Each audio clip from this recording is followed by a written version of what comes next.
Okay.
Yes, I think Snowrunner looks pretty good too.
Hey, at QB.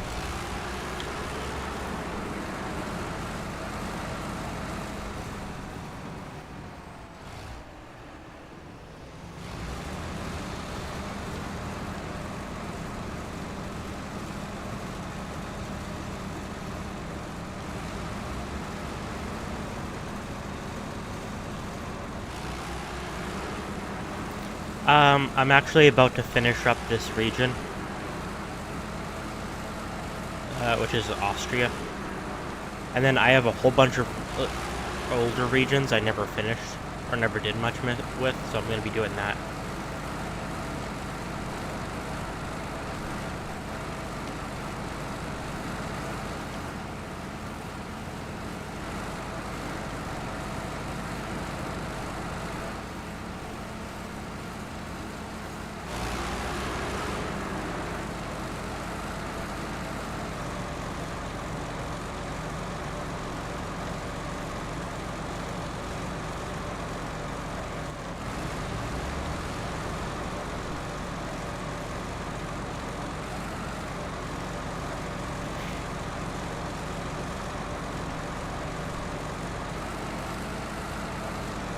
Yeah, I was the same way when I was first playing this game. And the problem is you have access to really crap tires, and that is what holds you back a lot in the early game. Yeah, the log crane is very awkward.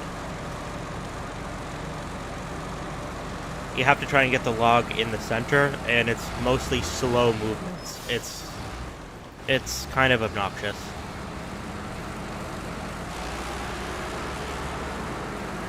Rumor has it that the upcoming 4th season for year 4 is going to be the last update for Snowrunner.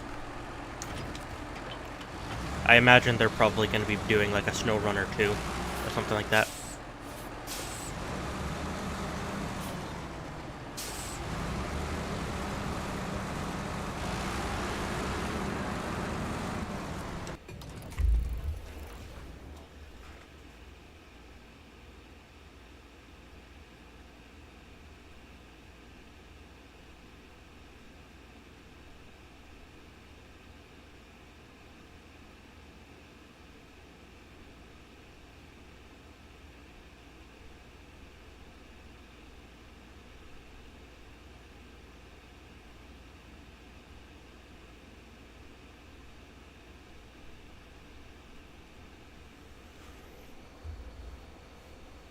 That would actually be really fun.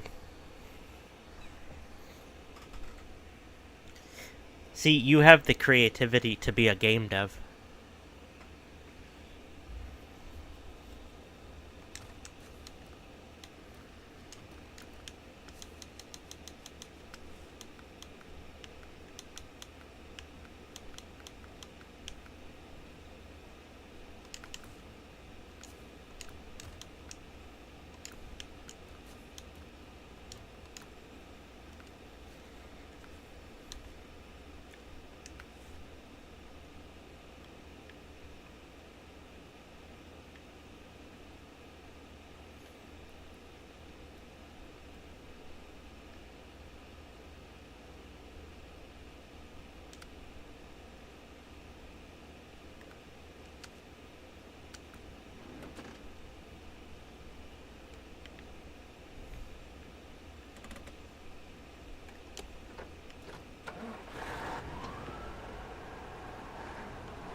What was the problem you guys were having with your heat? Was like your home heating stuck on or something?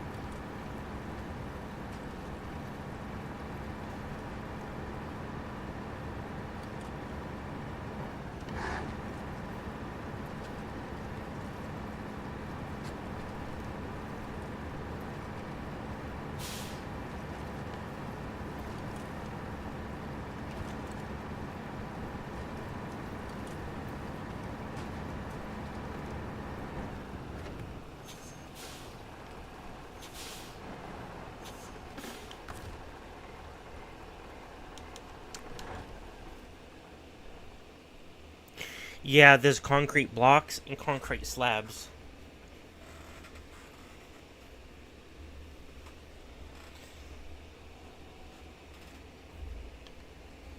There's also, I think, bags of cement on some maps.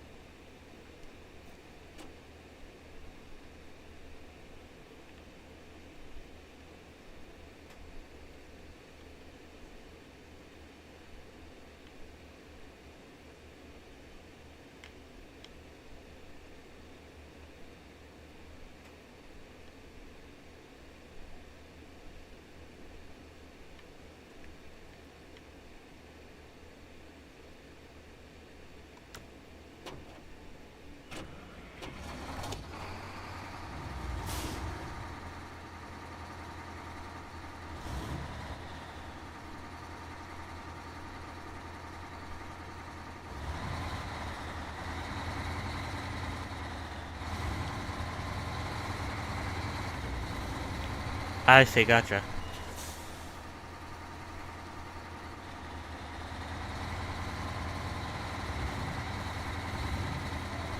Gotcha, gotcha. No overheating now. Not allowed.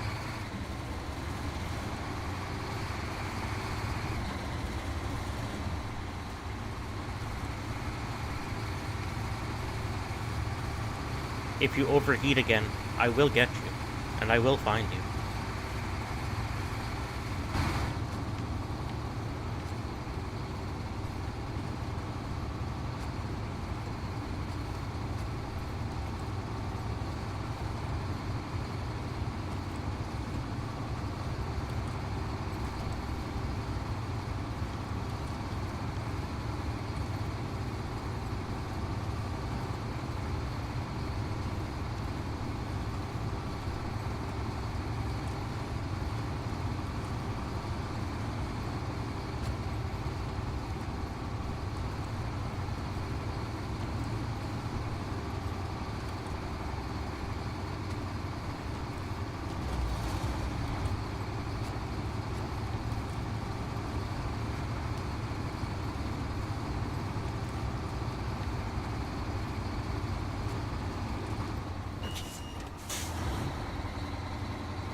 The temp outside should drop by over 10°C by the next 24 hours.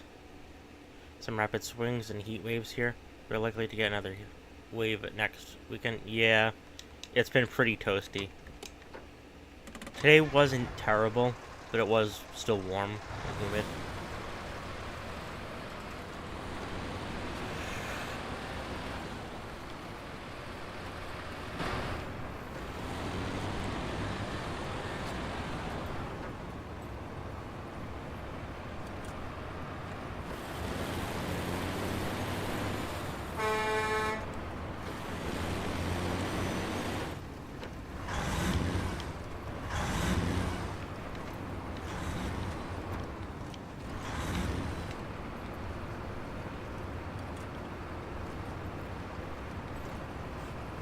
Oh no, QB's transforming into owl / griffin.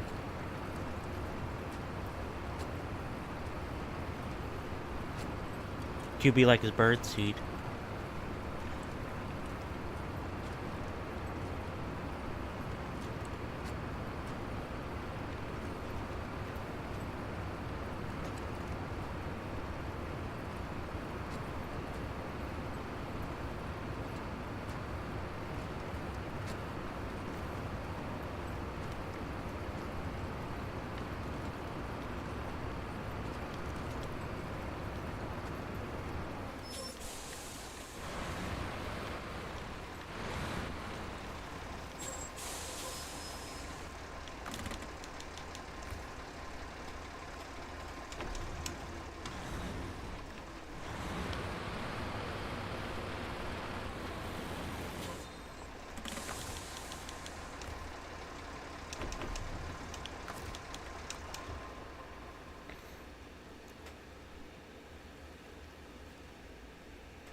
Yeah, that'd be very cute.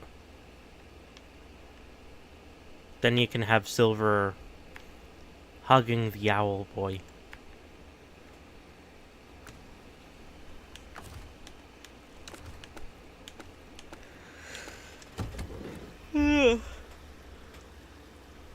Who's pinging me?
Yes, it was on my end.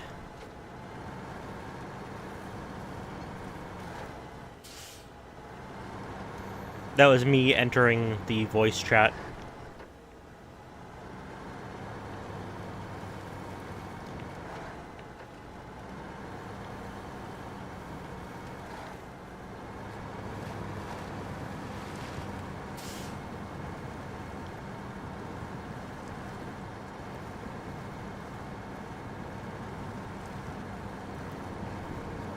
That's up to you, good sir.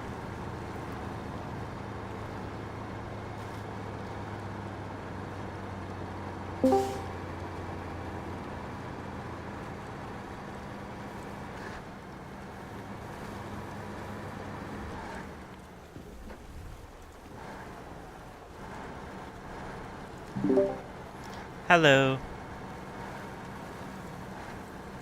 Oh, How are you doing?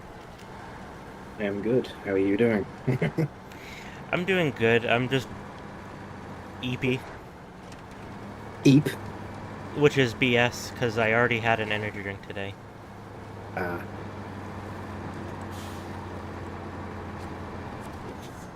oh, no, I don't mean to do that. I'm I trying don't. to find where I've got my little owl OC because I did get some of it done absolutely years ago, but because of some file shenanigans, I seem to have lost a few files, and that looks like one that's disappeared. Yeah, I don't think I've ever gotten an actual commission, like one that where I've paid someone. It's always been a gift. Like my original art of silver is from 2013, and then about 2 years ago, a friend for a birthday did like a what is it? A reference, and that's what I have in the corner of my stream, just cut out. Yeah, I've been trying to decide what character I'd actually want in the corner. Um, and I'm really bad at making those kind of decisions because I'm just generally bad with art and as a whole. Same. I'm terrible. Like I envy people who can come up with stuff creatively, whether it's music or art. It's like, how did you think of this? I just envy people. Oh, are you not people? It's questionable. Oh, I actually did make oh, this is a thing from like a decade ago. Um, when I did used to stream, I had plans for doing an XCOM stream. The newer version by Firaxis. Yeah. Um, XCOM Enemy Unknown, I believe it was. Um, but I wanted to have it a bit more thematic and story based with the few characters that I made. Whereas XCOM is very much more random with the characters you get and what abilities they have in a sense. Um, I wanted to base it off of, and as cringe as this may sound, MLP, and having the three primary pony races, Earth, Pegasus, and Unicorn, being represented by the different abilities or powers that XCOM operatives can have. So I came up with six different characters, two Earth, two Pegasi, two Unicorn, where the Earth ponies are just going to be like heavy infantry, with the rocket launchers and things like that. The Pegasi were going to be like the snipers or recon, things like that, with the flying armors, and the unicorns were going to be psi operatives. The problem with that process is that you have no way of knowing who is going to be psi skilled at the beginning of the game. And I also to only have six characters. So that didn't go very far, but I did end up getting a commission for one particular character for that, um, with like armor and a weapon already. I think that sounds like a lot of fun though. I mean, it was a lot of fun to come up with it. And I started scripting various things, and I thought, how the hell am I going to pull this off? In theory, I think it could have been a lot of fun, but in reality, it was never going to work the way it was intended.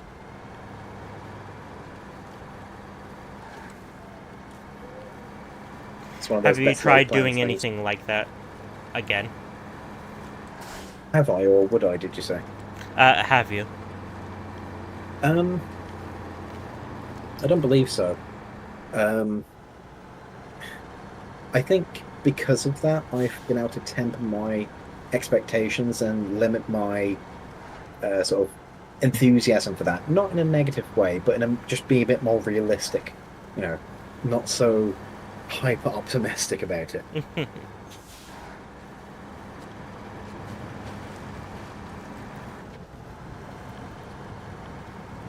Is XCOM one of your favorite games? Um, yeah, I'd say it is one of my favorite games. It's not my fully, it's not the favorite, um, but it's definitely up there. It's one of those games that I wouldn't want to do without. I would always want to have access to it, basically. That whole desert island discs thing.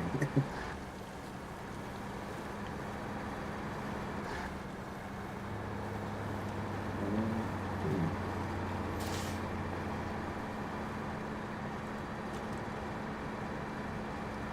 I think I might own an XCOM, but I've never played it. I think it was either gifted or it was part of like a humble bundle I got one time.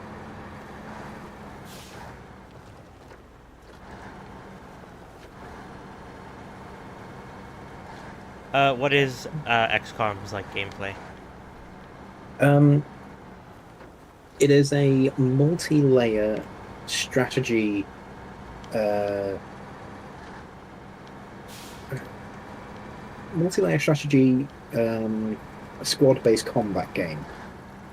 So if you're looking at the new ones, you'll have a roster of people in your barracks, basically, of which you can take a limited number into each combat scenario, into each event.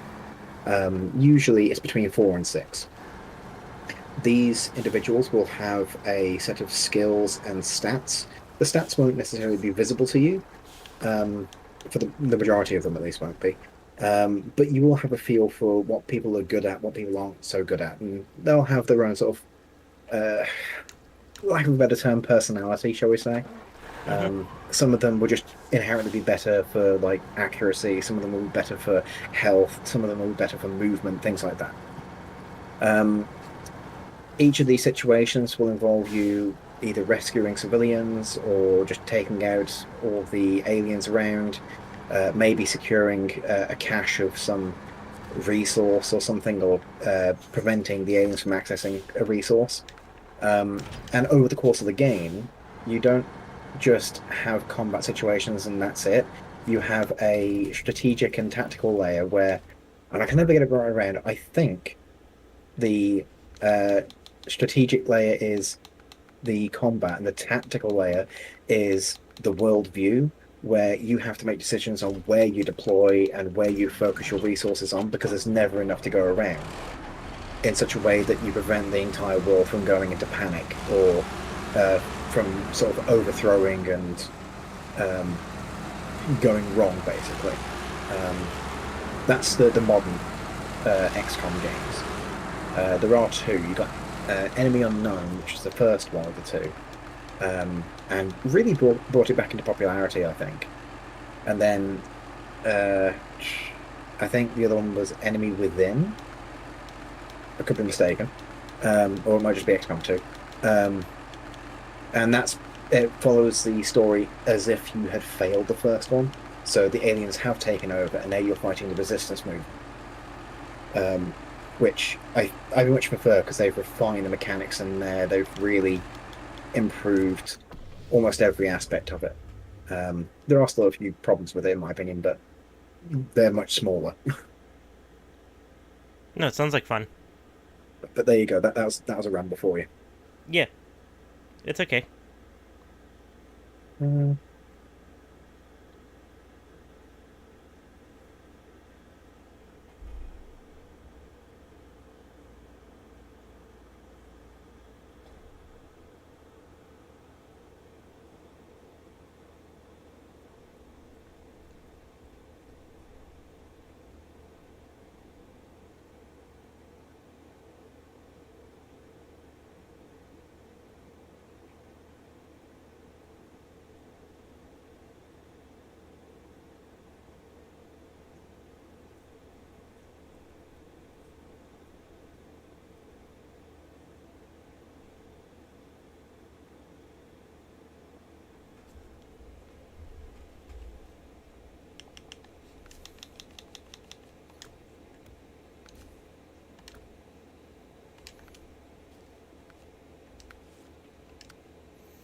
That one.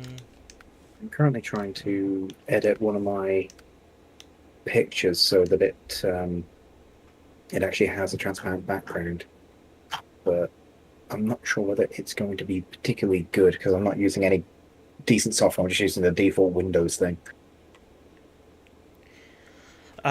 Krypha is the one who cropped Silver off of the reference sheet for me, and I think he just used Microsoft Paint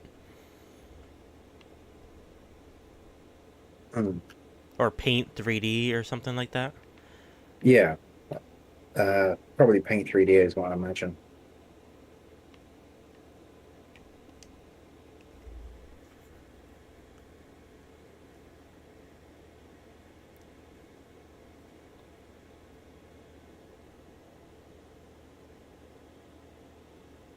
It's funny. I really like computers and like hardware and things like that, but as soon as you get to like the software, I'm lost. It's No, that's so fair. alien to me.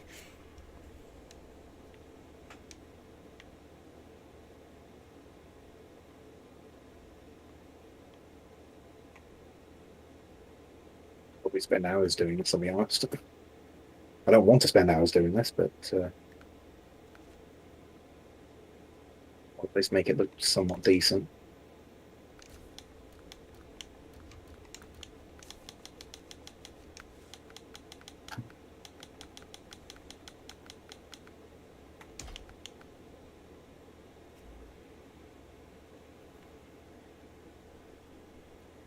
We should have to get someone, have to commission someone at some point to actually do a proper job of this. Just draw the character properly from scratch. Yeah, but as long as it works for now, that's fine. Yeah, that's true.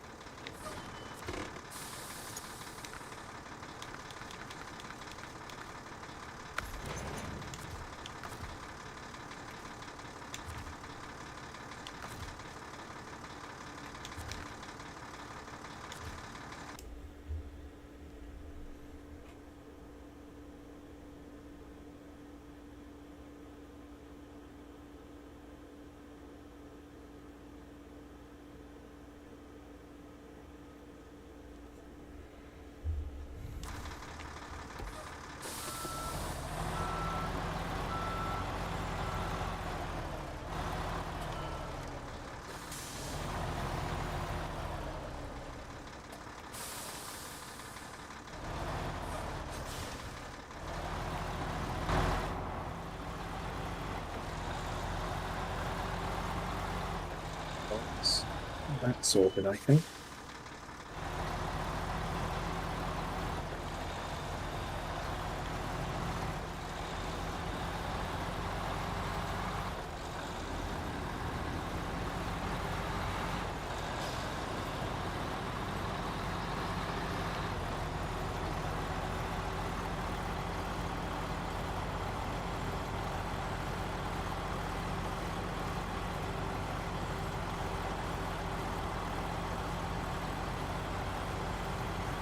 Something else I found a little bit annoying about Snowrunner was just going out and having to collect all the different trailers and the vehicles that were stuck or not even seemingly used as part of a mission. It's just like, here, have a free thing. It's like, oh, great, that's another thing I have to lug around just to clear it off the map. Yeah, the game slows down giving you free vehicles after the first region or first two. Uh, it'll still give you a free vehicle every once in a while. I really like Snowrunner, but it is not perfect by any means. It has quite a few problems. This Uh, isn't me to complain and say it's a bad game, of course. It's just some of the frustrations from a new player perspective. yeah, yeah. Like that, for example, running over a rock and in that Oh, case, it only did 1 point of damage to your transmission, or sorry, to your suspension. I've gone over a completely flat road with no rocks, and all of a sudden, like half my transmission gets blown up. yes. I. That's a problem that has existed since the game first came out, and I've always hated it. Hmm. I don't know what causes that, but that does happen often. It's Um, fun. yeah, same thing with stuff getting the physics getting messed up and objects getting stuck in terrain and I like just remember, weird stuff like that. yeah, I remember, I think when it was like relatively new, there were a lot of glitch compilations that involved Snowrunner because things would just go wrong constantly with it. And you'd have vehicles flying around and, wobbling everywhere because of some physics conundrum. But it must have gotten much better since then. Um, it's better, Yeah. but it's still not perfect. Uh, for example, signs uh, do this weird thing where if they get stuck to your vehicle and you drive too far away from where they spawn, they become a solid object Mm. and they will literally make you be stuck where you are until the sign disappears. Yeah, I had that. I think it was actually with like those road barriers, the ones with the like diagonal stripes designed to just say, hey, you shouldn't go this way. Yeah, Um, they were blocking the road and I had to go through them. So I went over them slowly, and one of them got caught on my grill or like slightly underneath it. And I thought, okay, well, it's going to despawn eventually, and I can't really do anything about it. I can't reverse from it because it just wouldn't get unstuck. So I just carried on, and all of a sudden, it seemed to jitter for a second, and it blew up my engine. I was like, oh, okay, then I guess I'll just go to a different vehicle. yeah. And It by the like time, it is silly, but at the same time, it is annoying. But it's a lot of little things like that that sometimes kind of wear out the enjoyment a little bit I mean, it's because something. it Go on. seems like relatively little things that could have been fixed, 4 years ago. Hmm. I don't know. Well, this is a principle that I was trying to teach my students about game dev and just games in general.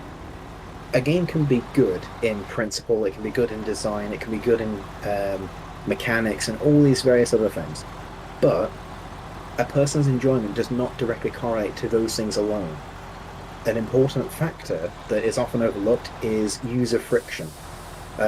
And I use the term friction because it is literally stopping them from, sliding through whatever it is, whether it's a game, an application, a website, or anything like that. It applies to almost anything you make. So it was actually quite a convenient thing because I had to teach game dev and web design, um, and it applies to both. So if a user goes to your game or goes to your website and they have in mind that they want to sign up or they want to complete a mission or they want to do something, if there's anything in the way that blocks that, that it isn't part of the intended challenge or the intended process, that is friction. It causes the user to go, this is annoying. The more the user goes, this is annoying, the less likely they are to stay around, or the worse the reviews are going to get. It is amazing to me how many of them could not grasp that concept. Even if I rephrased it with some different terminology, like, oh, this is just, bad user experience or anything like that, they just didn't seem to get the idea that you could make something and someone wouldn't like it. Yeah, that is pretty bizarre. I think Like, it's a case of that they haven't actually made anything for themselves in computer science in general. So they've never actually made a website or an app or a game or something like that as part of their education yet. So they all think that they are the next Steve Jobs or something, that they have the greatest ideas, and they may very well do. But even so even the most crazy person, like crazy intelligent, crazy designer person, they're gonna have to think about this thing, and they are somewhat humble enough to go, it's never going to be perfect, but let's make it as streamlined and frictionless as possible. so your students were having this mindset of they're gonna make it big immediately, no Oh matter God, what. yeah.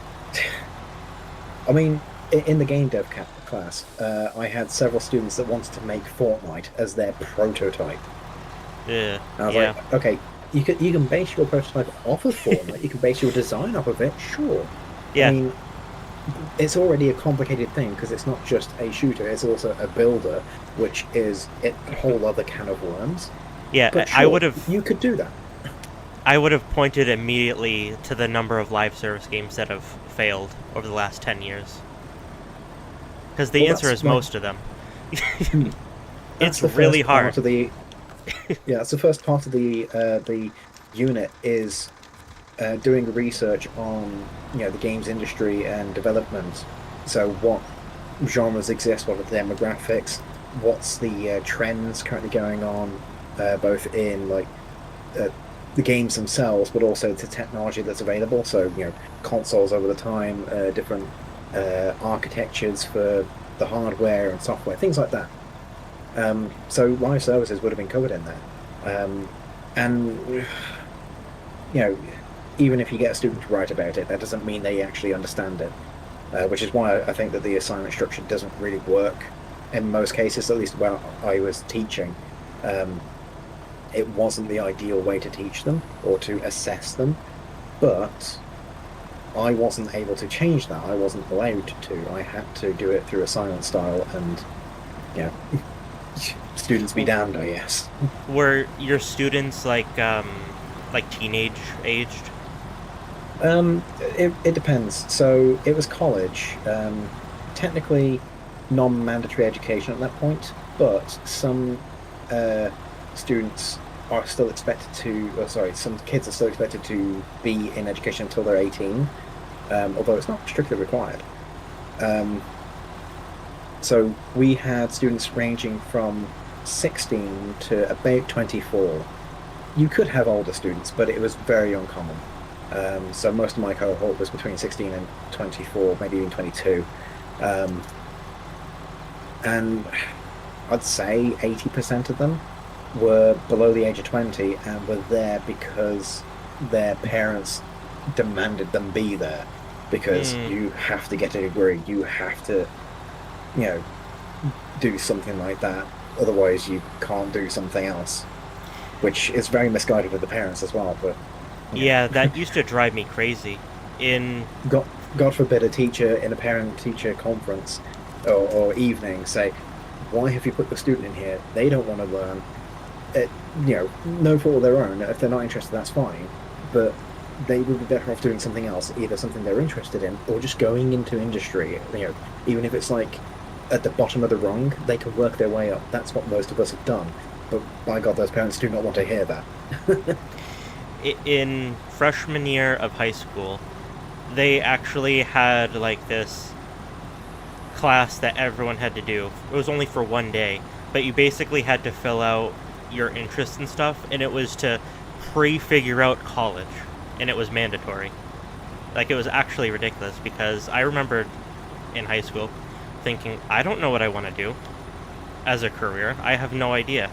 And also, I wasn't planning on going to college because, quite frankly, we couldn't afford it. And all of the teachers and adults seemed kind of perplexed by that idea for some reason. Like that we couldn't afford college, or that my family couldn't for me.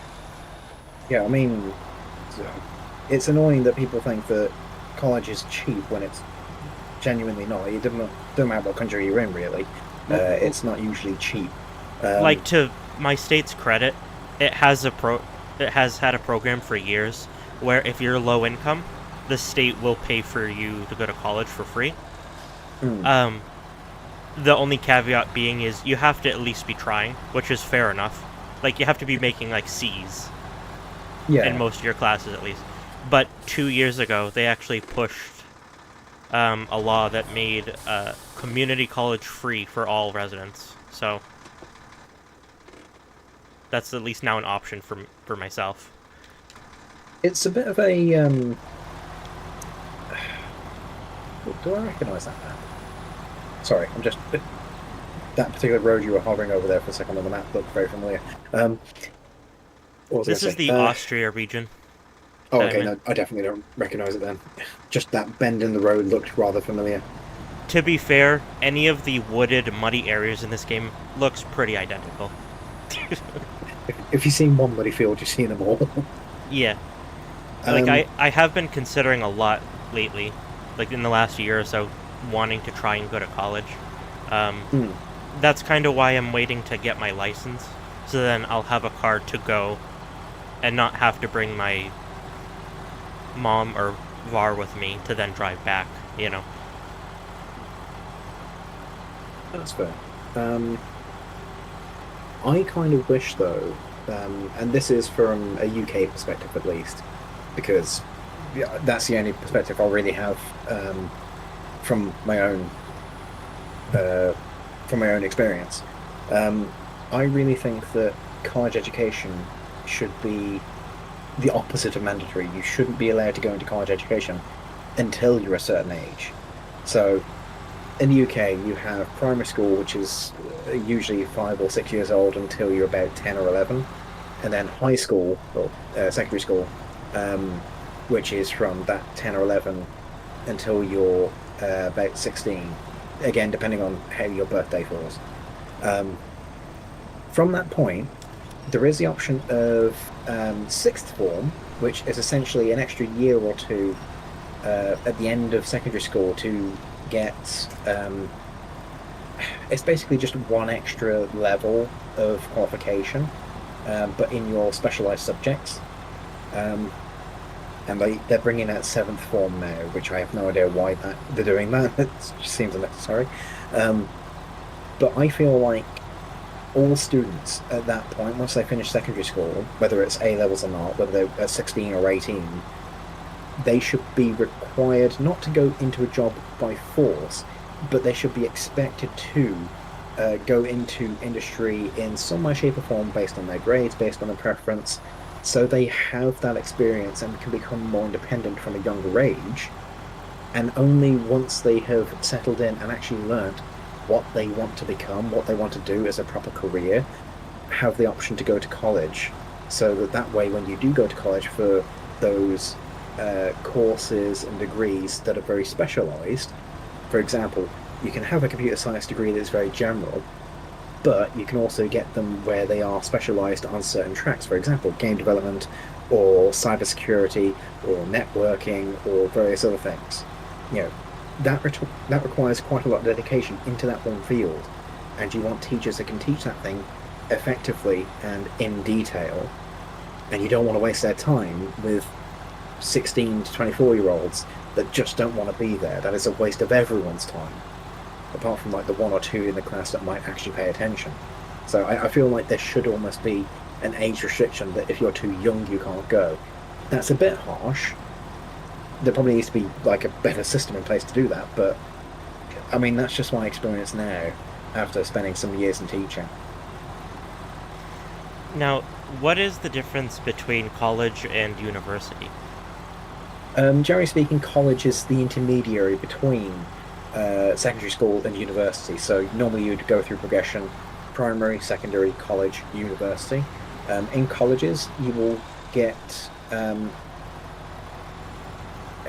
they are essentially either catch-up points for people that didn't do well in secondary school and didn't get their GCSEs, their basic qualifications, um, and want to top things up in addition to getting some other specialized qualification like a low-level degree of some kind.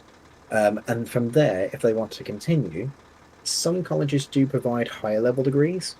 Um, but generally speaking, you'll transfer from a college into a university where you will have the option to go from a simple degree into a bachelor's, into a master's, into a doctorate. Um, and with a university, there is that I don't want to say they're completely independent of influence from elsewhere, but they are much more free to do what they want. They can set their own rules and guidelines and expectations and qualification to a degree, whereas a college is much more restrictive and has to follow um, examining boards. And uh, there's a word I'm looking for, but I can't remember what it is now. But there's different qualifiers that will provide specifications for different units and for different courses. The college has to abide by those. The university can basically just make it up as they go along, but it's usually still going to be pretty similar. Okay. Again, that was a ramble. Uh, Now, in the UK, do you have what's called here a vocational school? Um, how do you define vocation? So, uh, they're not common, but it's kind of a big deal if you can get into one. Basically, it's like a standard school, but they also teach trades so that you don't have to go to college. So are you talking about things like electrical, plumbing, carpentry, things like that? Yes, but it does also include some computer sciences and stuff like that. Hmm. Uh, Um, so in the town that I grew up in, called Westboro, there was a school in the region called Assabet Valley, uh, vocational school, and it was a big deal to get into it because basically people from the whole region uh, wanted to try and get in, but they only had so many open spots, um, and basically one you'd have your normal school 1 week, and then the next week you'd do the trades and classes that you were interested in. So like that's wiring, electrician, plumbing, woodwork, metalwork. so it's not Um, just the theory; it's much more practical based, so you can go into the industry straight away. they literally taught you how to be a chef. They had a restaurant that would serve the public. Like they did Hmm. literally bits of everything. Auto mechanic, and you could work on your own vehicles and learn how it functions, and it was really impressive. Hmm. Um, but like how you got in, you literally had to do a job application as a kid, so it's kind of rough. Imagine. Like, But because I remember them yes, doing it, and because they did this in middle school, so I was like, what, 12, and they ask, how would you benefit our school? And it's like, what kind of a question is that to a kid? you know? yeah. Um, those kind of Needless to questions are say, I never really get in, awful. but Hmm. But yeah, in response to the question from before, then we do have vocational qualifications and courses and things like that. I assume that there are going to be colleges or schools or such that specialize in vocational qualifications and courses. I probably couldn't list any off the top of my head, but there are. I mean, in the college I was working at, um, there were vocational. I think the qualification is a VTQ, vocational technical qualification, or something like that. And it's pretty much you're going to learn an industry thing, not just like the theory of it that you might learn in secondary school. You're going to be hands-on, you're going to learn the skills that you need to go straight into this job. And quite often, I think they would have you do like a gap year sort of thing where, or maybe not a gap year, it might just be in the year itself, you go on placement specifically at that industry. And that's to get you experience in the real world, but also if you do well and if the employer likes you, they might just take you straight on after you finish, like give you a sort of a, if you pass your course, we will take you on as a guarantee, at least for like a year or something.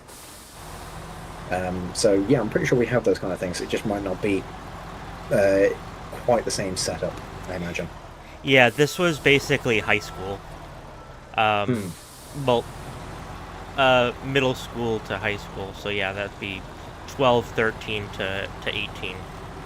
Yeah, I don't think we have them that young, but again, I could be mistaken. I definitely didn't have anything like that when I was in my high school years.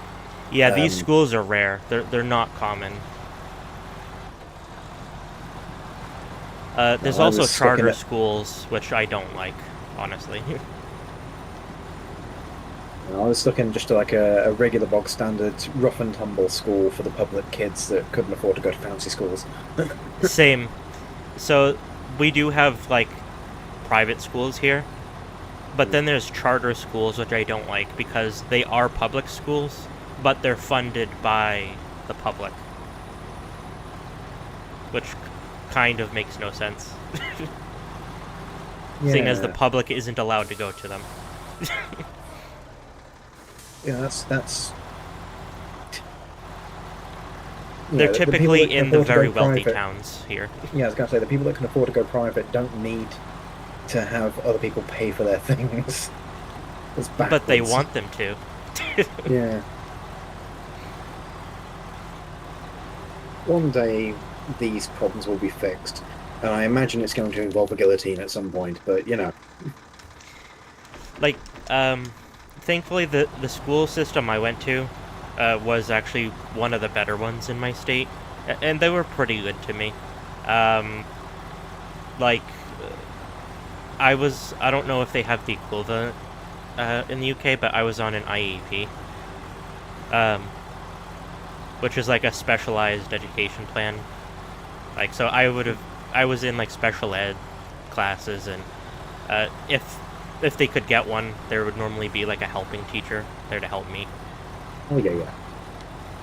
So something that I was introduced to when I started teaching, and I didn't even know existed because I don't think it did exist when I was in uh, actually being educated, shall we say, as a kid, was this thing called a learning passport, and also EHCPs, which like um, a document that outlines the health and the needs of a student. The learning passport is a bit more like self-written by the student. The idea being, oh, this is what I want from my teaching and from my teachers and from the classroom, and this is how I work best, so you can learn to get to know me, basically. Because a lot of them had learning difficulties of some nature.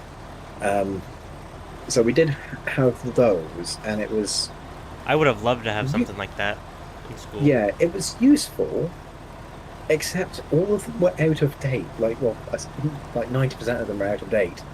Um, of course, I can't go into details about specific students and names or anything like that. Yeah, yeah. Um, but for example, I had one student that had a EHCP form which said that they suffered from anxiety, like significant anxiety, that they struggled with talking to people in general, in classes and outside of classes. They didn't have many friends at all.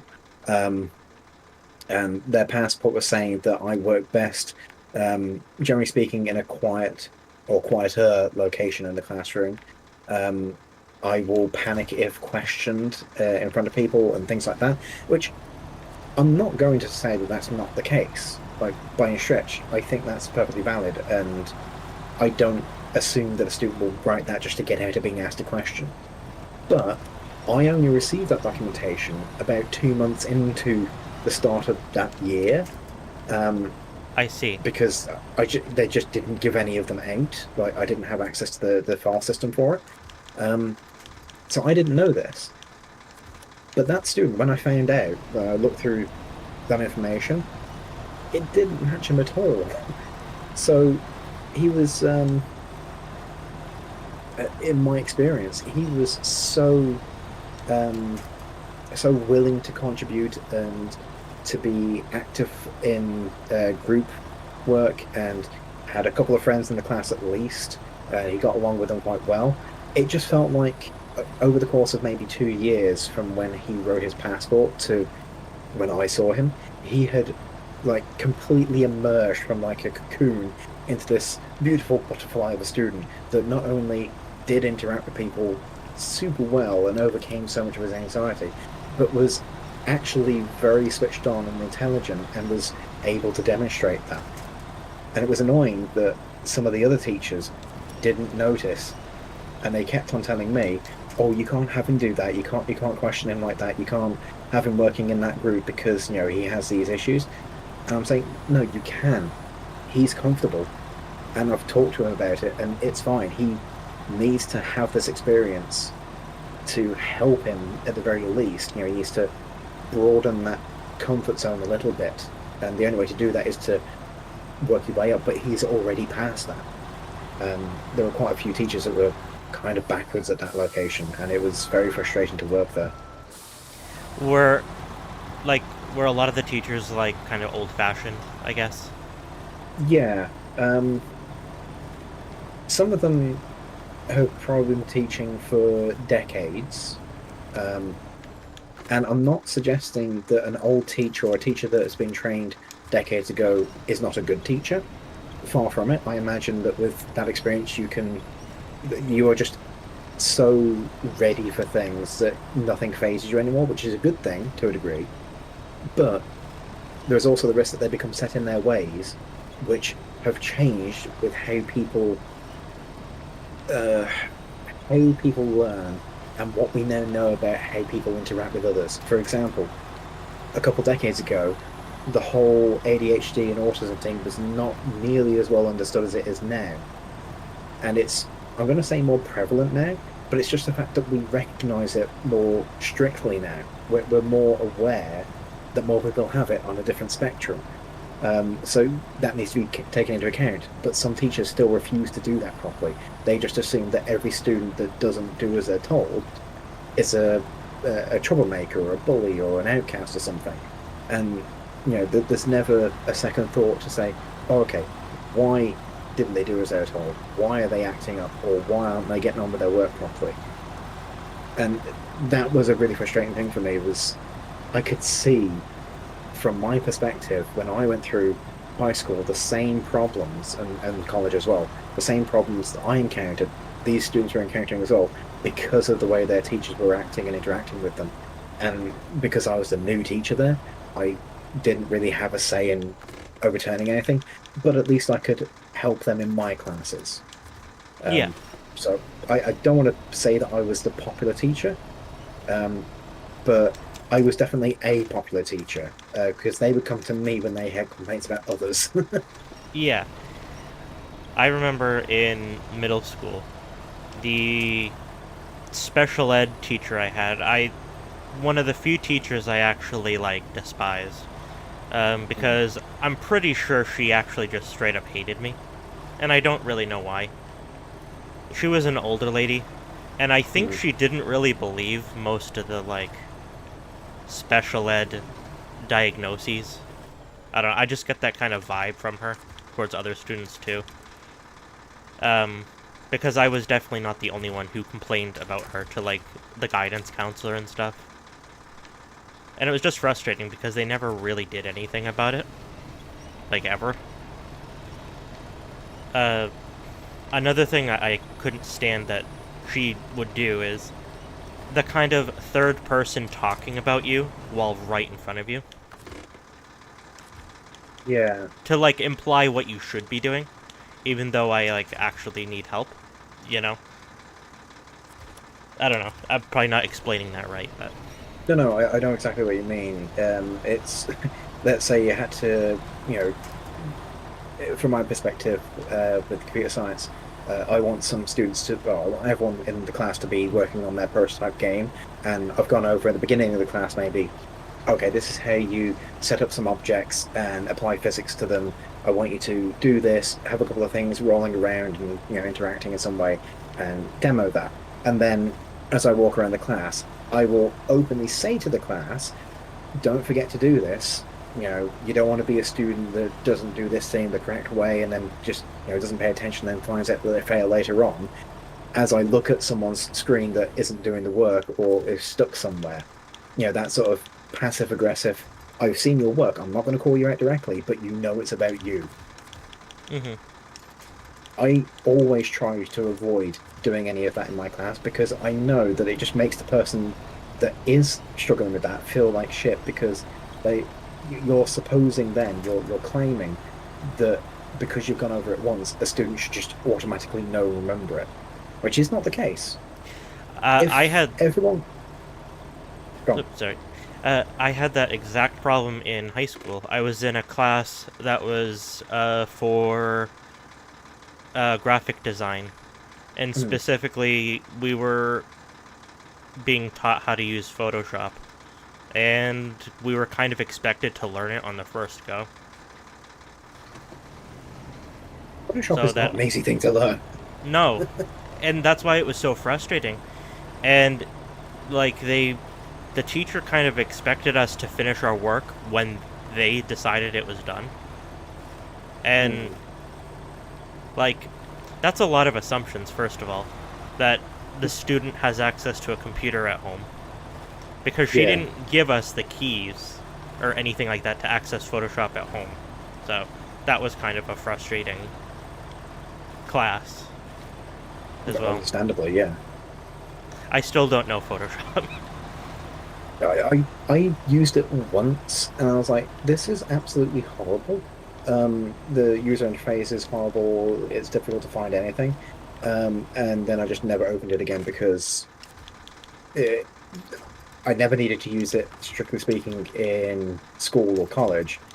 Um, and by the time I wanted to do something with, image creation or manipulation at home, I realized, oh God, this thing is ridiculously expensive, and you just don't own it. You own a license to rent it, basically. I'm like, yeah, I don't need that. I can just use this old version of Microsoft Photo Draw that I have, which is not designed for creating images, to be clear. It's designed for touching up photos, like removing red eye and stuff, or applying some wacky effects.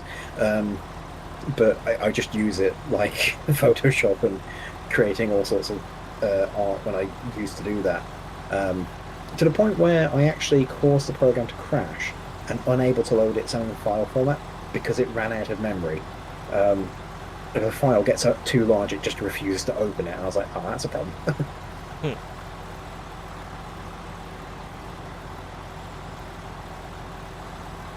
I think my most popular bit of art I ever did with PhotoDraw was actually an antechamber background. There's a game called Antechamber, which is Oh, I remember that game. yeah, so that's I'm going to say non-Euclidean because technically it is, but it's one of those overused phrases or terms these days.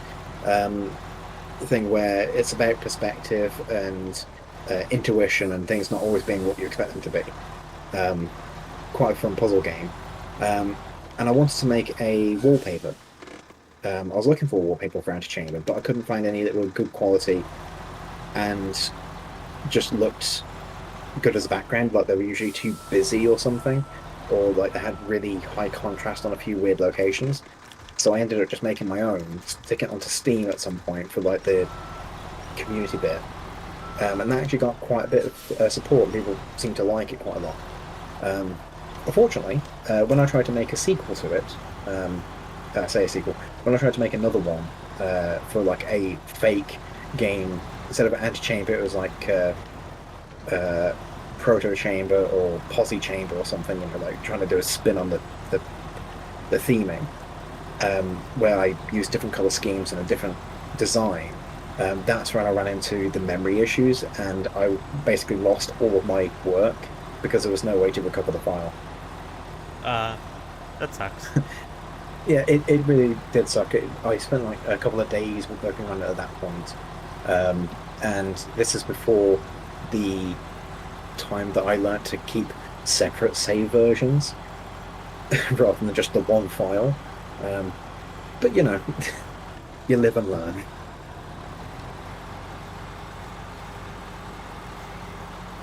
Do you think you'd like to do more teaching in the future? Definitely. I don't want to give up on the whole teaching thing.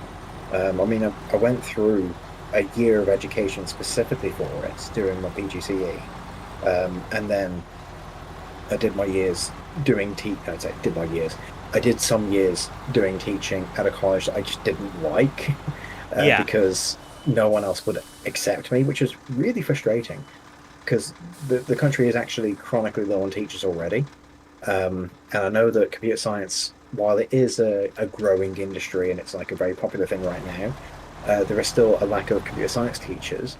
Um, Apparently, I just wasn't good enough on paper to get a position at any of the other more local colleges. Um, but I'm thinking what I might do is um, do private tutoring. So that way I can control my class size, which will essentially probably just be one or two people at a time.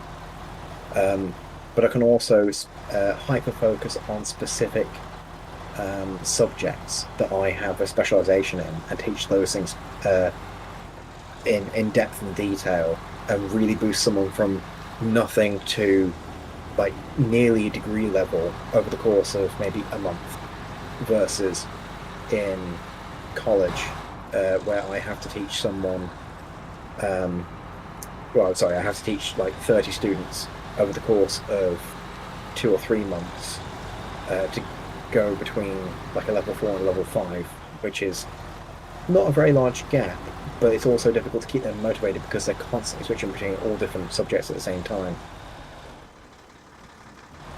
That's my thought at least. I don't know whether it will work like that, but we'll see. No, I think that would be good because you would essentially be self-employed. Hmm. I would essentially use it as a secondary income source because I'd still want to have a job at the same time. Yeah. Um, but I wouldn't have to be reliant on either one then. If something goes wrong with my regular job, I still have tutoring that can bring in a decent amount of money. And, if the job disappears, I have more time to tutor. Um, and if tutoring dries up, I still have my regular job. That's the thing, thinking at least. No, I think that's a good idea.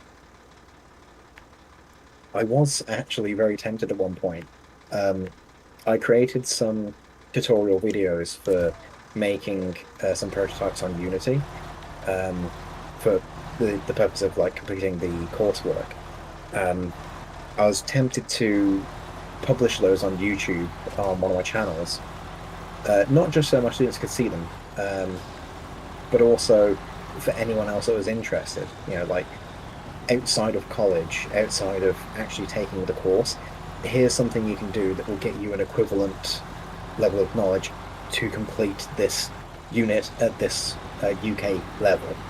Um, I was thinking about that, but I uh, never did dedicate to it just because, again, I don't think I had the best presentation and quality back then. Um, and I'd really want to do something better because I suppose I'm a bit spoiled these days. Well, I think everyone's a bit spoiled these days with the quality of stuff that's on YouTube now.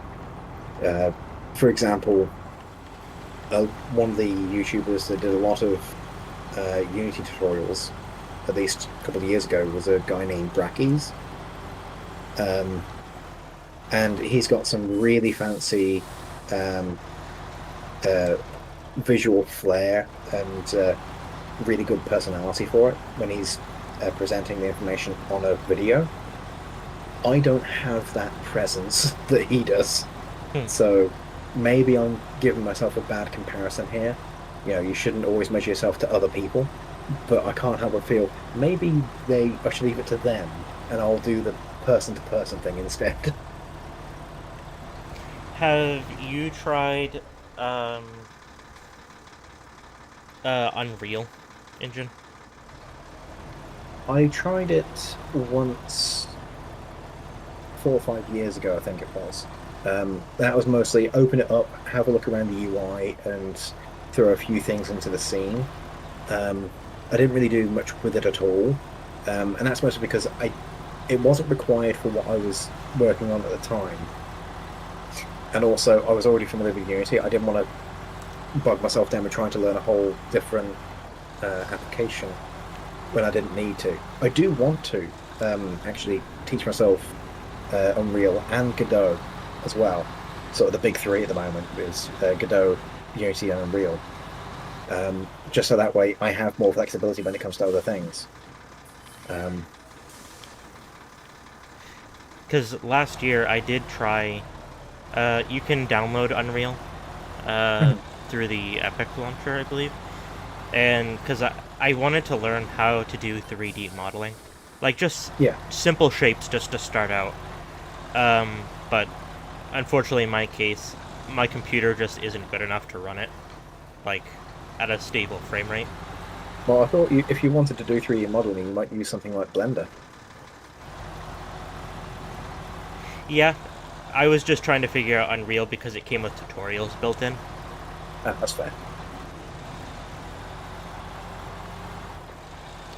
I think it's specifically Unreal 5, but I know that engine is kind of known to have some performance problems.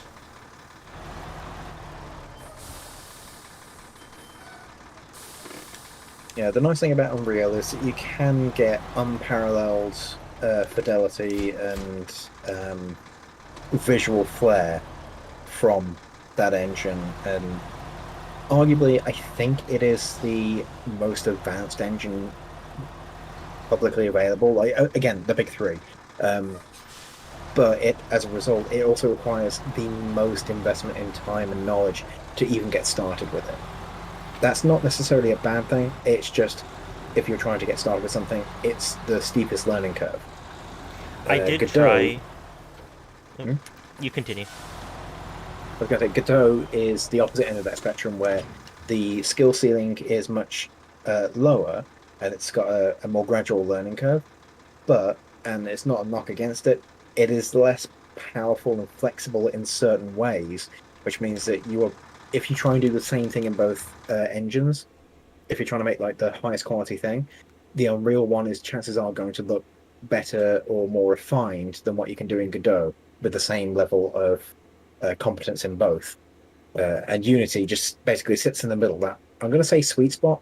It has plenty of problems, but it kind of has the accessibility for Godot, but the flexibility of Unreal doesn't do excel in either. But it's a decent starting point for students. I did try Unity a few years ago, because that's the recommended program to make VR chat models, Mm. and I was trying to figure out how to do that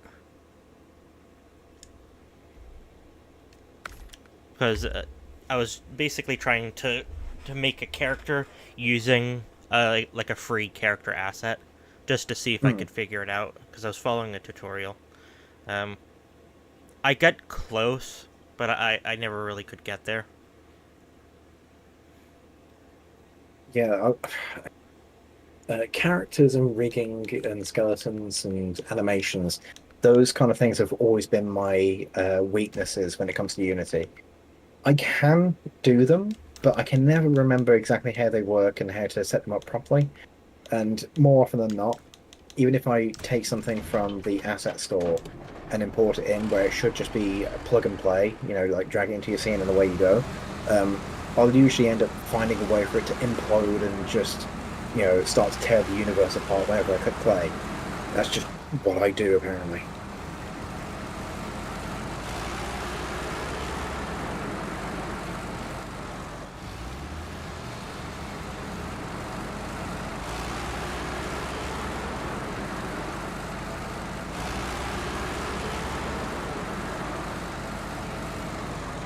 Um, while teaching, did you ever get to do like a game jam type thing with your students? It was given the opportunity to do so. Um, but unfortunately, the year that I had the opportunity to do that was the year just gone, the one I was leaving on. And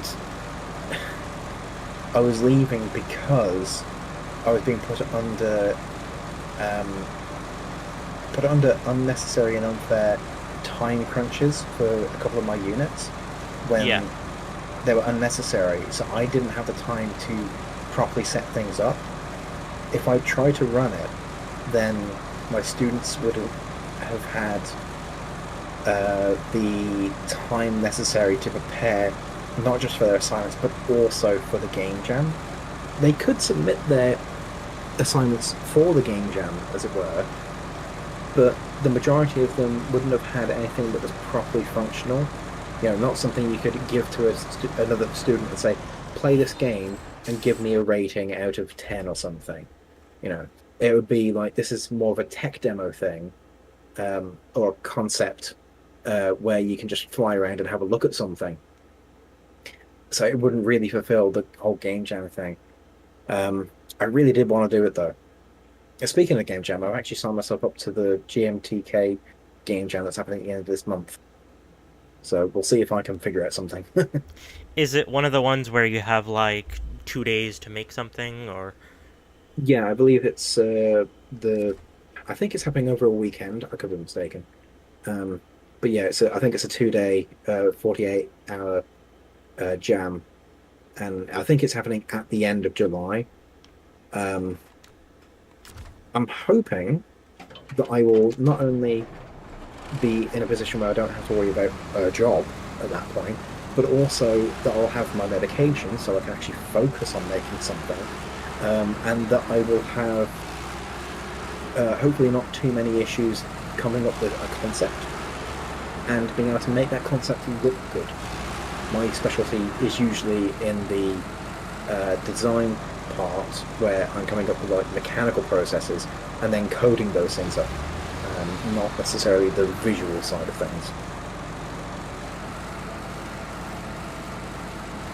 Yeah, I think that's kind of how I would be as well. I have a hard time coming up with the actual like visuals of a thing, even for like OCs and things like that. I'm better at if I see something I like, I'm like, okay, I can take like a little bit of that, but actually coming up with it, I just have never had that. I don't know, creative inkling Yeah, or skill. I think yeah, we're both the same in that sense. Um, you can kind of visualize what you think would look good or what you would like, but then translating that from thought to, code or thought to paper or anything like that, or even just trying to explain it, you lack the words and you can't seem to string together that thought properly to bring it to mind. Um, I I used to talk to a few artists, um, probably 10 years ago now, on Skype, probably even longer than that, thinking about it.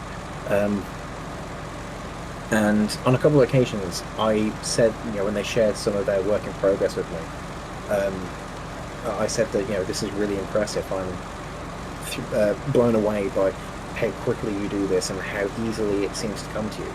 Obviously, they've practiced, not trying to belittle, how much work they've put into it, but they make it look effortless, which I think is a testament to their skill.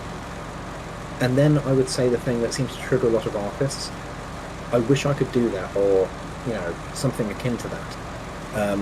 And they'll say, well, you can, you just need to practice, put pen to paper. But unfortunately, I feel like a lot of artists that have that skill don't necessarily realize how difficult it can be for some other people that are missing that skill entirely. So, for example, for me, I can't uh, draw something creative.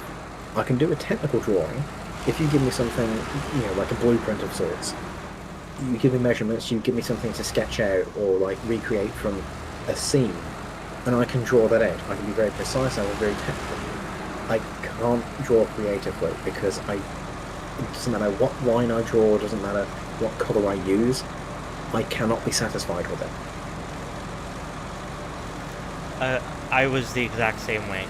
In the other art class, I guess, that I had in high school, uh, the teacher was good, was really nice, but I just couldn't grasp the idea of like how to shade and use and draw perspective.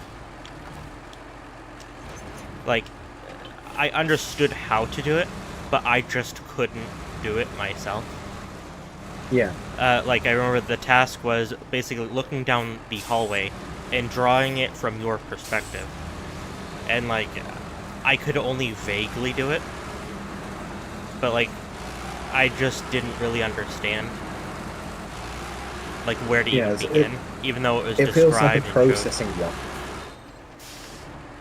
Same thing with shading. Hmm. I just could not do. I still don't. Hmm. Like I said, I feel like some artists, and this isn't me trying to, blame artists for, being ignorant of whatever. It's just sometimes I feel like there are a select few that have that response of, oh, just practice and, you'll never get better if you don't try, kind of things. And yes, to a degree, I would agree with that. Yeah, it's one of those But it's easier said than done. yeah, when they complain that, oh, I wish I could do that, or you're so much better than me, it's the same in reverse. When you say just try it, it's that's insulting to some people that just can't get it. But like I said, I'm not trying to pick a fight with artists. If anything, I need some artists right now to draw some stuff for me. So I don't want to burn that bridge.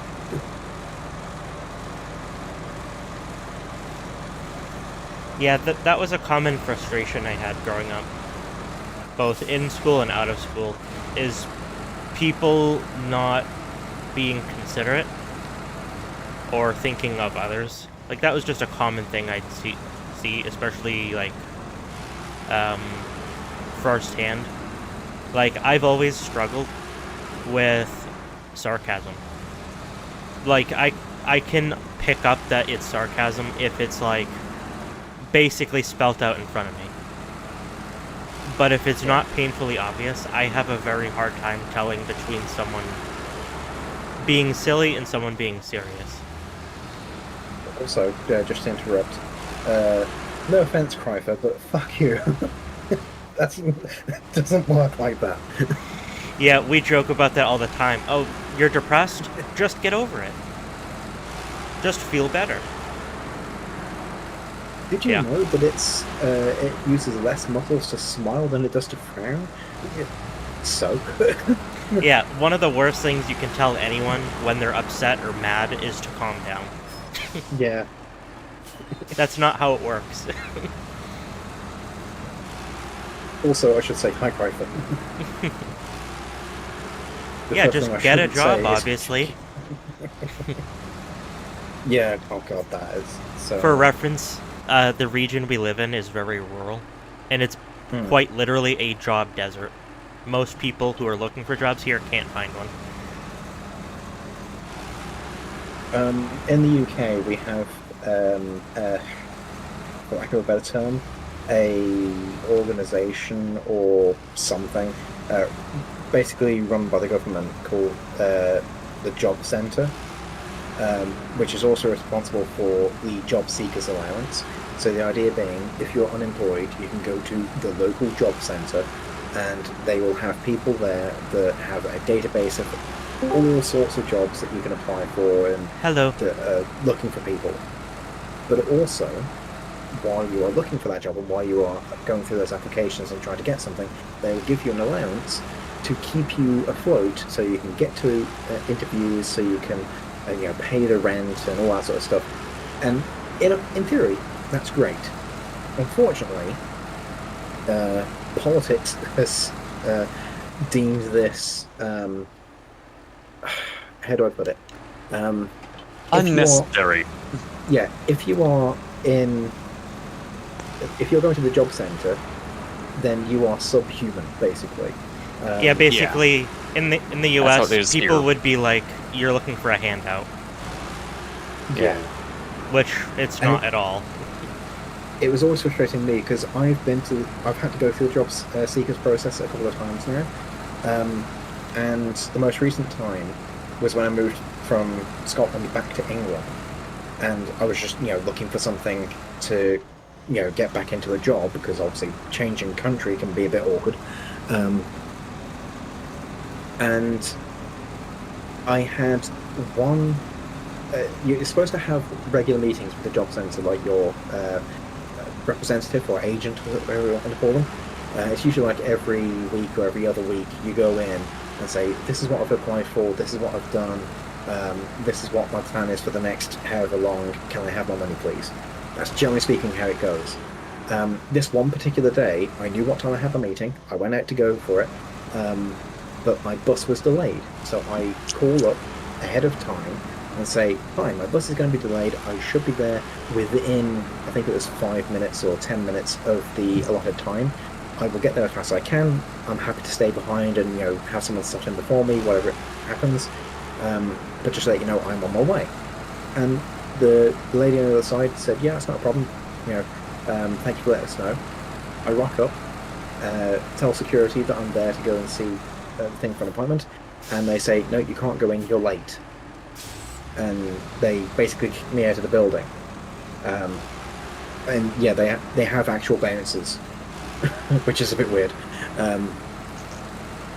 So because I couldn't make my meeting, despite having told them what the issue was and having evidence as to why I couldn't make it, they cut off my job seekers allowance for, I think it was 2 weeks at that time, until my next meeting, and I didn't have any other form of income, so I had no way to pay for going to interviews or paying any part of the rent that I was where I was living. So that was frustrating, and I have never used job seekers since because it is so degrading. It is worse than just being unemployed. The closest thing we have to that would be unemployment, but unfortunately it's dependent on where you worked, how much you worked, and what state you live in. And a lot of times you might not be eligible for it. Like, I worked part-time for about a year, and I wouldn't have qualified for unemployment when I quit. Yeah, to me that's so backwards. Oh, you didn't work enough previously, so you're not entitled to It's like get a something credit so you can system, get a I better believe. job. Unemployment is unemployment. You are unemployed. You do not have a job. Help me get a job. How is that so difficult to understand for people? I don't know. Yeah. Oh, I also had the thing that the job centre has this thing where I don't have a driver's license. I am not allowed by law to drive a car. I have a provisional, so if I was with like a qualified driver, I could do that in a training setting, but not by myself. I feel like that's common sense. No one would go, okay, what are you talking about? It's just like that's how things work. The job centre, however, will demand that I apply for jobs that require a driver's license. I had to apply for 4 or 5 different driving jobs, usually every month, and some of these would be like HGV drivers. You know, they were in demand. Don't get me wrong, and they could be paid quite well. But I can't drive a car by law. Why do you think I can drive a cab? It was just so dumb. Here in the US, when you apply for a job, it's basically a requirement nationally that you have a driver's license. Like, it just is. It's so everything's so far apart. It's impossible to walk or do anything else to get anywhere. And the public transit in America is, from what I hear, is exceptionally poor. Yeah, in most of the US, it's non-existent. Massachusetts has kind of the best public transit in the country, but like it's and it doesn't still extend past Boston too far. no. Yeah. Like, there are actual like streetcars, there's subway trains, there's commuter trains that go out to the suburbs and stuff, which is nice. But unfortunately, most of the country doesn't have access to that kind of public transport. The only time where you don't need a license is if you live in a city and work nearby. Yeah. Honestly, I think you guys would absolutely love it going to somewhere in Europe, or even, as terrible as the UK is, I think you'd enjoy it in the UK just for how much better the transit is. Because I have not learnt to drive since I was born, and I've still been able to get to every job that I've worked, which in some cases have been quite a long way away. How much would you say an average train ticket is? Ooh, I know it many... depends on how far you go. Yeah, there's many factors, like also the region you're traveling to or from or in can make a difference.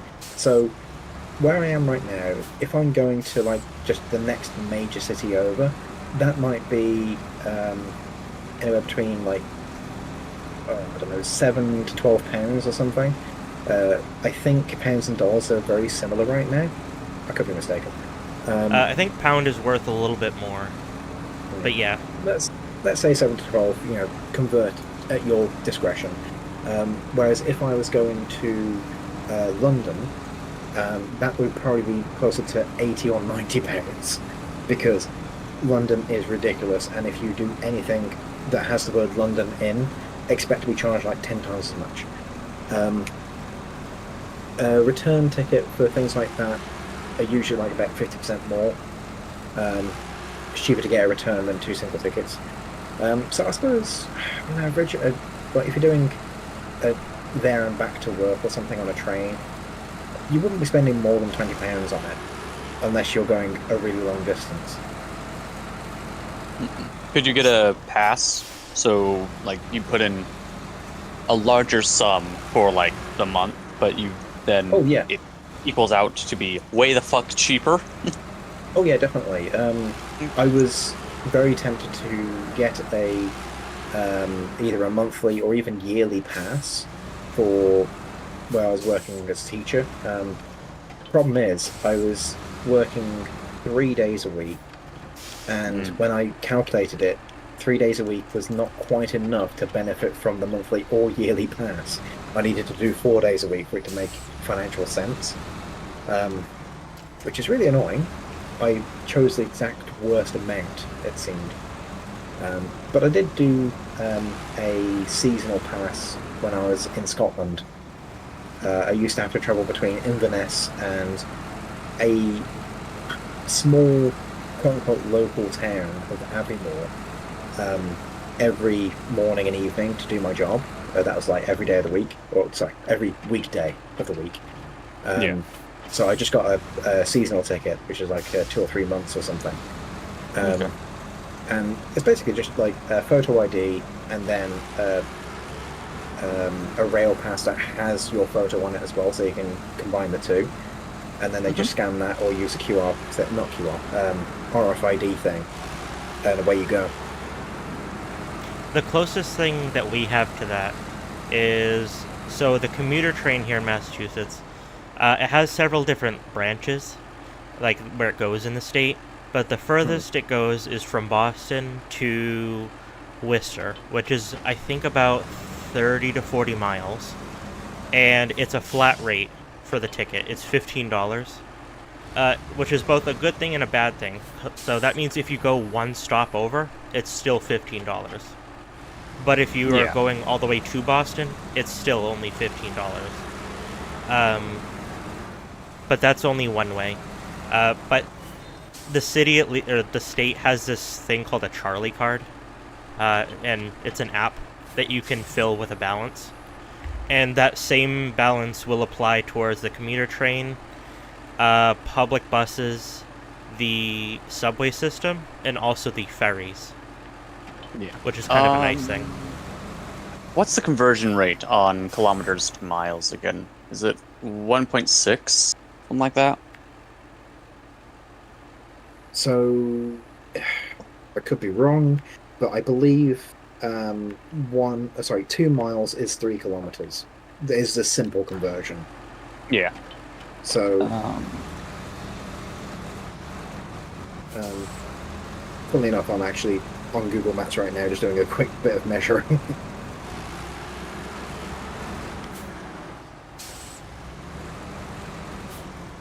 I have a conversion table in front of me, but it's not. It doesn't go up into the larger stuff. It stays in the freaking the standardized. The large it measures in imperial is freaking yards. That's how I like to measure my train journeys, in yards. Well, it's a scientific conversion, so it's like, okay, well, just know how many feet are in a mile, and then convert the number of feet to meters, and then you can work from there, because kilometers are easy.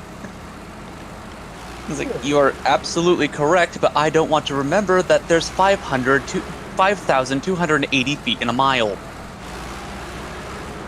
No one asked for this. Yeah, no one asked for this.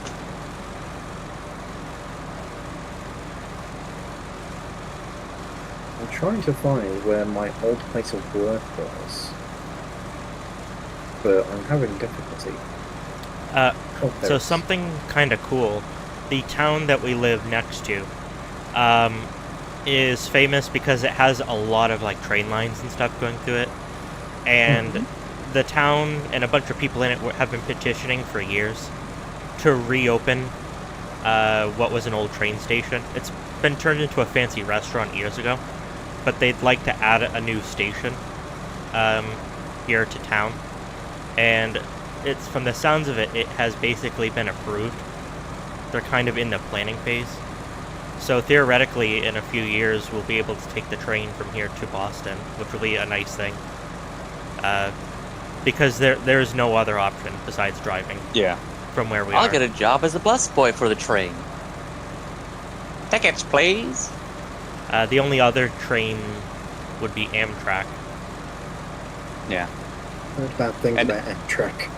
Amtrak is not good. It's not bad because of itself. It's bad due to a lack of funding by the government.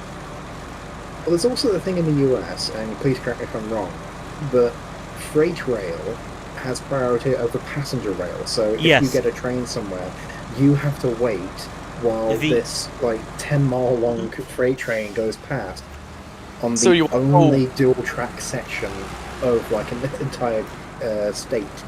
Yeah, the freight companies. Yeah, the freight okay, companies.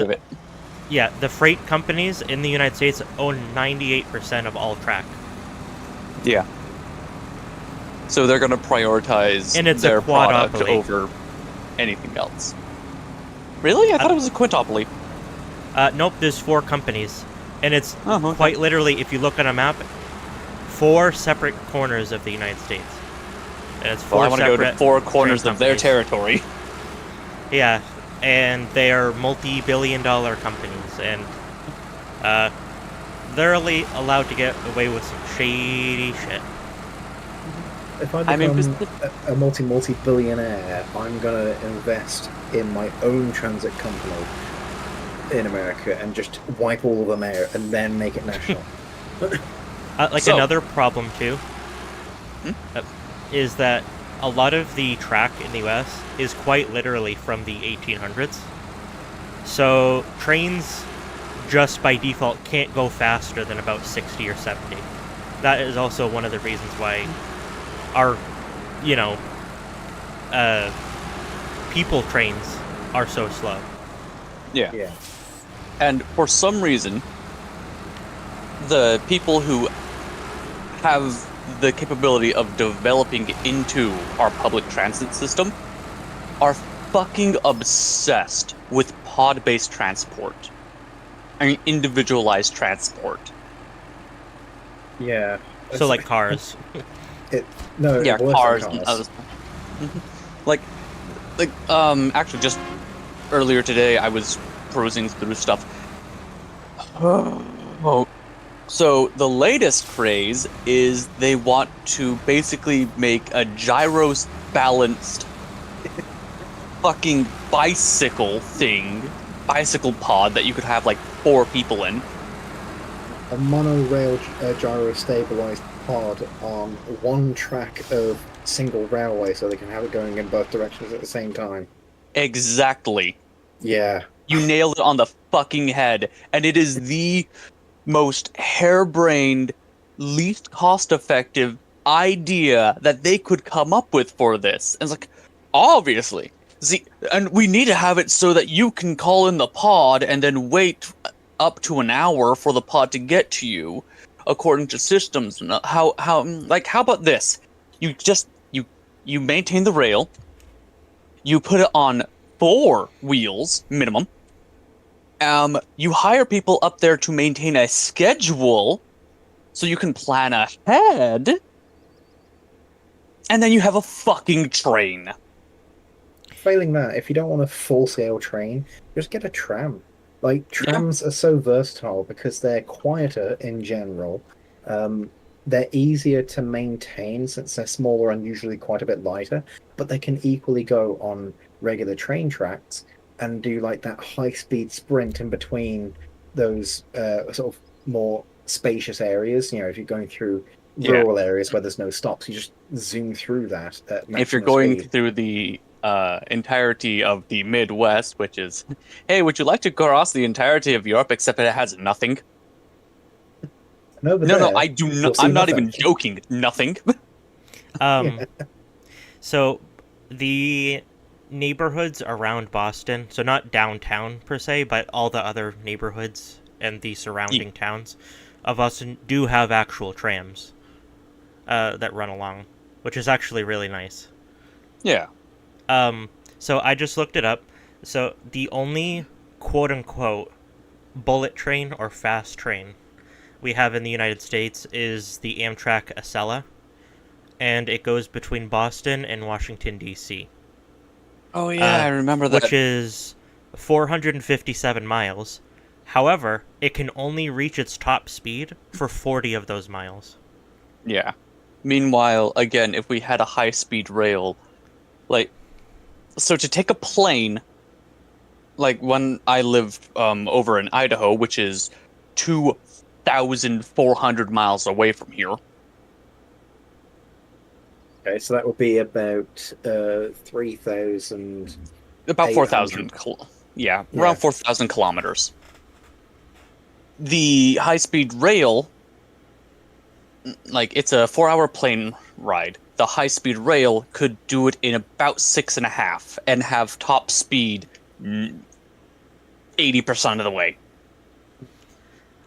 The thing is, with trains, you don't necessarily have to have this, quote unquote, high speed rail. You don't need to have super high speeds on the train for it to be efficient, as long as it's consistent. Yeah, that's the other thing is, like, people would gladly do an entire day trip by train as long as it gets them to their place, at 6 p.m. when it's scheduled to arrive at their destination. Yeah, they left their place at 6 p.m. as well, but that's 24 hours to cross 4,000 kilometers. The Acela's top speed that's still is really 150. impressive. I recently had some family members when we were at a funeral recently. I was saying that, I need to go and visit another member of my family who is at the north of the UK. Silver, you said the top speed of the Acela is 150, you said? Yeah, that's as fast as the Acela train can go. Okay. So Which it's is kind of it's slow. not even the fastest in the world. That is slow for high speed. Yeah. Sorry, you continue, Kiwi. Yeah, so That's about 16 hours. Sorry. That's okay. I can.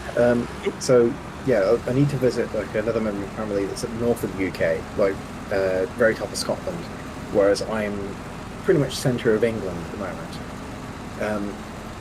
The way I was intending to do that is by train, because I can get a train that goes almost all the way there, and then I can just basically get a lift by car this last little bit of the journey, because it's quite remote. But they were saying, why don't you get a plane? You'll get up to the north of Scotland so much faster. It's like 2 hours tops, whereas if you go by train, it's like a whole day. And yes, it is faster, because it's kind of point to point at that point. But I then have to deal with security. I have to deal with luggage. I have to deal with weight limits. I have to deal with, do I look like a criminal, basically? Am I going to get stink eye from these security guards? Because I've had that in the past. Whereas if I jump on a train, I got my suitcase, sure, but I don't have to worry that I'm going to overbear the train in some way. I just stick it in a stow cabin. Sorry, you've overloaded the train with your suitcase full of load. Believe it or not, I think Canada, like one of their rail operators, they actually do have airport-style security getting onto their trains, where you have to size and weigh your baggage on a train. I can see sizing if it's a mass transport, but not weigh. I mean, even with sizing, it can't be that bad. Like, unless you're trying to take on, Snowrunner levels of, transit stuff, like trying to transport concrete blocks. No, this is just like, you've got like a backpack and a suitcase. Oh, hold on a minute, is that suitcase going to fit in this metal pipe? Is that suitcase secretly a transformer, and is that transformer secretly stolen from our power grid? Yes. Is it one of the Decepticon things or something? Is it a Decepticon? Oh yeah, my brain was... Yeah, anyways. But yeah, it's just so backwards to me. And Yeah, sure. Planes are useful for getting somewhere very quick, but it is so much extra hassle, and I avoid it wherever I can. I was actually willing to go to Amsterdam for a recent holiday that we had last year, I think it was now. I was willing to go to Amsterdam from the UK via train, and that Yeah. would take the majority of the day because of different transfers it would have to do, and that could be a bit stressful. You have to go through some unusual train stations that we're not gone through before. But while you're on the train, you don't have to think about anything, and you have space. You can get up, you can walk around, you Mhm. can, you're not trapped. You're not in a specially designed tube in the sky, hurtling through at just barely below the speed of sound. Exactly. Um, Whereas we ended up getting the plane because it was, to be fair, probably in that case the more sensible choice. But then we had to deal with the increased cost of tickets. We had to deal with getting to the airport an hour or two early to make sure we can get through security, making sure that Mhm. we've taken off all of our electronics and metal objects, and then going through the security scanner thing, and then still finding out that there's something that's triggering it. And yeah, it's a Yeah. whole ordeal. So I have looked into this quite a bit. How long it would take. So you can take an Amtrak across the country here in the United States. The longest one goes from here on the East Coast to the West Coast. Anywhere you want, really, out in California. And that journey would take you about 3.5 days of travel. Mhm. But you get to relax the entire time. Versus the when Am- Versus when you drove here. when I drove here, like it took me 3.5, 4 days, but I had to drive the entire fucker. Yeah, one nice thing that pretty much all the Amtrak trains have is a window car, where both the wall and the ceiling is all glass windows with like reclining chairs and stuff, which is a pretty nice way to travel. So, But you also One have of the meals and food and showers and everything. one of the things that I've always wondered why we don't do anymore in the US, because we used to do these just a little bit, is have 2 or 3 passenger cars on your freight lines. We used to do stuff like that. So you sort of get The like train was a low going priority. somewhere. Yeah, Yeah. Like, it's a low and priority yeah, passenger you were, service. yeah, and it's like, okay, so the train's going somewhere, the freight's being delivered, but you're also transporting people who are okay with going a slightly slower speed. But you can also take that into account, like, okay, well, how much are they paying for the transit? Is that more than what I get for transporting depleted uranium that needs to go to Nevada for storage? I mean, considering the length of freight trains, it's not even going to be an extra added cost at that point because, Yeah. what is it, 3 or 4 passenger cars is completely negligible. Yeah. And it might not actually make much of Weight-wise. and it might not even make much of a dent in the finances if you got them fully filled every time. You Mhm. probably wouldn't notice much on your paycheck, shall we say? But yeah, that to me makes a lot of sense because there are people that would be happy to just take a day journey and go where the freight goes, basically.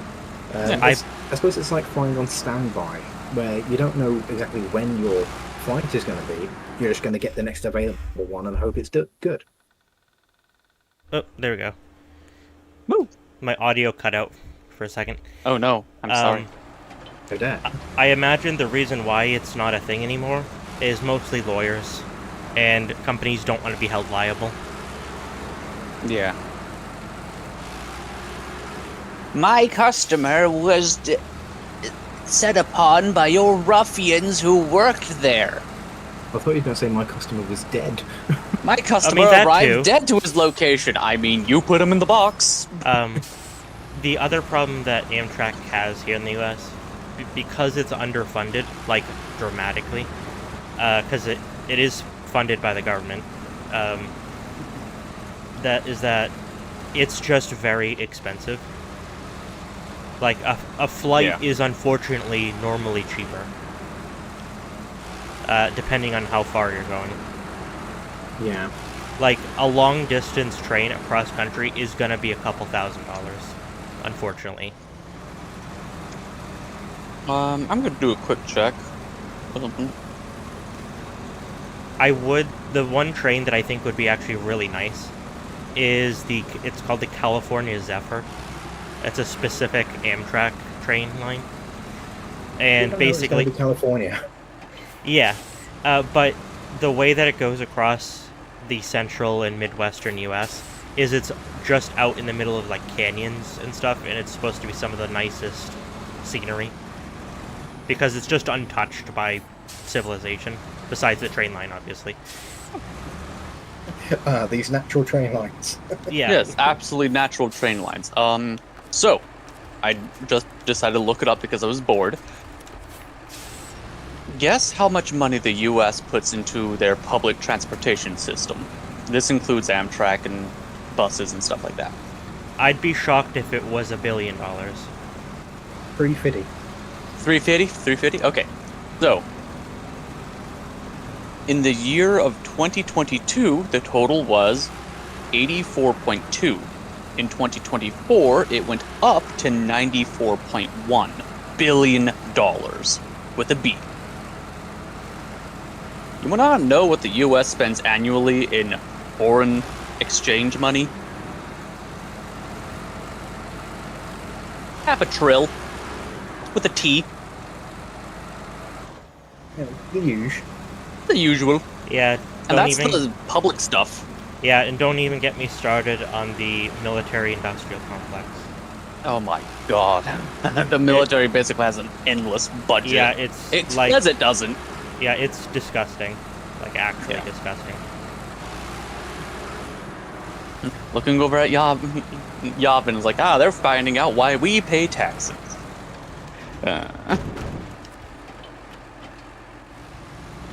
Hey, you want to know why we don't have free healthcare? Yeah, we just spent it all on like that bomb that took out 12 people? And one thing too, like with the whole train thing is,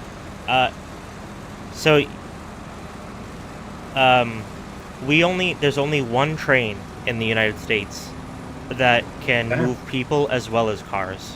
So like you guys have the Eurostar tunnel that can like transport cars and people. We only have one of those, and it goes from 2 cities in Florida. Literally one of the most unstable regions in the U.S. because of how hard it gets hit by hurricanes. Yeah, and but we have the one transit system that can transport humans and vehicles, and it goes 50 miles. literally, and Florida has, I think it's the worst public transportation, or basically non-existent. So it's like, why is this even a thing? Well, they could have so much better if they just used the alligators. Well, the thing is a train that can carry cars and people would make a lot of sense going across country. Yeah. Because that means you don't have to then rent a car. Mm-hmm. I don't know, it's just But that makes weird. too much sense. Sorry, you're making too much sense. Cease and desist. Quick! QB, hit the brain chip!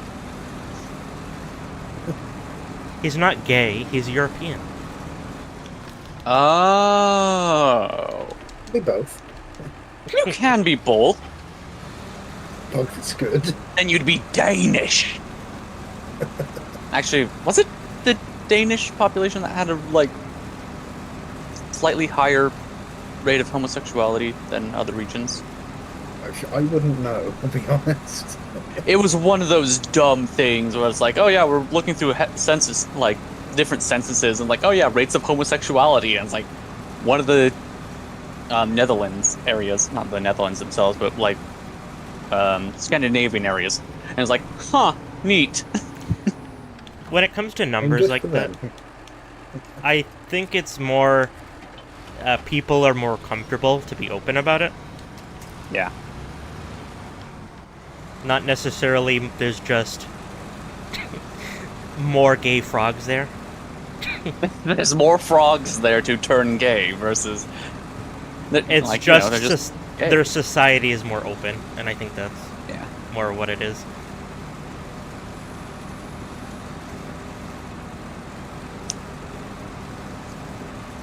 Anyway, how are you? Since you're across the pond. Yeah, hi. Since you're across the pond, do you know about the dumb turn the freaking frogs gay thing that happened? Yes, Alex Yeah. Jones guy. Yep. Okay, good. Oh. Yeah, they're putting chemicals in the water. They're turning the freaking frogs gay. I mean, Don't you understand? Alex, is that a problem? Why are you so concerned about the frogs?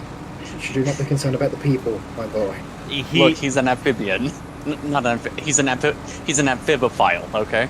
Ah, And he's scared. If the reptoid people were real, he would be one of them. Nah, he has way too much personality. I've seen plenty of YouTube videos with him in it, and Yeah. it's not. If anything, actually, no. The YouTube poops have made his personality better. Yeah, because like he is not a good person. He is not. The thing is, like, a part of me goes, everyone has something redeemable about them, and if they were to realise the error of their ways, they could become a better person. And then there's people like Alex Jones. Yeah, And then there's people is like, you will never learn what makes you a redeemable person. Yeah, I understand what you mean, QB. I've kind of been the similar way, where it's like I always try and find the best in people, because I know most negative traits are kind of a deflection to some degree. Yeah, sometimes a deflection, or they learn from problems in history, problems with family, things like that. But And there are the it can be occasional very outliers that are just bad, Yeah. unfortunately. And yet you keep me around. Oh. Well, I need someone to kill the bugs. Woo! I can grab wasps in a cup and I take them outside because I'm like, I don't mind wasps. He will then pet the wasps. I have done that before. Have you done it at 30 miles an hour before? Have I what? Have you pet the wasp at 30 miles an hour with your hand before? I have had that happen too. In fact, not just my hand, but my neck. Mm. That was very interesting. The wasp did not know what was coming. Neither of us knew what hit us until later.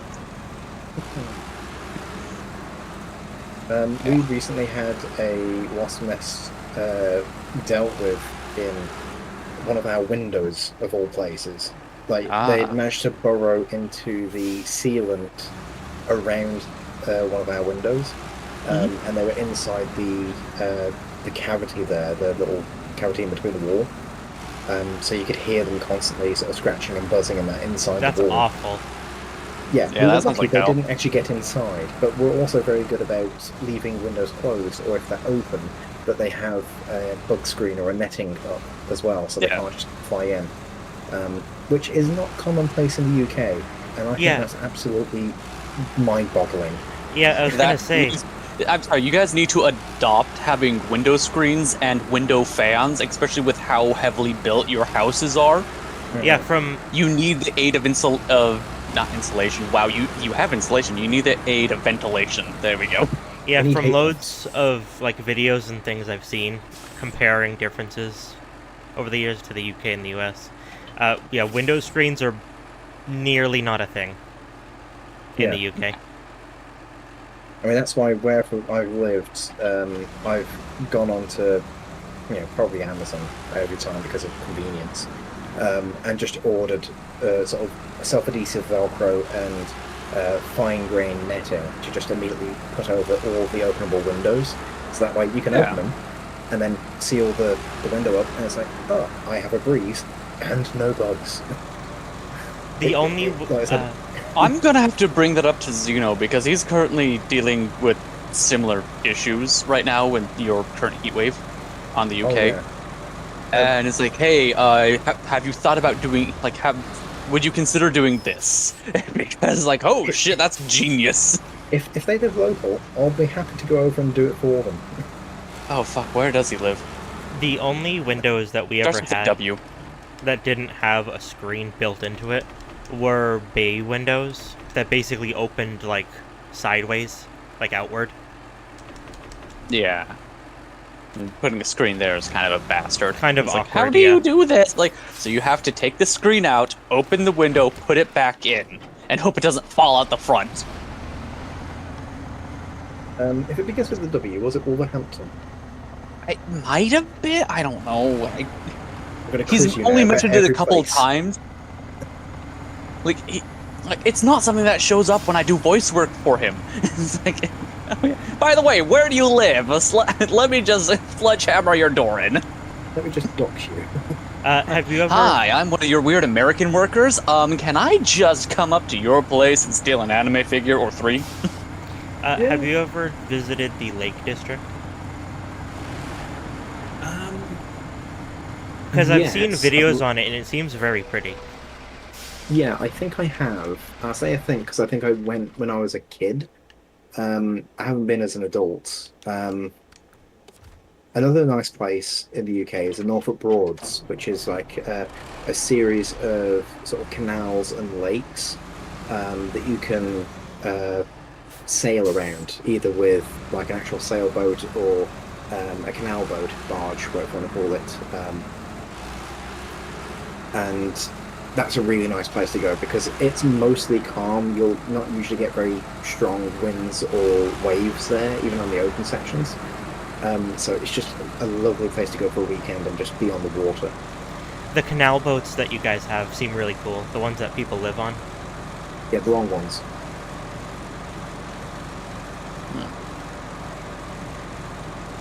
I'm going to assume that the silence is a confirmation from Silver. I didn't hear your question. Oh, he said the long ones Yes. is a question. Okay, cool. Like, It wasn't a it was question, a it was a statement. statement. Well, Yeah. it was a statement with with a secondary question. It's a weird grammar thing. I'll shut up. It was a threat. The long ones. It was a threat. The long ones. It was a statement that required clarification of confirmation. Yes. Hans, yeah, I'll- get it the long ones. It's the long butts. We kind of have that here. They're not canal boats, but people will live on, like, recreational boats. Like, it's common in places where it's warm year-round. RVs. What? They don't have RVs, they have RVs now, do they? Yes. Yes. It's common in Florida. Like, people will literally live in a marina. And they'll even have mailboxes and stuff. It's kind of neat. Wasn't people- Dexter set in Florida? I have no idea. No clue. Dexter's Laboratory, or? No, No. the show, Dexter. The serial killer. Not Yeah. the Oh, scientist. I don't know. It could be in Florida. They both could be in Florida for all I know. Yeah, a lot of people do live on boats down there because it's just a lot cheaper. Makes sense. Hey, look! I don't have to pay property tax because what's my property? Well, I don't have a yeah, land to live on. I'm literally stuck in the water. Fortunately, getting fiber optic to your boat is a bit more difficult. Don't worry, most of we the US do doesn't have that. Yeah, we actually have a rather robust broadband system because of how shitty our fiber optic outreach is. Where you can get fiber optic, it's amazing, but yeah, Only major we've cities decided, have that. but now we have broadband. It's like, oh, so how's broadband? You can get up to 500 megs pretty easy. That's decent enough for most people. For us, we can get, I think, We can get a gig, actually. we can get up to 2. However, the upload speed is low. That's the catch. Yeah. Meanwhile, with the plan we have right now, it's 100 both ways. Actually, no, it's 500 down. Oh, 500 down? Okay. We've got a friend that's recently moved from the area we're in, which is Telford, basically West Midlands. So slightly west of the centre of the UK, into Wales, and specifically quite a remote part of it because they wanted to have somewhere quiet to settle down with and build a new family, which is perfectly acceptable. Like, all power to them. Why'd you go to Wales? Well, it can be a nice place, but their new place didn't have good internet hooked up. They had like a dial-up still because it was just an old place. Which again, Yeah. fair enough. They wanted to get internet put in, and they've applied for it, and it's all been accepted. And their estimate was supposed to be 1 week for it to be installed. It has now been about a month, and the estimate is now 3 weeks still. And their current download speed is 0.1 megabits per second. Oh, oh God. And he was bragging about how fast his internet was going to be. As soon as he moved it, it's like, oh, we got the best speed. It's going to be so fast. It's going to be the best fiber optic. Almost doing like a sort of a Trumpism almost. Yeah, we have the best of this. We have the best of that. It's just going. It's gonna be the best speed, the highest upload. Exactly. We're gonna have it dug 6 feet deep so it can't be impacted by road traffic. No one then has faster exactly 1 internet week later- speed. Yeah, even the Exactly. Pentagon. Exactly 1 week later, it's like, yeah. So there's been a problem with the internet. Yeah, that's one of the convenient things about us having that robust broadband system. Is like, hey, I have a place over here. Can I get internet from anyone? And 3 companies will chime in and say, yo, $100, we can beam it to you. Yeah, like $100, we can set you up immediately. If you want to start doing deals, then you're gonna have to set up a contract. It's like, okay. Yeah. Unfortunately, they have some monopolies going on with the ISPs over there as well, don't they? Yeah, no, we have monopolies. It's You just, have Verizon, Comcast, and that's which is basically Verizon. Yes, they own their own competition. Oh yeah, you know what Alphabet does? Super. Close. Alphabet owns Google. Yes. Yes. And yeah, when I first learned about that years ago, I was like, what? Like, that is some actual supervillain Mhm. type company.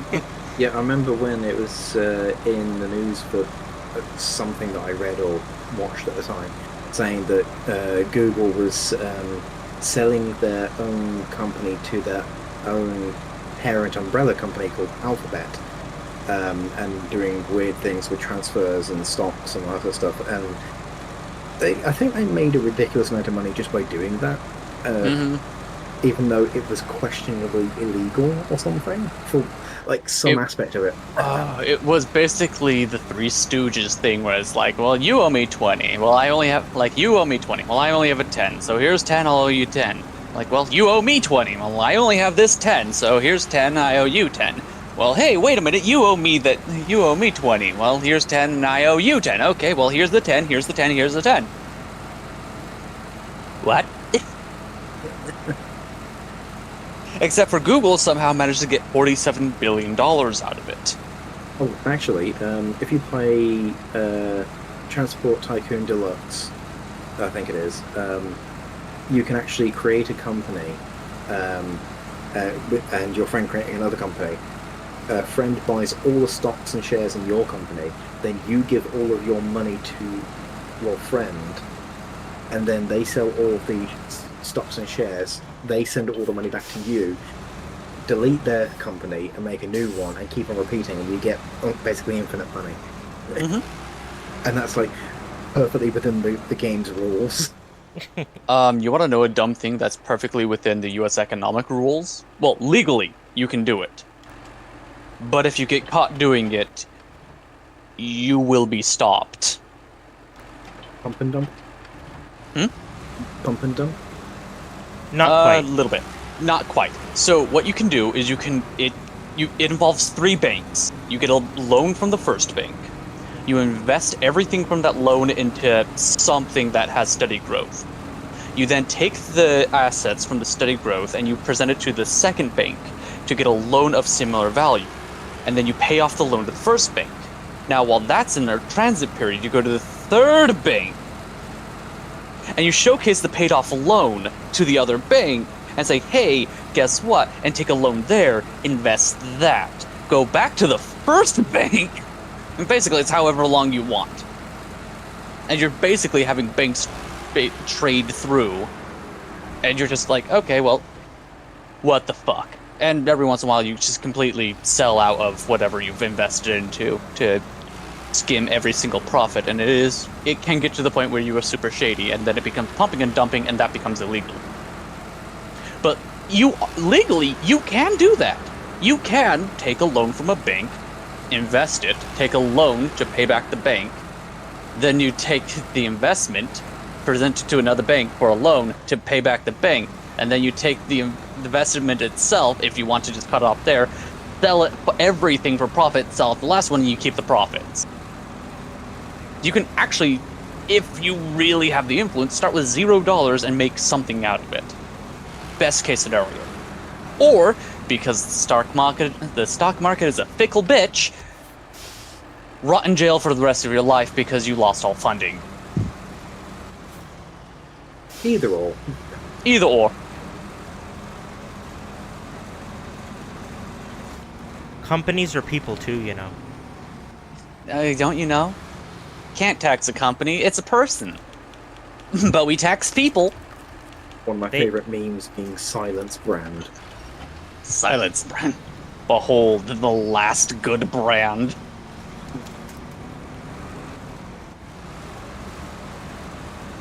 Oh, what was it? It was, who was that SpongeBob sidekick? Not SpongeBob, but Merman's sidekick. Barnacle Boy? Those are two very different characters. I know. Like, so Merman shows up in SpongeBob, but, like, I'm trying to remember the guy's name. Yeah, Mermaid Man and Barnacle Boy, I said. Barnacle Boy, okay, I did not hear you, I'm sorry. So yeah, you have Barnacle Boy, and there is a meme of him holding something in his hand. It's like, yes, the last thing. And it was deep fried meme, and it keeps coming back. The last one was the last honest politician. That time's ahead, my boys. There are times ahead.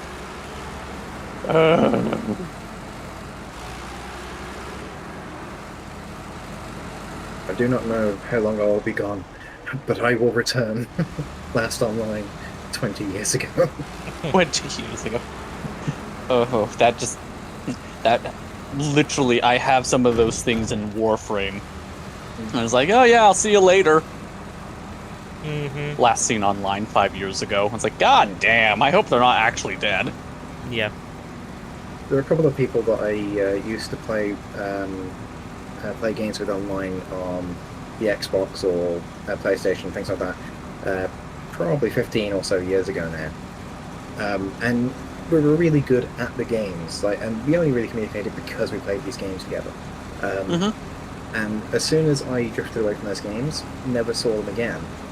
And I just think, do they ever think back and remember fondly, like I do, how much we dominated in those games? We wrecked those noobs. It's funny. On my OG Xbox 360, which I still have, I used to play the version of Minecraft on that a lot, like all the time. And I actually still, on my old account, am friends with Squall's old 360 account. And in fact, I have a Minecraft world that we had, like, we were playing together. We didn't play it much, but it's still kind of a fun thing to still have. Yeah. I got really disappointed when I learnt back in the day that the Minecraft world on Xbox was very limited in size. Oh, yeah. Had invisible world borders, and I was like, oh. Yeah, it's pretty limited. How many blocks did the Xbox One give you? 1,000 by 1,000. Yeah. Isn't that the realm that was set up by Gremlin? Not Gremlin. Grun? Was it Gremlin or was it Grunge?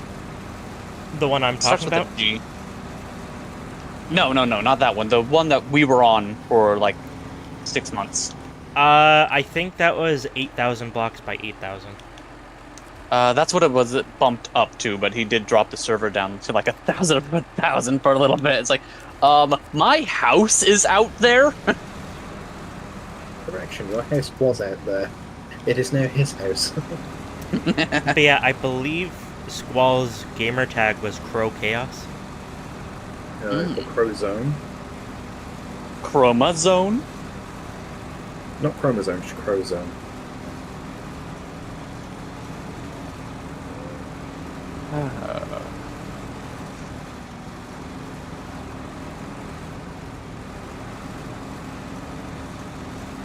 God, if I had the ability to have a job that only would make me work for 3 days. Because to get something like that in the US, you have to jump through every single hoop. Because the companies, they want you to work just underneath the hour limit of when they start having to actually pay you. Yeah, Yeah. in the UK, full time is like 40 hours. So the equivalent would be, we're going to get you a contract for 39 and a half hours. Yeah, so it's the same shit over here. Rates. And it's like, okay, well, here we go. Here's this. Like, but if I could, like, oh yeah, you're gonna work 3 days. Like, you work 3 days. Like, fuck yes. Hell, when I was transitioning between working on the farm to trying to actually get a resume set up to work elsewhere, I had a job with they're kind of a job training agency, basically a Goodwill. I like a donation store. They're a donation store. Desert Industry was the actual name of the store, but it's like basically a Goodwill, a Salvation Army, stuff like that. It's just easier to explain it that way than like say, oh yeah, the Desert Industry. Like, what the fuck's a Desert Industry? So I just replace it with it's a Goodwill. Goodwill underneath a different title, and that normally gets through. And that's why I don't explain it to anyone, because it takes an extra 2 minutes. But the employment thing that I had there was 24 hours a week of job training. Just a mess like that started. And the minimum wage in Idaho is still $7.25, or was still $7.25 at that time. So, yeah, not the best. They started me at $9.50, which is $2 higher than minimum wage. Hey, yeah, Really impressive, actually. oh yeah, no, it was great. But it was like, oh yeah, well, we are only gonna put you on for X amount. Wait, no, I think it was 4 sevens. I'm trying to remember how much that is off the top of my head. If I just mathed it out, it would be easy. It's 14 and 14, 28 hours. I don't know why my brain was going, you only get 3 sevens on a gambling machine. I don't know why my brain went there. I don't know either. But it was fine. It was fine. And I worked myself up from a shelf stalker, and that's also one of the things that irks me with some of the jobs out here, is that the stores themselves that are hiring are so fucking big. And if you don't have a specialized location, like you won't if you're barely starting a job, they expect you to jump in between basically any form of the job positions. Like, Yeah, we want you to go between days and nights and mornings, and then also do stocking shelves, and then working at the deli counter, going into the customer support area, and then on the tills. Yep. Yeah. If you work at a grocery store, that's what you're gonna get here. Yeah, that's your job. Your job is everything in the store minus management. Working at the store minus the good stuff. Yeah, minus the good stuff. Sometimes. After in that 1 year working, I managed to weasel my way from being a shelf stalker into associate lead for the donation processing. in 1 fucking year. It's like, how the hell did I do this? You pulled yourself up by your bootstraps. By my autistic bootstraps, I guess. Yeah, and the minimum wage here in Massachusetts is $15 an hour. Yeah.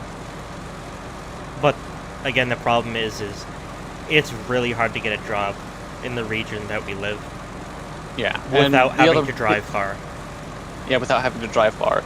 And the other problem that I run into is online, when it comes to my legal applications, I can dis-a-fucking-peer in a second. I don't know how it happens. I have been lost so many times. And it's like, hey, I showed up and we have the applications in, like, oh yeah, I remember you. The system doesn't.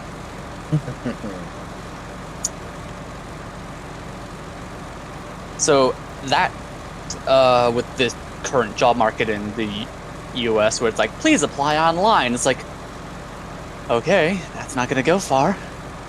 I'll do it. And the job that Kripa managed to get here screwed him over. Absolutely. And about 15 other people. Yeah. Well, myself and 12 people. So they screwed over 13 people on one job front. Basically what they were doing was they were setting up a Dollar Tree. So like a Poundland type thing. Yeah. Basically a Poundland. And it would have been fine. It's right there. It's not far. Dollar Tree is notorious for only hiring part-time. But that's what Kripa wanted. Yeah, that's I don't have the physical rigidity for a full-time job. I worked 18-hour days from the years of 5 to 25.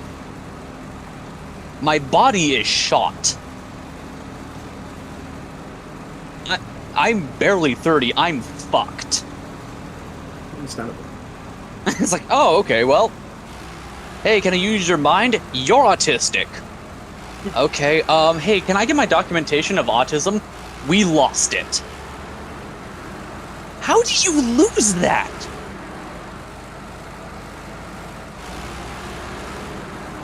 I have the documentation that I have documentation, but the initial documentation doesn't exist anymore, according to them. I also heard that Dollar Tree is also not a great place to work in general. I could be mistaken. No. It's not a great place to work in general, but it was a job. I can't remember if it was a Wendover video or something that I watched about it.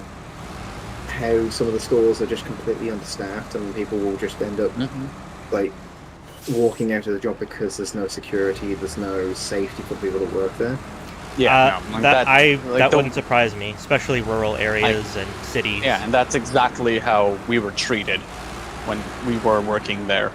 It's like, okay, yeah, you worked for it was 4 weeks, 2 pay periods, and we got everything set up. We got the store up and opened. And then myself and 12 people were just let off without notice. But yeah, so it was a brand new store and they hired a load of people to open it and set it up, VAR included. And then once it was set up and they were working for a couple weeks, suddenly they were like, okay, we'll call you in when we have more work for you. And the boss wouldn't let anyone know what was going on for about a month. Yeah. And then said, oh, you lost your job. Mm-hmm. And I talked to some of the people that did work there still. And they were like, oh, yeah, no, we are being absolutely screwed with our hours. Fucking the manager was doing split shifts on people that were fucking cashiers. I was like, how are you that big of an asshole? Yeah, and something that surprises me is how heartless so many people in management can be. I get that management kind of encourages it based on the way that businesses work and the personality you kind of need to have to be a manager, quote unquote. But Yeah. it's still surprising just how many of them really do not care about their employees. Yeah, like, again, when I like to go back to working at Desert Industry, I I worked underneath 3 managers and the HR rep almost constantly as soon as I became associate lead. There was the store owning manager, there was the production manager, there was the storefront manager, and again the HR rep. I do not envy any of their jobs. Granted, I was also doing half their jobs. Basically anything that did not deal with their side of the higher-ups. I dealt with all the shit below when I was on clock. It's like, oh god, cashiers are fucking up again. I have to go and reset, and we have to restock tills. I have to be here to open the store. I have to make certain that all the accounting's helped out with. And oh my god, why am I not just a manager by this point? I don't want to be. But one of the things that made me very upset with the situation with VAR and other people is when VAR kept calling, like, to try and figure out what was going on. The boss that was withholding information was basically treating VAR like he was an idiot. Yeah. For asking questions and treating him like he was, like, stupid and basically insulting him. Yeah, don't you know? Don't you understand? Yeah, that made me very mad. Not word for word, but basically. It's yeah. Like, no, I don't know. Hi, Panda. Hello, Panda. But that's not true. What isn't true? But yeah, just... What's not true this one? But him, like, treating you like an idiot was just, like, gross. I even had the thing where I was like, oh yeah, no, I'm, like, here's my skill sets. I can count money, I can do accounting, I can stock shelves, and I can, like, I can run the cashier, and I can tell other people what to do. Okay? That's my skill sets. I can't do the heavy labor stuff anymore. And the first thing that manager wanted me to do, until I made it very clear that I'm physically fucked, is do the unloading the box cars, the trucks and other stuff.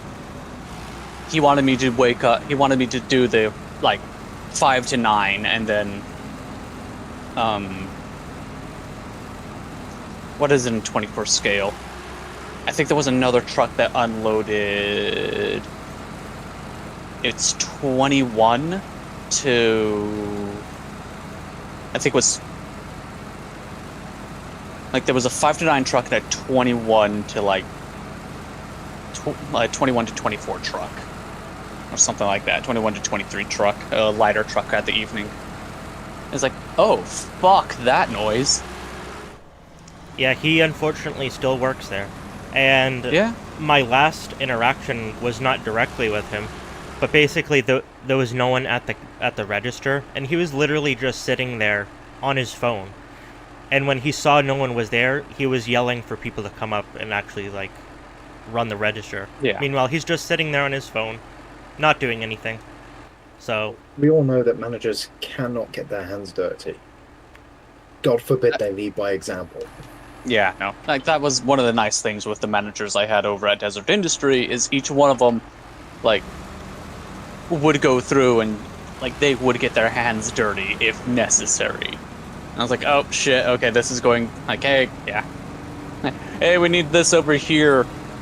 Oh, I'm the one available. All right. That was one of the really nice things working with them, but no. A particular experience I had that was very frustrating when I was in retail. I worked at a... Was it the customers? Well, the customers were always on, but no, so the managerial side of things. I was taking a delivery for this little travel store, so it's in a train station, high throughput of people, so we had deliveries almost every day. And ideally, we take in a delivery, it should take no more than an hour. I took a bit longer because as I was taking the stuff in, there was all sorts of confectionery, things like that, so drinks and crisps and chocolates. Yeah. I took a note of what the expiry date was on those boxes because each box had the same expiry date. Everything inside of it had the same expiry date. So I made a note of that on the delivery form. So, okay, this pack of Maltesers has this date, this pack of chewing gum has this date, etc. And yeah, it took a little bit longer. And I tried to explain to my boss when she came in and said, why are you still working on this? This should have been packed away like 20 minutes ago. I tried to explain to her, yes, we spend a little bit longer bringing the stuff in, not that it's busy right now, but then we don't have to spend hours every day constantly rotating and double checking the dates on every item in the shop because we already know what's going to go out of date and when. Because I'd already made a list of this in the previous couple of deliveries and she hadn't noticed. She told me to stop doing that. When I then got made a supervisor and assistant manager of a satellite store for the same region, I then implemented that by myself because it was only a one-man store at that point. And as a result, I never had to actually check the dates for things until it was like 2 or 3 weeks out. As in like before the deadline. Yeah. And then I just check that one item and rotate the stock, make sure it's all in the correct order, and it was so easy. It saved me hours upon hours of unnecessary checking and testing and rotating. And apparently it takes too long. You can't do that. Managers are allergic to efficiency. Unless they come up with the idea, in which case it has to be perfect and you're not allowed to say otherwise. No. My fellow colleagues being smart and intelligent, impossible. Look, I did not get my 4-year business degree to be dumber than the other people who work with me. Oh, by the way, that's smarter than the manager. It's more likely than you think. It's sometimes more likely than you think. Yeah, like that's another thing to put into consideration is that in America, a lot of the time to become a manager, you need a college degree of any kind. For some reason. It's so stupid. I don't know if you have the same problem in the UK, but an extremely common problem you have here when applying for a job is it'll say entry-level job, but then it'll say 4 years experience required. Yeah. In the UK, it's somewhat similar. Entry-level positions require a degree. And the lowest level degree is usually a bachelor's. And that can be for things as simple as answering phones for like a customer support line, which last time I checked, there isn't a degree for doing that. No, but this applies for most positions. Like you'll see it for delivery driver, being a cashier. It will say 2 years of experience. I work at McDonald's. Required. Like, would you like to have 7 years of experience at McDonald's? And it's like, hi, I was born yesterday. Can I have job? Like, no. You should have been working in the womb. Like literally.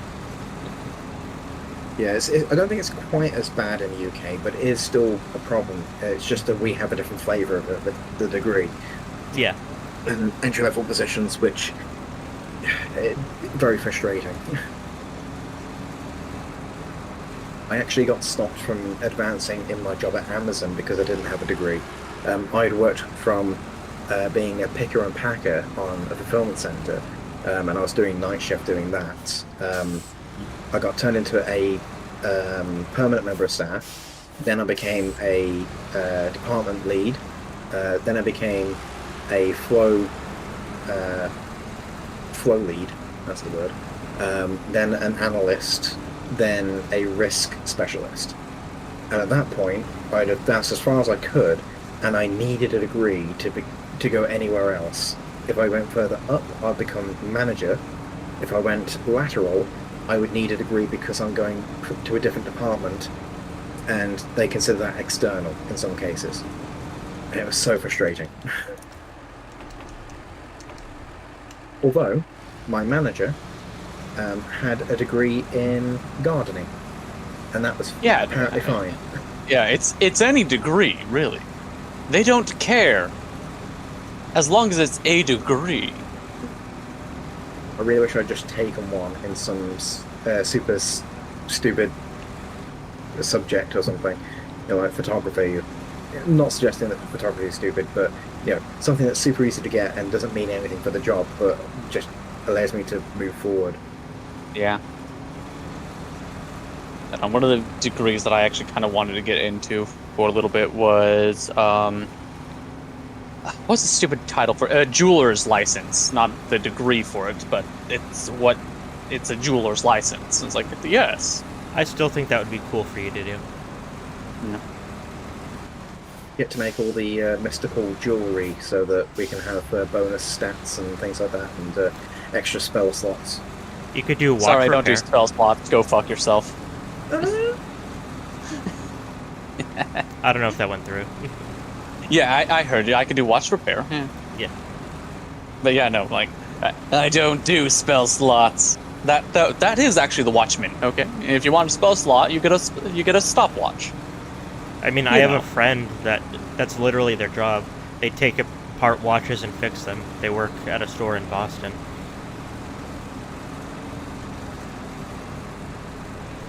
Whenever I think of a stopwatch, I just think of a rather British kids show called Bernard's Watch.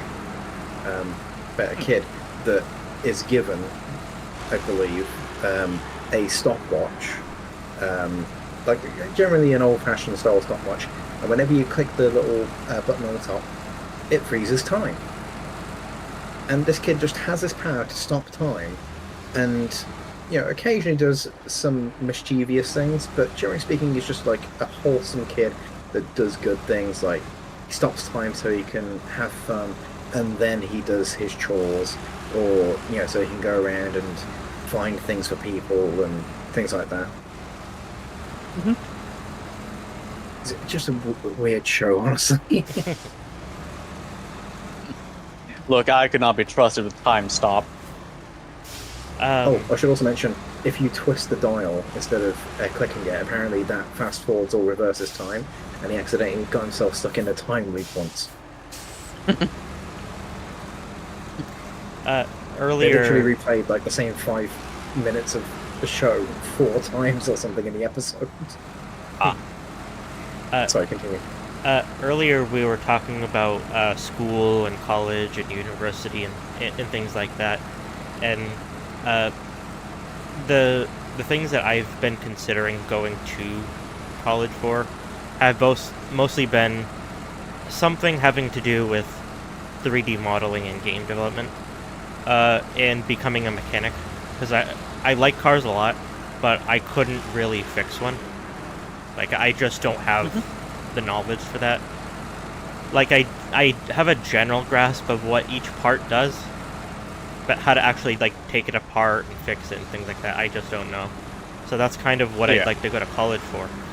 And QB had mentioned earlier classes where if you're good at it, the company might take you on directly. And the becoming a mechanic at the colleges that we have here is kind of the same thing, because you're working for one of the major car manufacturer brands. You'd essentially be working at one of their dealers. So it's kind of cool, because not only are you learning, but you are actually being paid for your time.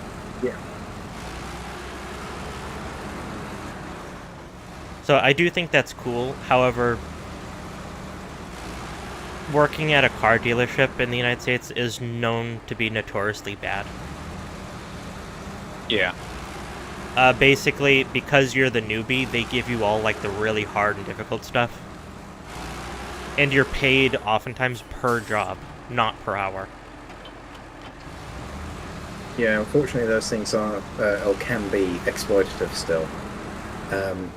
But it's one of those things that you want it to be fixed, but it is still very beneficial for the kid compared to not having that. So Yeah, that's how I lesser feel. of two evils. Yeah. Unfortunately, Oh. though, the community colleges that I'd go to, as far as I can tell, don't offer mechanics for some reason. It's only the private colleges, at least that I've found. Yeah.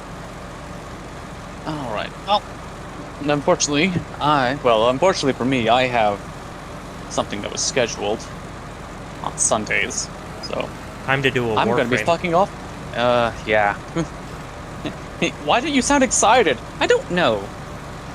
I enjoy doing it. I enjoy the group of people that I am with. I just don't look forward to things. I don't know why. And it's not just Warframe that I have that problem with. I agree, Panda. It's a beautiful thing. You can almost hear his voice. I don't exist. Yeah, I'm gonna be fucking off for at least 2 hours. So Okay. Well, I hope you enjoy your fucking up for 2 hours. I will be fucking for 2 hours. No more, no less. No more, no less. 15 minutes in. Just fluids. dying. Alright, yeah. Peace. See ya.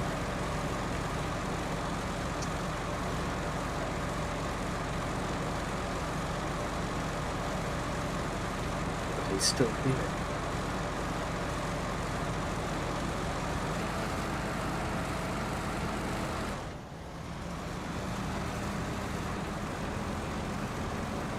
I was actually surprised that he wasn't streaming tonight. So Cryphus streams on certain days. Tuesdays, Thursdays, and Saturdays. I see. Yeah. I used to follow his or a similar schedule to him, but I just stream whenever. Yeah, I'm hoping that. Oh my god, I'm in 2 calls right now. Oh my hell. Yes. Yeah, I was going to Sorry, say you haven't guys. signed out to this one. Oh, thank God that dickhead's gone. I know, right? Sorry, I just realised that's the thing that we say here whenever any of us leave the house, and obviously we all mean it in jest and good fun. I never explain that to you. We've done that with you before. No, that's okay. There's been a few times where we've had some new friends that have visited, and they've gone, "Oh my God, are they that bad?" No, So no, naive. we insult each other all the time. It's fun. What the hell was I saying? Yeah, I am intending at this point to finally get myself on a stream of my own. Right, so I've set up OBS, so it should be able to stream straight away. Like I could open it up right now and start a stream. Not that I have anything to really stream myself for, but I do want to get a few bits in place. Get like the slide sorted out, have like a little avatar thing on the screen, so it's not just the gameplay. I would like to see if I can set up one of those PNG tuber things, which I do have a bit of software for now. I just need to figure out if I can use it. And that should be all I need. So hopefully I could do it this week.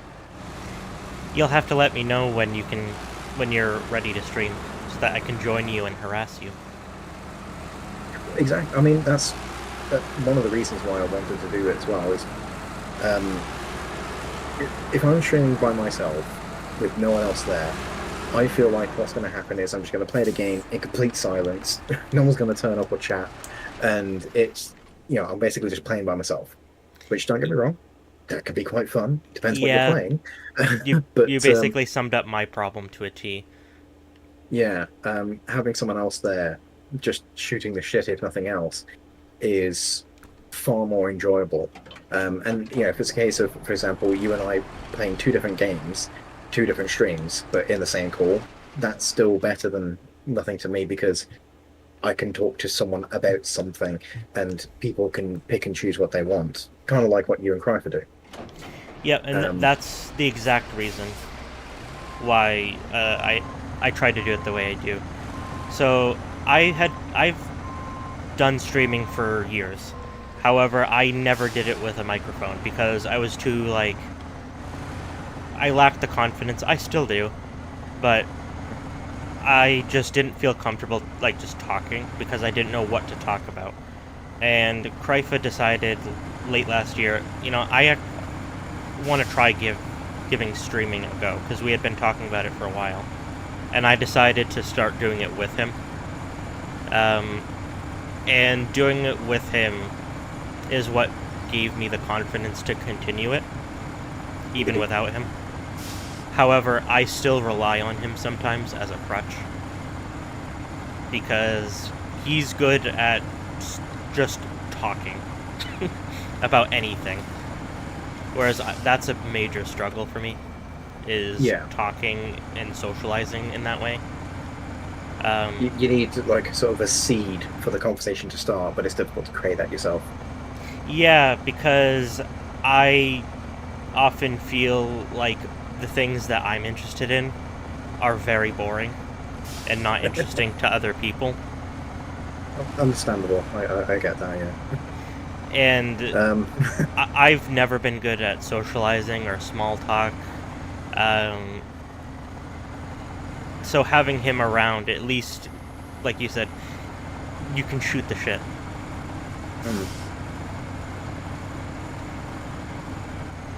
Because oftentimes I will just be here in silence, and it's not intentional, but I just don't know what to say, because it's like, I don't want to just say what I'm seeing. You know what I mean? I don't want to do that. Yeah, it's not catchphrase. Just realised that may not be a phrase you're familiar with.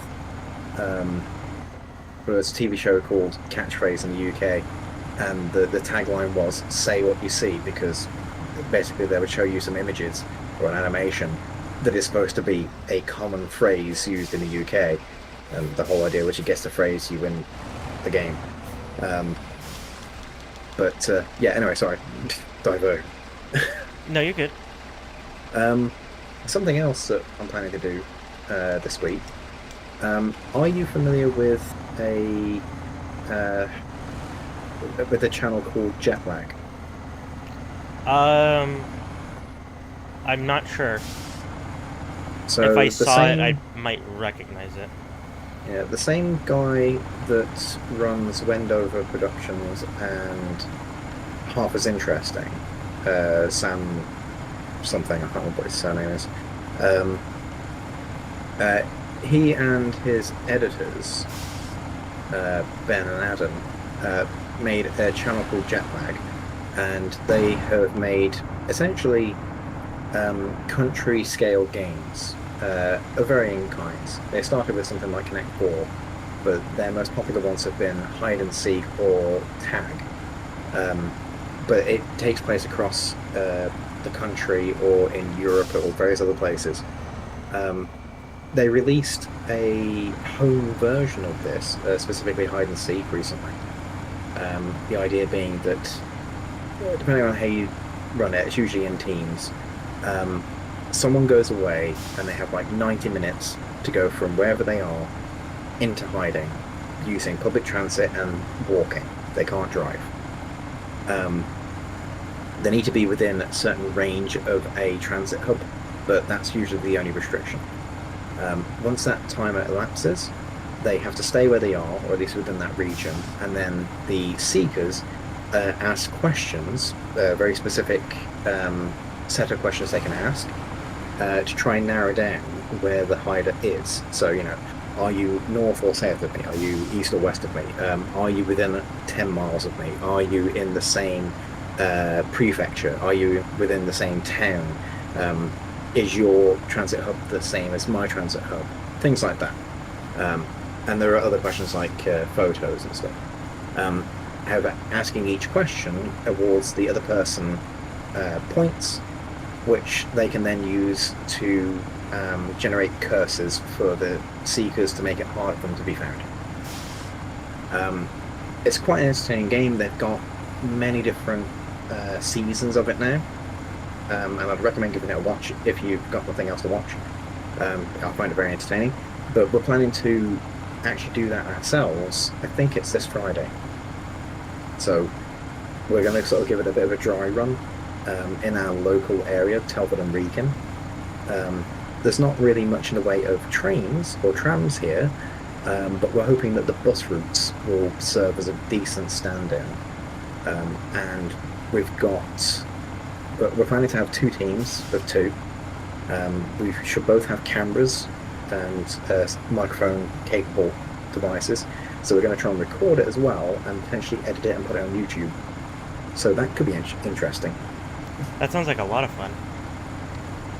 I feel like it's going to be a lot of hassle to get started with, and it's going to be very unusual for me to do this sort of vlog style kind of thing where you're running around with a camera in your face trying to explain what your thought process is as you're hiding or as you're trying to seek and things like that, because that's something I've never really done. But it seems like fun.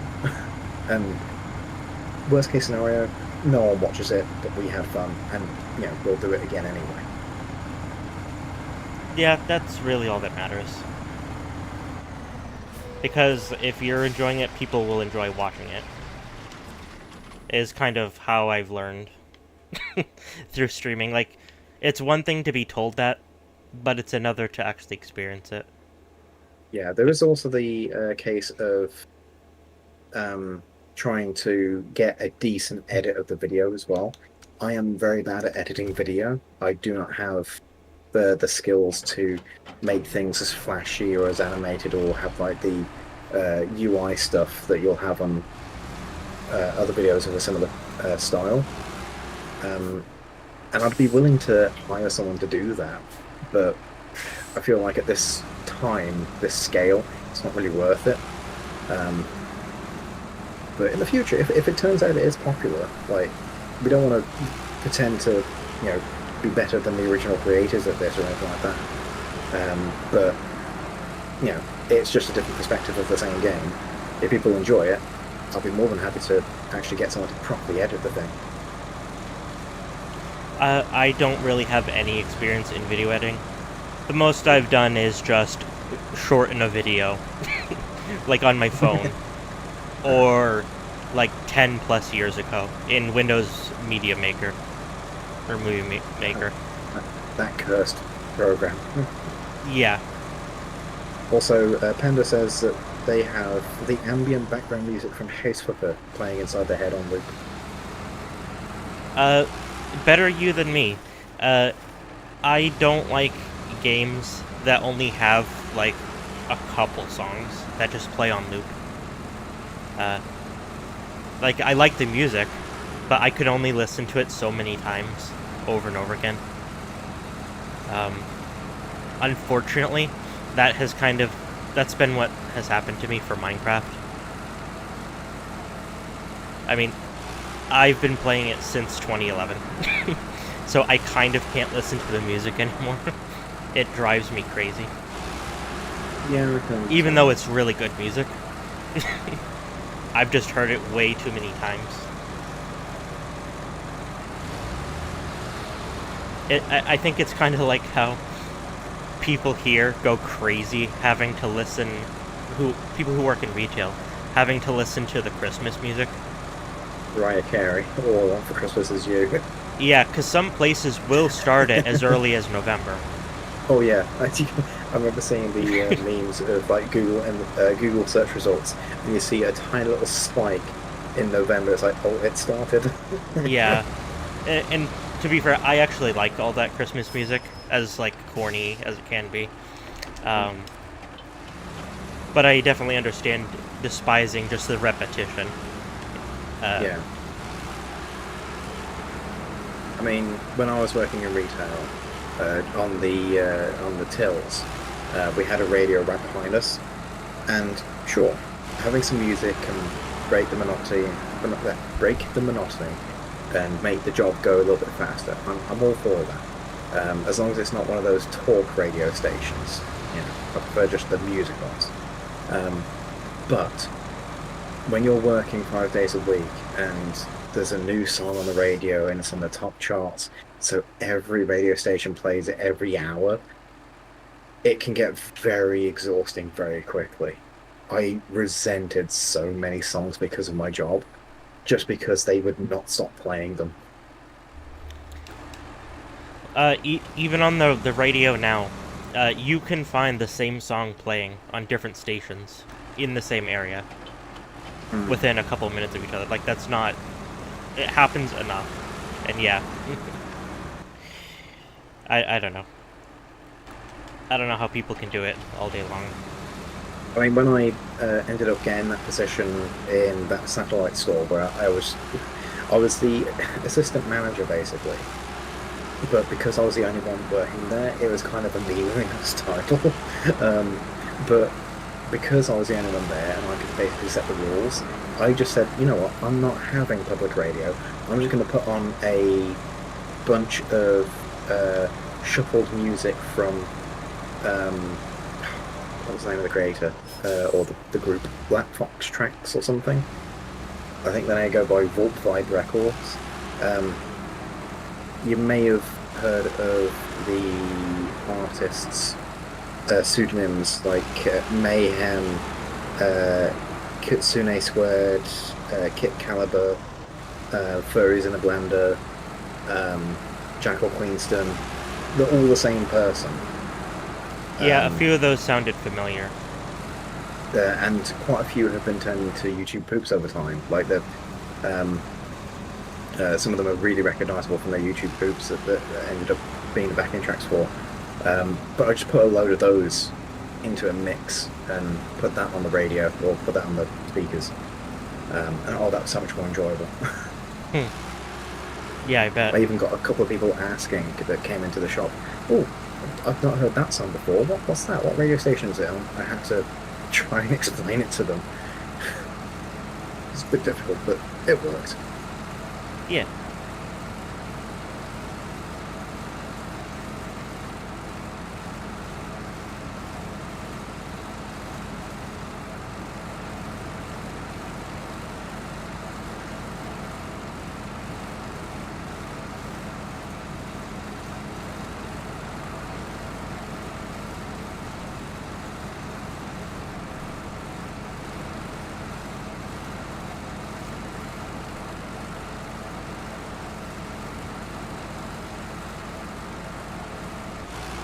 So what is Panda up to today, besides watching the stream?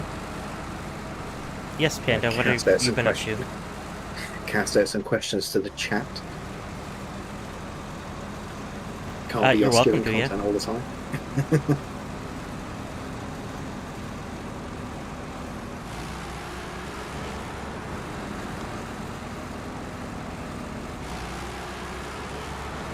Oh, and while I wait for a response, do you remember when I mentioned a couple of nights ago about sub count?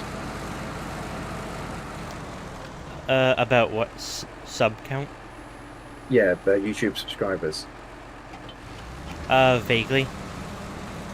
I said I don't know how many I had, because obviously you and Kryper both have like sub goals. Yeah. I was just thinking, oh god, how, like what sub goal should I set? Because I didn't know how many subscribers I had. I can now like pretend to flex on Kryper because I have more subs than he does. I have 350 or something, and they are by no means active subscribers at this point. Like the last video I put out, I think was like 10 years ago. But in my defense, it's a bigger number than his. Yes. So I can pretend that I am helping him, not he's helping me. Yeah, no, when I started streaming, my channel had only about 40 to 50 subscribers. And most of them, even now, are not active. Well, if they are, they never post in chat, as far as I'm aware. I've often found that live streams generally have lower engagement than regular videos anyway, because most people don't want to drop into a stream and see something halfway through. or they don't want to be like active in that sense. I'd rather leave a comment when they know what the context is, if that makes sense. Yeah. One thing that That's I've my been experience. Yeah. One thing I've been wanting to do for quite a while now is a YouTube channel I used to watch all the time. They got sick of dealing with YouTube and stuff, so they deleted their channel. But there's been several channels that have re-uploaded all their videos, just as like an archive. And something I've been kind of wanting to do is make like a funny moments kind of compilation, because not many exist for this particular person. But just the idea of trying to do video editing is like, oh god, it's very daunting. Yeah, I always found video editing, it's satisfying once you've made something, but it feels so daunting if you haven't got a plan going into it. Yeah, and I don't even know what software to use, like what one is like a good one. All I can tell always... you is that... Hold on.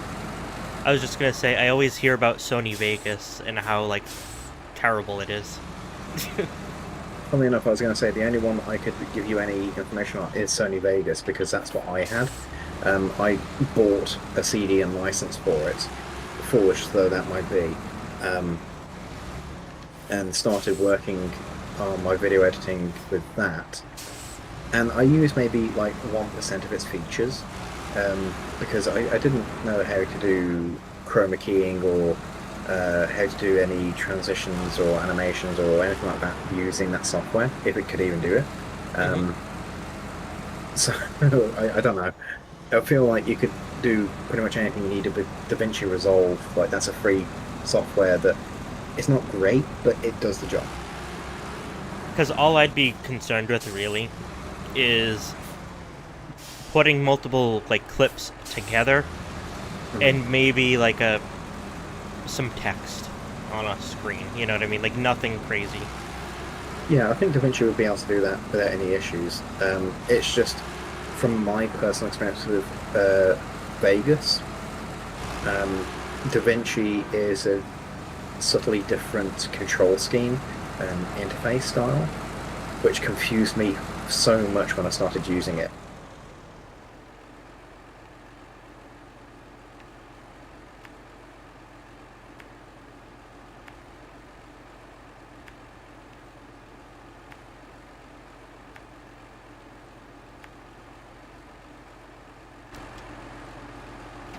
Have you ever tried to do stuff with, like, making animations? For videos.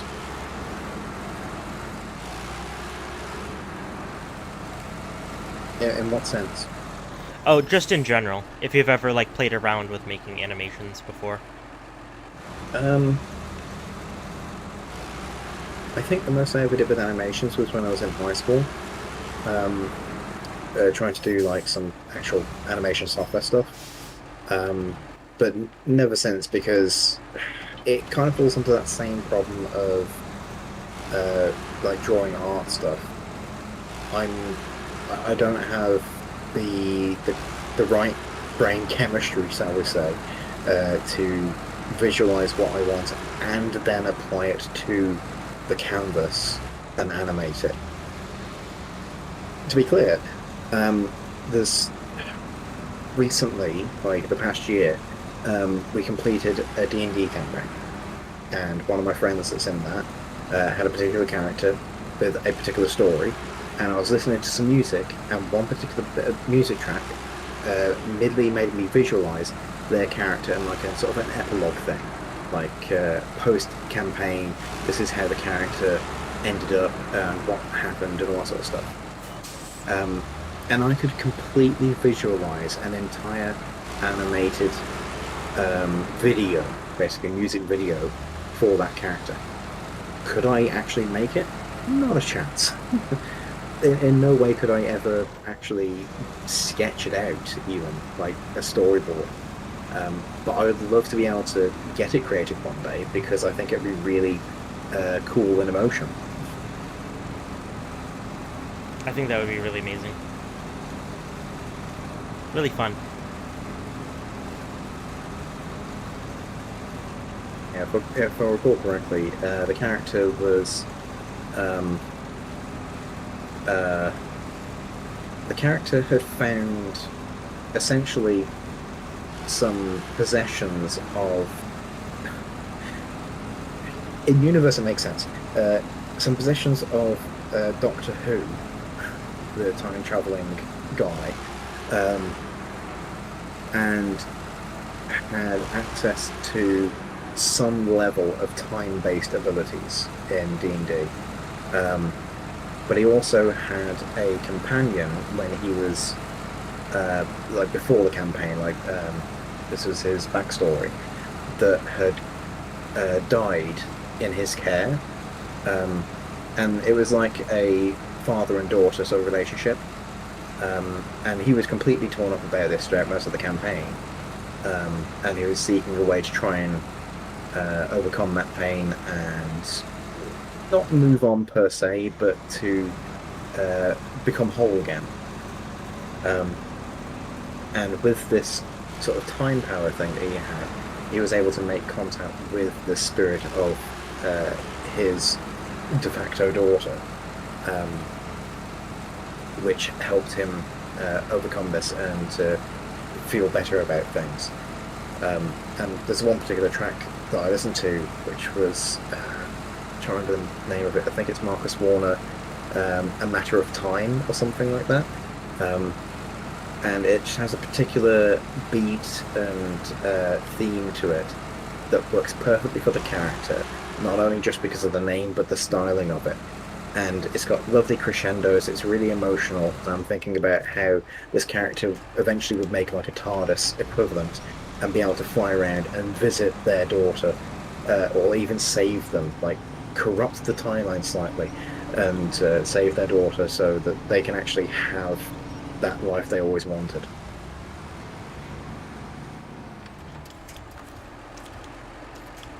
I like that.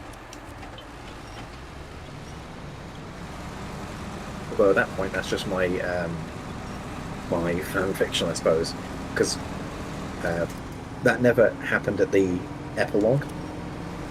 It's just what I like to imagine they would have done. Yeah.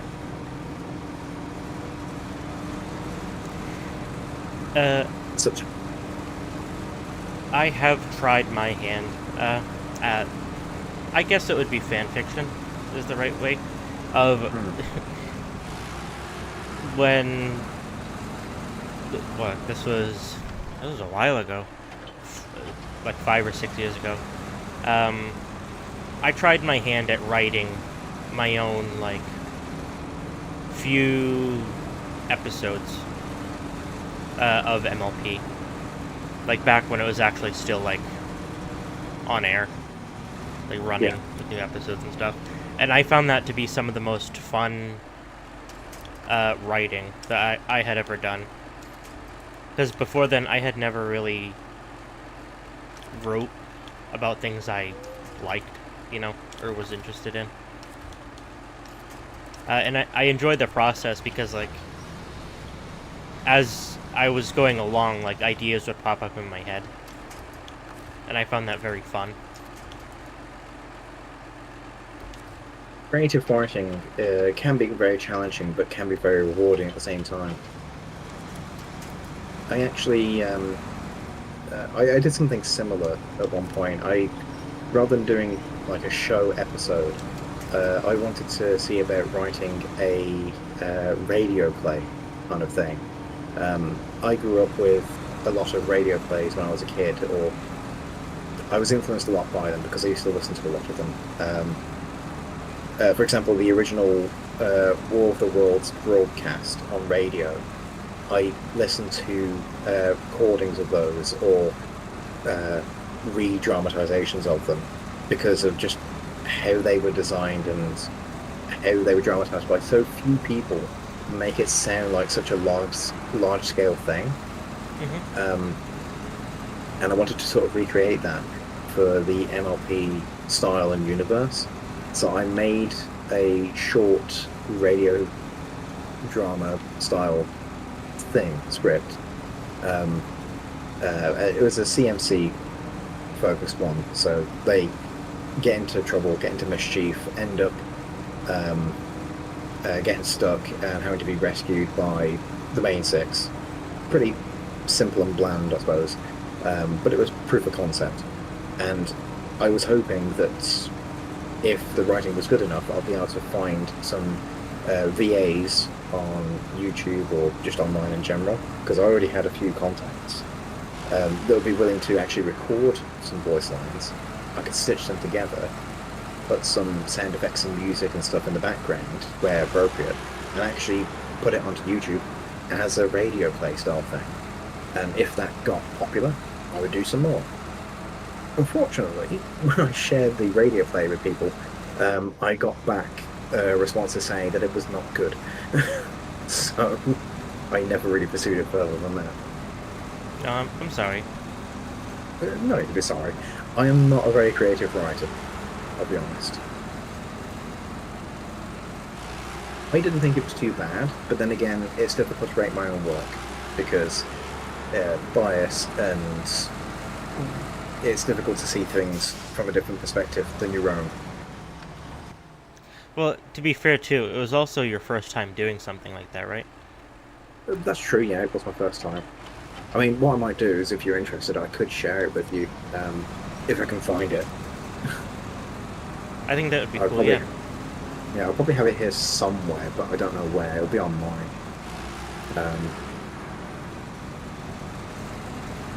I have a bad habit of not deleting things or throwing things away. I can probably find something that I haven't seen in a decade on an old phone, an old hard drive, or in a closet somewhere.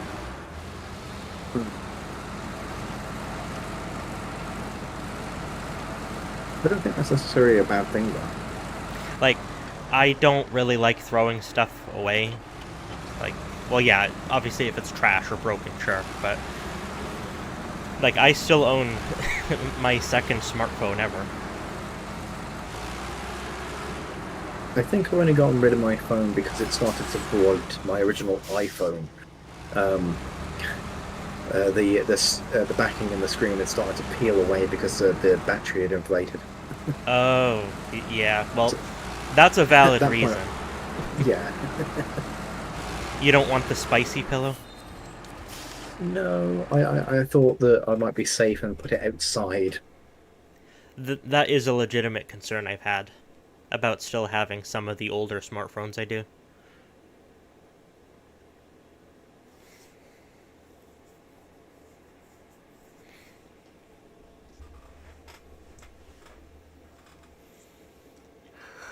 Found it.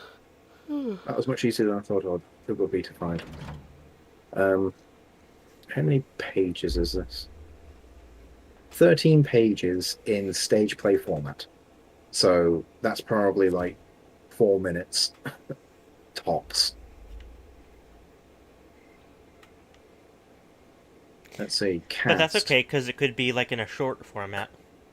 Yeah, I mean, this is, like I said, it's supposed to be a proof of concept, mini story. If it was a thing that turned out to be popular, then I'd increase the length of them, make them more complex. And the idea being that I didn't have to worry so much because it required no visual component. I wouldn't have to draw or animate anything. It would be purely audio. But yeah, the cast in this would have been Spike, Scootaloo, Rainbow Dash, Twilight, Apple Bloom, Sweeterbell, Rarity, Random Storekeeper, Applejack, Fluttershy, and Roseluck. Those are the characters I included. Okay. But yes, I shall share this with you somehow. I won't be able to look at it at the moment. Oh, no, I won't expect you to look at it at the moment. That'll be distracted driving. But if you are interested, you can have a skim through and tell me what you think, I guess. Okay. It might be difficult to find voice actors nowadays, so. because the whole MLP thing has probably passed its peak. Yeah, but I think the fandom is still healthy because the people who remain are kind of the diehards. Like, the people who really care about MLP.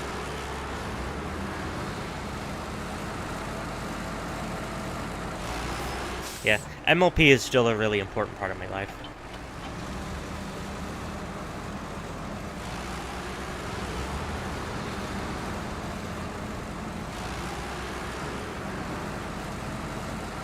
Oh no, is he gone?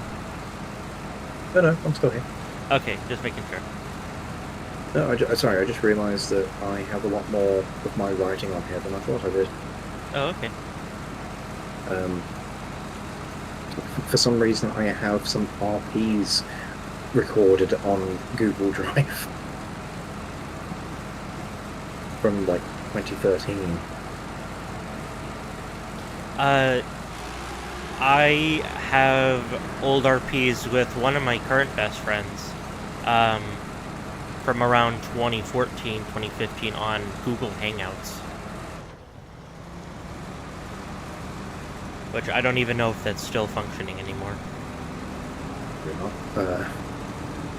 According to the services that I can see, Hangouts does not appear to exist. They probably closed it years ago. Yeah, what was the name of that website that showed how many services at Google was killed? Oh, I know what you're talking about, yeah. Google Graveyard or something? Yeah, Google has killed more products and projects that has launched than it has kept alive. Oh, it's so annoying when they bought YouTube and then said, oh, you need to have a Google account now for your YouTube. And then a year later, you don't need it anymore. So now you have two accounts that have split up weirdly. Thanks, Google. Yeah, that happened in my freshman year of high school. What was it? Google Plus? Yeah. Yeah, I remember that. Because I tried Google Plus and I thought it was okay. But yeah. I mean, I don't think there was anything wrong particularly with the service itself, but Yeah. the fact that it was such a fundamental change to what was already a perfectly functional system and did not need integration, and then to remove that integration forcibly, resulting in fragmentation of your already existing service, was just so backwards and non-user friendly. I just couldn't understand the thought process. Yeah, Google wanted to be the next Facebook or Twitter or... Yeah. No, they could just buy it. That would have been easier. Yeah, really.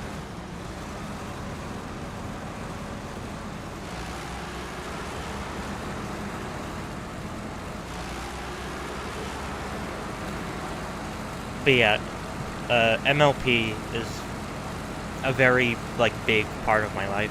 Because without it, I wouldn't have met basically any of the friends I have today. It is very good for that. Like, in a weird roundabout way, if it wasn't for MLP, I wouldn't have met Krypha, who is someone who doesn't like MLP. Who is now subjected to it.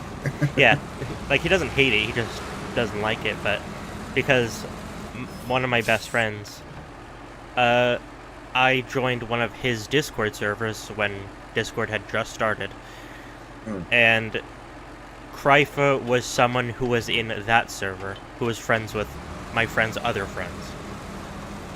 And by me pestering Krypha, we became friends. Yeah, that's how I made quite a few friends when Discord started up as well. I just kind of mooched up for the people, I guess. Yeah, and by technicality, because I met my other best friend through MLP, I met Krypha, even though it's a long chain. I don't know, it's just kind of funny how things like that work out. Yeah. I mean, that's how I met Squall, was MLP, Yeah. doing role plays on Tumblr back in the day.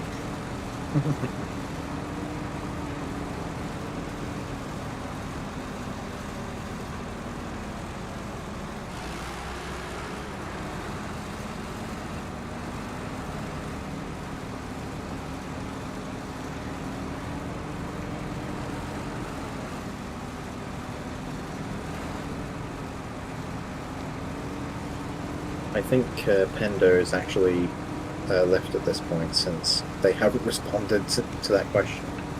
Yeah, they tend to do that. They tend to pop in for a few minutes, bail, then they'll appear randomly.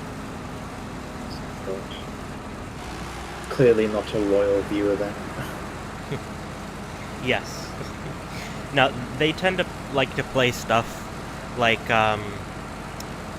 Marvel Rivals and Overwatch, that kind of stuff. So they're normally kind of busy playing games like that. So, I mean, I almost always have an idle game open on a browser tab in the background. My friend, a mutual friend of mine and Krypa, Shepard, you might see him pop in here once in a while. He always has Cookie Clicker open on, like, always.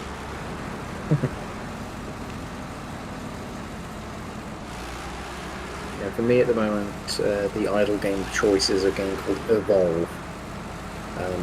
And I think I can see how long I've been playing it for. Maybe. Maybe not. It says game days played 1 million, but that isn't 1 million actual days played.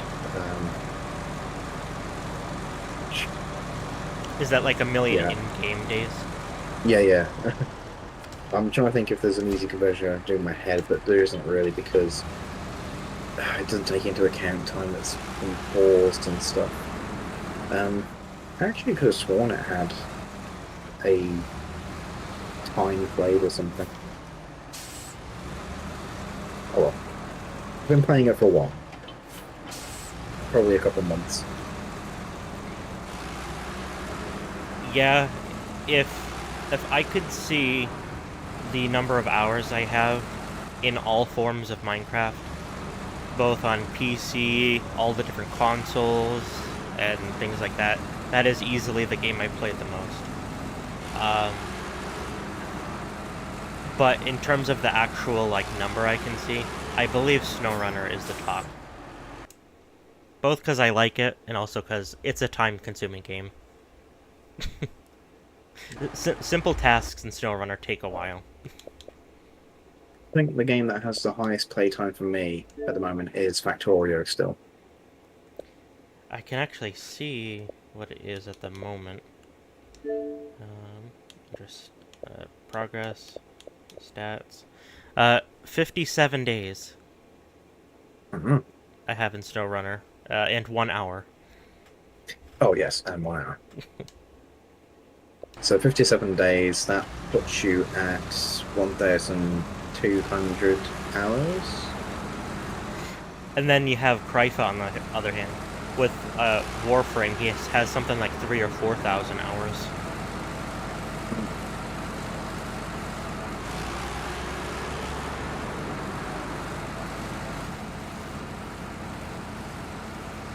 You know, for me with Factorio, I'm at 2,300 hours. Which, We still need to play that together. yeah, I mean, I'm waiting. I mean, I don't want to, of course, interrupt your streak of like going through Snowrunner and stuff. But I'm happy to play it within reason at any time. So if you ever get the itch, just let me know. Yeah, I that's definitely mostly want to my stream fault. my side of it as well. Yeah, no, it's mostly my fault. I just either I'll forget to ask, or I have this thing where it's like socialization mood swings is the best way to describe it, where I just won't feel like socializing for a while, and then I will, and then I won't. you have social flux. Something like that, yeah. I've known a couple of people that have. I think the term is ace flux, where they can be really, for lack of a better term, they can be really horny and interested in intimacy 1 minute, and then all of a sudden their brain switches gear and they're ace, and that can happen like hour to hour, or day to day, or even sometimes week or month to month.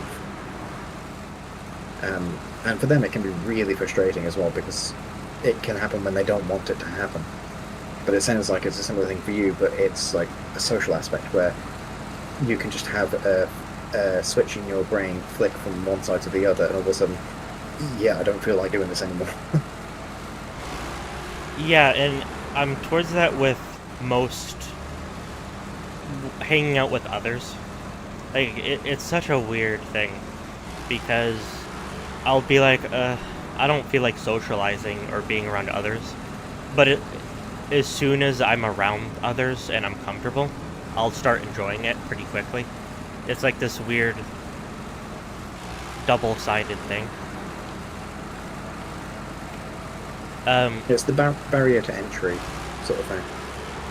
And with the whole ace flux thing, I have actually considered myself that, or aeroflux Yeah. as well, because I've never really felt. Well, that's not true. I have felt romantic towards people, but it kind of comes and goes. I'm not really sure what that would be defined as.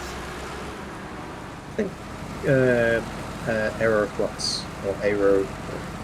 Whenever I say aero, I keep on thinking of the chocolate bar aero, which. But yeah, I think aeroflux is probably the correct term for that. And if you have a mix of both, I suppose, like the common combination is aero ace. So aero ace flux, I guess. Yeah, something like that. Because, like, I don't mind being, like, talking about lewd or inappropriate things here on the stream. Like, I just don't care. But I can be horny 1 second and then not the next. It doesn't really bother me, but it's just kind of, I guess, how I am. Yeah. I don't really know. Yeah, I just say that I know some other people that have a similar thing or the same thing, and it can be a bother for them because they have that sort of.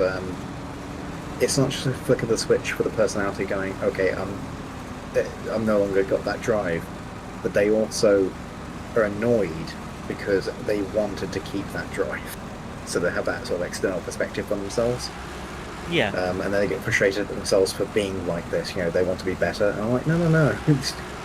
I mean, don't get me wrong, I can appreciate, being frustrated by it, but don't feel like there's something wrong with you. That's unfortunately who you are, I guess, but, be proud of yourself. I saw this video earlier today, and I think it kind of fits towards me a bit, where this video was about this individual describing sex as their love language. And it's like, I can see that. I don't think sex is particularly mine, but I like the idea of being kind of lewd and silly. Like, that's how I think I feel affection, if that makes sense. Yeah. I think feel it's... like Oh, sorry. I was just going to add on, I think it's kind of like just a physical connection thing more than anything.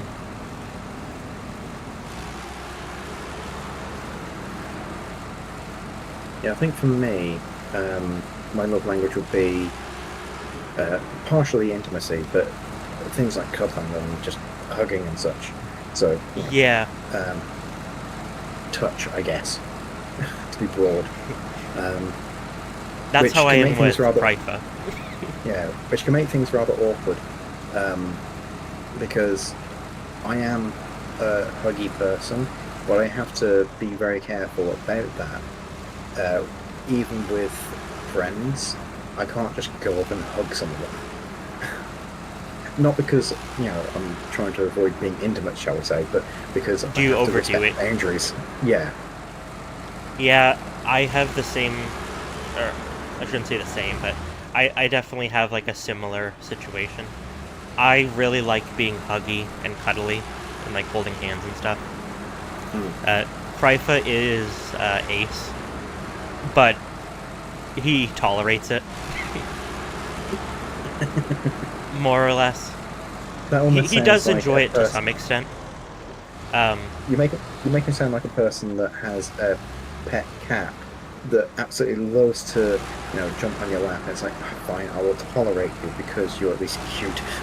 That is quite literally how he acts and talks. But he's told me before he does appreciate it a lot. It's just he doesn't know how to react, and also it's just not in his wiring, and that's fine. That's just how it is.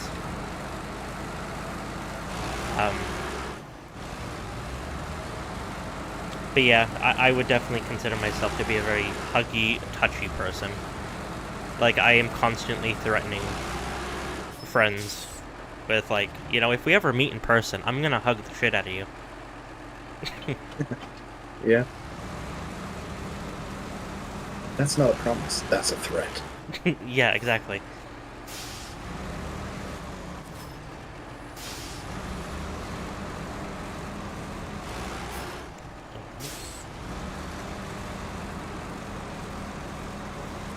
Be careful how you drive. Well, I wanted to sell the trailer, Uh, because I'm done with the logs, finally.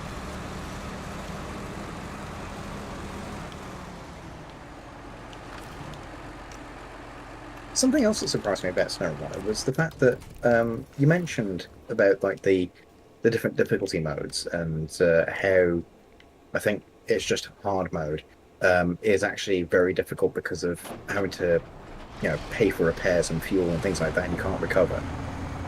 I'm surprised that they have such an extreme dichotomy between the standard difficulty and the hard difficulty. Yeah, As much it's as bizarre. as much as I don't want to be unfairly punished or have extreme difficulty or anything like that, I would enjoy a game mode where you have like the standard recovery options, things like that, so you can't just get soft locked, but you still have to finance. So, paying for fuel, paying for repairs, things like that. If you run out of money, okay, you take a loan or something. I don't know, like there could be a function in the game that prevents you from getting soft locked. But I feel like that would be much more interesting than just rocking up to a gas station and getting free repairs and free fuel. Because that nullifies like half of the challenge of the game at that point. The first region has two maps that have no access to garage, so you have to travel across maps with repairs and or fuel to make sure that you can work in those regions. But when fuel is free, you just go to a trailer stop, which are present in both of them, get a giant fuel tanker that automatically comes with fuel, and all of a sudden you don't have to do anything. Like all the challenge is gone. Yeah, it is really just I don't know why they've allowed that. Because, like, that is something I've taken advantage of plenty of times in this game. Because it's there. I mean, And I you didn't can want to then take sell advantage the of it. trailer and get the full price back when it's empty. Yeah, And then yeah. just get another one. Um, also the recovering vehicle, freely from anywhere. I don't want to get rid of that because there have been many times when I have just trashed a vehicle, sometimes through just arrogance of me driving, but also through no fault of my own, in my opinion. But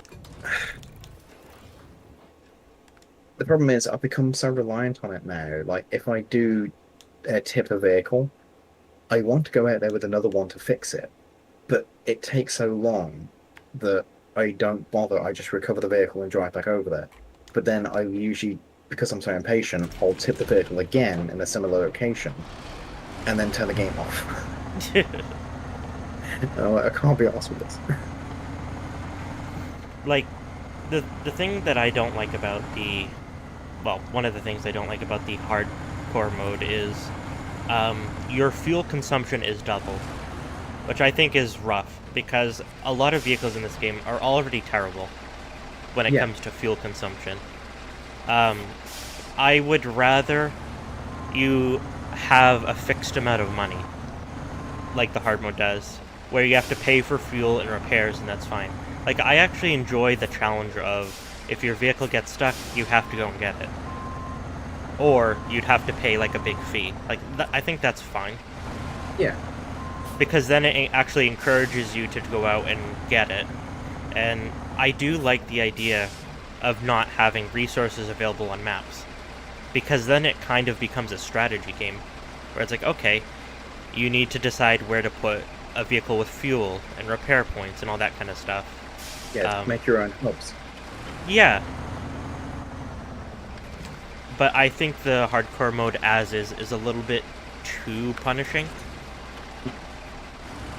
And it's more annoying than it is hard or challenging. Yeah.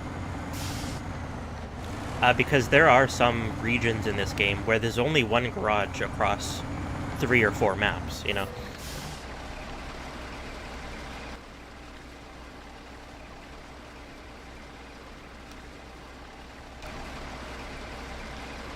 Keep on thinking back to the idea of making Snowrunner but on a different planet, and I keep on thinking, oh, should I actually start designing that for some reason? I mean, that would be cool, even if it was a mod or something. Oh, I don't even know if I could mod that, but I'll be tempted. Because I'm thinking, Snowrunner, the main hazard is the mud or snow. And obviously that makes sense, that's what the game's built around. Or tipping over. That's one of the others. Yeah, but I'm feeling like, why can't there be other hazards? Sure, you have to go around difficult terrain. That's a given in any environment. So why not have other things where you maybe have to have more specific vehicles, or you have to have other considerations about the way you transport cargo? Like you have to choose a different route because cargo is sensitive in some way. Having the environments be toxic or damaging, so that we're saying acid or something. If you're on an alien planet, maybe you have a sulfuric lake in the middle of the map, and it's not like that map has any particular purpose, but it's like the roundabout almost. So to get between different maps, you have to go around that location, or take a very wide berth around a different location to avoid it. So if you've got something that's not sensitive to like the acidic fumes, great, drive straight through. Otherwise, you have to take a long route, and your income might be biased based on how damaged the cargo is, because there's no damage to the cargo in it either. It can fall off the truck, and you just put it back on. I think that having to deal with random elements and forces and terrain on different worlds and stuff would be a lot of fun. It makes me think of Starbound. Have you played Starbound? Starbound. It's like Terraria, but in space. Yes, I have. Yeah. Just the some of the planets that you can get both in the game and in mods. Some planets it rains acid. Some planets it rains like purpley poison. And then some planets will have crazy lightning, constant lightning, or giant crystals falling out of the atmosphere, or some planets are just prone to massive constant earthquakes, and just having to deal with those kind of hazards would be a lot of fun. You could also have some SnowRunner stuff on the moon, lunar transit. Yeah. Because lunar regolith, a lot of it is dust or sand maybe at a push, but it can be quite deep and very soft, and sure you got low gravity, but that doesn't mean that you float on everything, because the way the scale works, it's kind of the same. So I feel like you could have an equally interesting thing where instead of it being SnowRunner on Earth, you could have maybe some kind of interplanetary logisticsy thing. Not that you start flying spaceships, but that you have one region which is the moon, and then by progressing far enough on the moon, you unlock access to the next region, which might be Mars or something. Or you could go much wilder, of course. And you sort of unlock these different locations, and then you can improve the strength of transit hubs. So you're transporting resources that are exclusive to different planets. Like from the moon, maybe helium or iron or something from the moon. And if you go to Venus, you're transporting sulfur and stuff.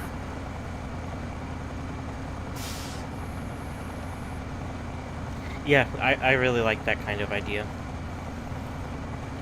Right, well, I guess I know what I'm doing for my game jam then, eh? I just need to implement deformable terrain and soft body physics for the tires, and yeah, no problem. Have you ever played where the game that basically created SnowRunner? Spin tires? Yes, Spin Tires. I played it for like half an hour, I think. Since it was just a tech demo. Yep, that's exactly how I played it at first too. The free tech demo. It's still pretty rough, but for what it was when it first came out, I thought it was amazing. Yeah, it was mind blowing when it came out. Because it was the first game I had ever seen that had deformable terrain. Like Minecraft existed, but it wasn't in the same way. Oh no! But this is live deformable based on physics, not voxel based transformable terrain. I think might be a better term for it. Even in the tech demo in Spin Tires, the water would react realistically and would actually form around wheels and textures and stuff. And it was just amazing that could even be a thing. And also, it runs very well. Even today, Spin Tires only needs a single core processor to run. Speaking of single core processor, I've been meaning to dabble in programming with C++ or C# or maybe even just C, and making some old games again. I want to make some original what are they called? I suppose first-person raycasters. So recreating the things like Wolfenstein or maybe a bit more advanced Doom. Stuff that is designed to be efficient and very low processing power. Because I absolutely hate the way the industry's gone, where you just need more and more and more and more for no appreciable benefit. Yeah. I don't know if you were here when I mentioned it, but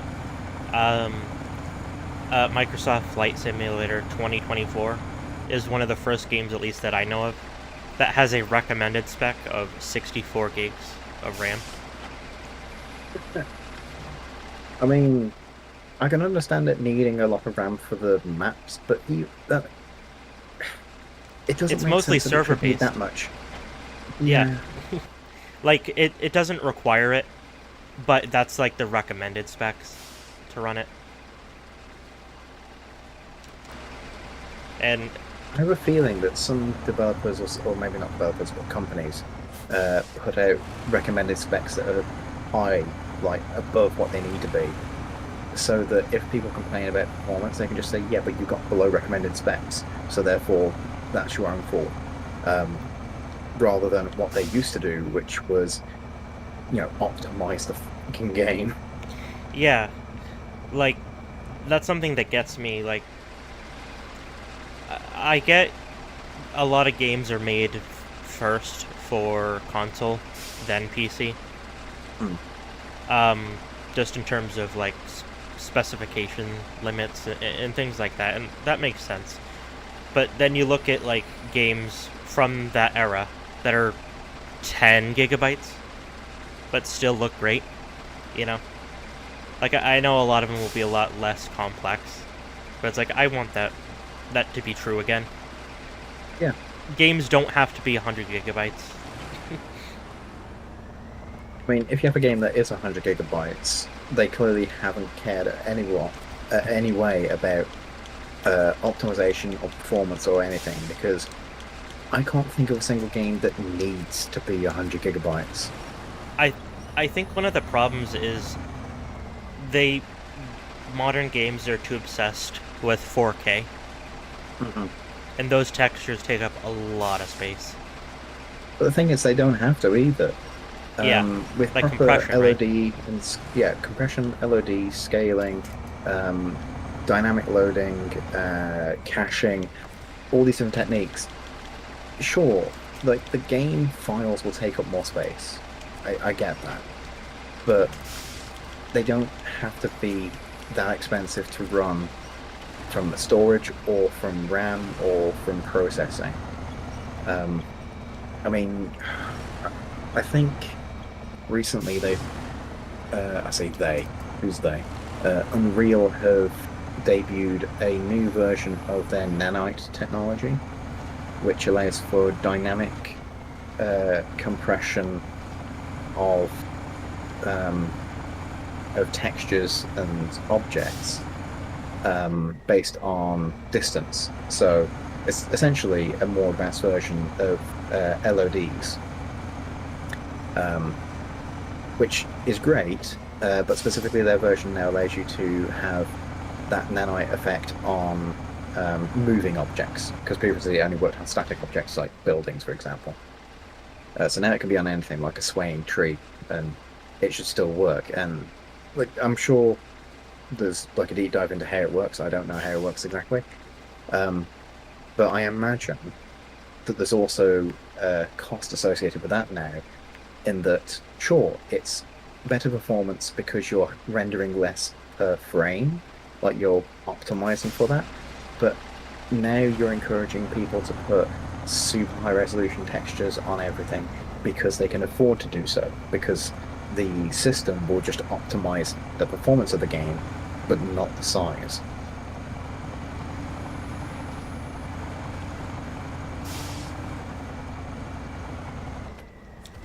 I'm sorry, I am listening. I just don't know what to add. Yeah, but yeah, that's just me on my soapbox. Are you familiar with Halo, the Master Chief Collection? Not personally, but I am aware of it. Yeah, so if you buy all the Halo games for it, that's 6 Halo games, and it can add up to about 120, 130 gigs. However, that's 6 separate video games. So like, that I can understand. And then you have separately Halo 5, which is 75 gigabytes. And it's like, why? Because Master Chief is big. I don't think loot boxes take up that much space. But where are they going to put all the NFTs? Yeah, I know, right? Your battle pass? What a sorry society and civilization we've become. I think a lot of the negative actions by developers have a lot to do with bad publishers, though. Like, I think that's a bad influence as well. Like, being rushed out, and developers also not being given the time to do the good job that they want to do. Majority of the time, I'm willing to give benefit of the doubt to the people that made the game in all of its aspects, rather than the people that published the game. Yeah. It's the same in almost any industry. When you have like movies that are made and you see some visual effects that just look really crap, chances are it's not because the person that made that visual effect is bad at their job. It's that they were given no time to make it look good, because to make anything look good takes time. It's that triangle for consumers. You can have something fast, something good, or something cheap. You can choose two, but not all three. And Yeah. generally speaking, they want something. They want all three, but they will sacrifice good for fast and cheap because that makes them the most profit.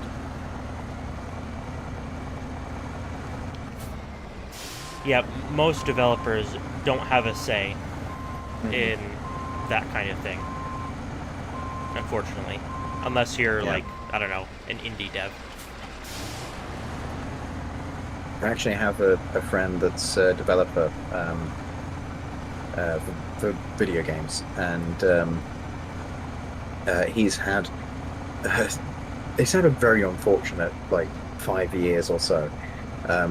He's been bounced around multiple different publishers and developer companies, and every time he's got knuckled down and started on a game, the studio or the company has been closed down or been put into administration or something like that, and he's been switched over to something else and then moved over here and then. He's not been able to publish anything yet, and it's not his Yeah. fault by any stretch. I just feel so sorry for the guy because he's basically being edged as a developer. Yeah. And the scary thing for being a developer, especially in the last several years, is all the job firings Yeah. to like an astronomical amount. Yeah. It's something I tried to explain to my students as well, was that, it's a different matter playing games and actually developing them. And you might feel like it's an easy job because, you get to play games, you get to make them as well. But it's not an easy job to get into because it's popular for a reason. It's a growing industry, to be sure, but it's also still very competitive. Yeah, and I think my advice would be to stay as an indie developer if you can. Yeah, that was my advice. And don't let if they're- yourself be caught up in like money if like one of the big companies offers to buy you. Yeah, it's not worth it. No. Your Um, freedom of expression and creativity is worth a lot more. If you become valuable enough for a company to buy you, you are too valuable for a company to buy you. Yeah, that means you have made it. Yeah. When I was a kid, between 10 and 20, essentially, I did have a dream to become a game developer, specifically because I wanted to work at Insomniac Games, the ones that made Ratchet and Clank, and I believe they made Sly Cooper, Yep. a few other games. Specifically, though, because of the Ratchet and Clank series, I absolutely loved that. And, everything I saw about it seemed like it was a really fun place to work, and, I wanted to be a part of that creative process. Unfortunately, well, other than the fact that that was a very unrealistic dream, to be honest, considering I live in the UK,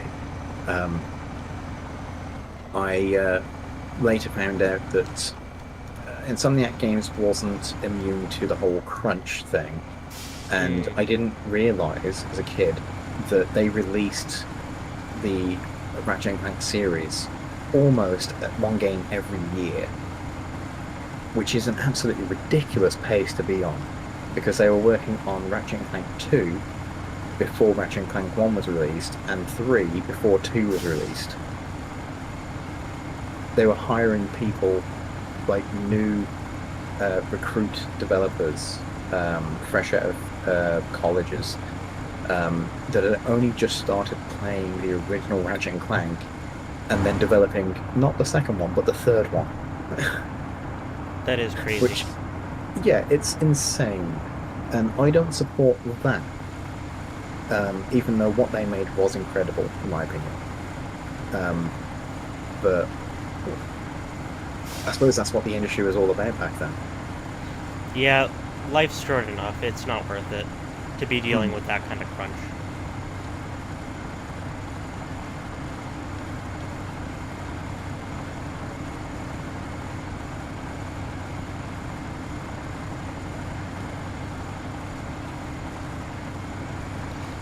Speaking of Ratchet and Clank, my very first Ratchet and Clank was actually the one that came out on PS4.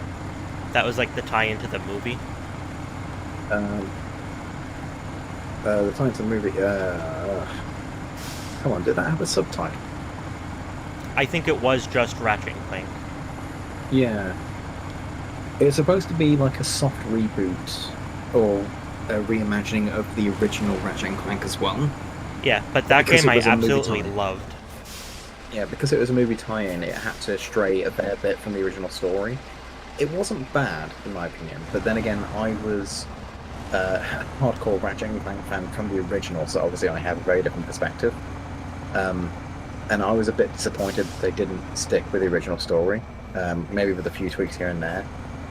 But it was such a radical departure. It kind of portrayed some of the underlying characteristics, but it was still entertaining. I still think their best game so far was either the second Ratchet and Clank, so Locked and Loaded, for the big fundamental step they made into the RPG mechanics, or their most recent game, to my knowledge, which was A Crack Rift in Apart. Time. No, Rift Apart, sorry, yeah. Get it right. Rift Apart, where they actually brought in some new characters that genuinely clicked with audiences. What was the name? Rivet. Yeah, Absolutely love the character design. female Lombax, right? Lombax. Yeah. Which, to avoid any outrage, not the first female Lombax we've seen, apparently. Hmm. Because there was a female Lombax in the second game, but it's basically been memed on because she never turned up again, and she also didn't have a tail. And there was like some radio chatter in one of the game's sequels where they said, "Did you know that female Lombaxes didn't have a tail and something like this, that, and the other, or something like that?" And yeah, it's just been one of those things in the community where it's like a conspiracy that Insomniac refused to have female Lombaxes in the game or something. And then they bring out Rift Apart. I wanted to play Rift Apart, and I actually bought it during the most recent Steam sale. However, I did have to refund it because it just didn't run on my computer very well at all. I was fortunate enough to have our roommate who managed to get a PS5 from a friend of ours that bought it and then didn't want it because this guy is really bad at making financial decisions. So we ended up with the PS5 for like £150, which is ridiculously cheap. Yeah, that is a good deal. Yeah. So I just got the game on PS5 and I really enjoyed it for like 3 days when I just binged it. Yeah, I do Surprisingly- really want to play it. Is it? Yeah. When I launched it, it did run fine, but like mid cutscene, it would suddenly get very choppy, and it's like, no, this isn't how you want to experience it. So Yeah, there's only so much you can reasonably put up with without ruining the experience. yeah, because I've been really looking forward to playing it, and I'd rather play it when it's like a good experience. Mhm. Yeah, I have an Xbox Series X, so that's kind of why I can't play it. Well, I'll have to buy you a PS5 then. What, are you just gonna casually find another £150 one? I wish. I wish I had the ability to just find deals like that. Same. Although, can't remember which. I think it was an Xbox One. Um, I went to a raffle. Sorry, I went to like a pub quiz thing one day, and they had a raffle on as like a secondary thing, with one of the prizes for some reason being an Xbox One, and everything else being like something worth £10. I bought one raffle ticket for a fiver. Everyone else there was buying like 5 or 10 tickets, and I got the first winning ticket, which meant that I got the pick of the litter, and I took the Xbox One, and everyone else screamed. I own a £5 Xbox One. Amazing. Yes. I tried for a long time. When the One X first came out. Like the more powerful refresh of the Xbox One. Yeah. When that first came out, one of the ways you had a pretty good chance of winning it, hilariously enough, was ordering food at Taco Bell. You had basically 1 in a 1,000 chance of getting one. Which is honestly pretty good. Yeah, that's not too bad. Yeah, needless to say, I never got one. But that would have been a cool way to get it. Yeah, your ass might not thank you, but you know. No. Neither would your wallet, because Taco Bell is kind of expensive. Yeah, to be fair, you probably would have spent more trying to win it through Taco Bell. So unless you went there regularly before. But it was a special edition one. It was like a metallic-y, browny green color. I have seen some like promotional consoles or things like those, where there's like special giveaways from certain locations, and they give them like that branding for the company. So, for example, about like Taco Bell or McDonald's or whatever, and it just looks so ugly. I mean, I appreciate you're winning this; it's technically free in that aspect, but I feel like you should be paying me to take it off of your hands. It's just so ugly. Yeah. I remember looking up special editions of consoles, and some of the special editions of the original Xbox are just bad. Because they were doing tie-ins with, like, Mountain Dew and all that kind of stuff. I think there's, like, a special edition one that is, like actual lime green, which I guess that's fine, but no, I have to admit, I am a sucker for special editions and like kind of gimmicks.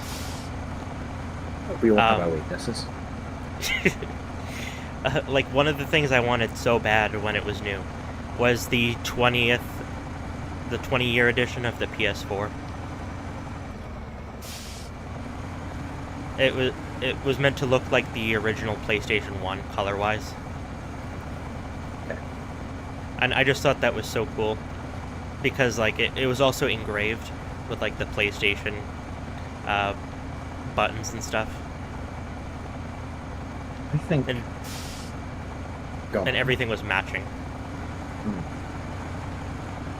I think that PlayStation could knock it out of the park. Like, I have no idea what they're planning for the PS6, but I'm sure that there's a PS6 coming down the road. Most definitely. If they wanted to completely dominate the market for that generation, all they need to do is bring back the PS1 startup sound. Because, as many people have said, it is the most orgasmic sound a console has ever made. My version of that is the PlayStation 2, because that was the console I grew up on. I mean, to be fair, I grew up on the PlayStation 2 as well, but I had exposure to PS1, and there was nothing quite like that sort of bassy synth sound that just keyed you in for your, like, unlocking some secrets, some forbidden technology or something. PlayStation 2 had a great sound as well, but it never quite hit that same spot, and I think every subsequent generation has been getting worse. Yeah. It took me years and years before I even experienced any PlayStation 1 stuff. So it just wasn't there for me as a kid growing up. GameCube is up there. Yeah, I again never had one. And as a kid, I really didn't have much Nintendo as a kid. I actually closed chat for a moment there because Panda wasn't around. Oh, so no sorry, worries. Monkey. I didn't see you there. No, they only just posted. Ah. But yes, GameCube is up there. I never actually played much GameCube. I only played it because a friend of mine had it. And I think we only played Smash on it. But then again, I'm not going to say that was the only good thing on the GameCube, but it was one of the only things I would want the GameCube for, because most of the other games that I'd want it for were also on PlayStation. Yeah. The last 2 or 3 years of me living at our previous house, so this is like 6, 7 plus years ago, I had bought 2 GameCubes because I actually got a really good deal on both of them. I only paid $30 for each one, and each one came with like a memory card and controller and stuff, and all the correct cables. Look at the money bags over here. Yeah, and unfortunately, I never got to use them because I didn't bother looking at game prices until after I'd gotten them. And when I saw how expensive, like, the first-party games were, because of, like, the Nintendo tax and collectors and stuff, I just, unfortunately, never really got to play them at all. Yeah, I mean, that's kind of the reason why emulation has such a strong culture these days, because things are unreasonably expensive and just non-consumer friendly. Yeah, I just didn't want to play, nor did I have the money to spend like $200 on one game, I never played the Metroid trilogy, Monkey. It depends on what you're referring to by the Metroid trilogy, I suppose. I played the original Metroid games on the NES/SNES, and I've played a couple of them on the Game Boy Advance, I think it is. But I don't think I've ever played any of the console ones for the GameCube and subsequent. I think there was some for the Wii or Wii U. I probably should know, since, I teach this kind of stuff, but let's pretend I don't right now. I know Krypha loves Metroid. Metroid is cool. He bought, when it came out, on the Switch, the Metroid, like, remake, or remaster. I'm not sure what it was called, but I think it was, like, the first one, but, like, modernized. Oh, speaking of Metroid, something cringe from my teaching days. I had a little fun quiz thing I did at the beginning of the year.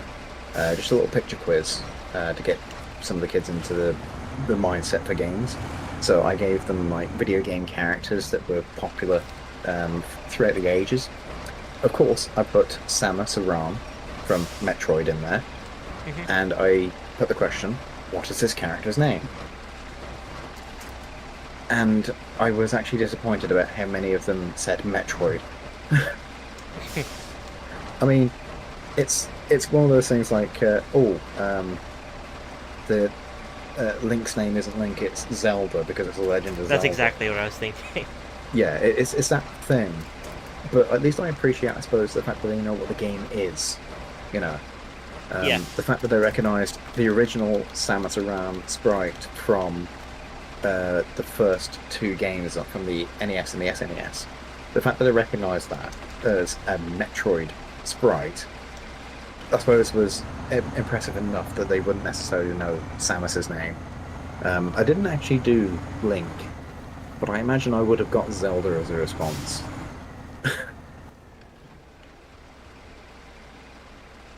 But yeah, there you go. That's a bit of cringe from teaching. GameCube, Uh, N64, SNES games have all just gone up over the years, especially when retro collecting became more and more popular. Yeah, mhm. It's very frustrating about the price increases, and that's what I'm saying. That emulation, as much as I do want to support the developers, even buying games doesn't support developers these days. Not unless they're indie, yeah, because the publishers take such a ridiculous cut of it, and they spend too much on developing a game beyond what it's worth. If that makes sense. yeah, Um, it's the too many cooks spoil the broth kind of problem, where they keep on adding more developers and more larger teams, but they have significantly diminishing returns to the point where you're just wasting money under the pretense of making something better. Um, but yeah. again, that's a Some of soapbox. the like some of the biggest and like most influential games from like, for example, the 360 era, um, were made by teams of oftentimes less than 100 people. Like Mm. you don't need 500 people to make a good game.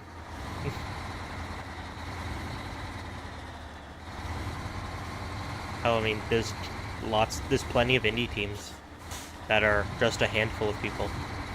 Oh, yeah. I mean, people can make it big with just the right idea at the right time. I mean, that's what happened to Mojang. Definitely, yeah. And then I'm sure you had this when you were teaching. Like I'm sure a lot of your students had this idea that they were gonna make the next like breakout hit, right? Yeah, the next Fortnite. Because like you have ones like what's the current one? The drug game schedule one, uh, Uh, yeah. or something like that. But just like you have these random games that'll pop up out of nowhere and are really big hits. But like most of these teams didn't make these games to expecting that to happen. Yeah. It just happens to have gone that way. Like There's also the case that sometimes the games that do become popular, like quickly, like that spark up, they also burn out very quickly. yeah, Um, it's like, for lack of a better analogy, back in the day, memes were long grown and lasted a while. Whereas hmm nowadays, a meme will pop up, and within 3 days, it's old news and is cringe, apparently. Um, yeah, I so have noticed that as well. And I think that's what's happening with games where it's actually very difficult to find a game that not only catches people's imagination and interest, but also sustains itself. It's quite often that it will get a quick boost for like a couple of weeks or maybe a couple of months, and then just die off in popularity.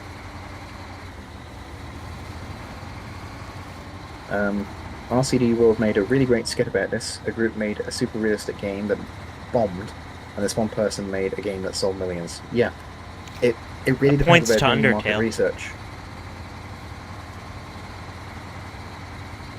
Well, What I did you don't know say, if it was Susan? one person. I said points to Undertale. Yeah,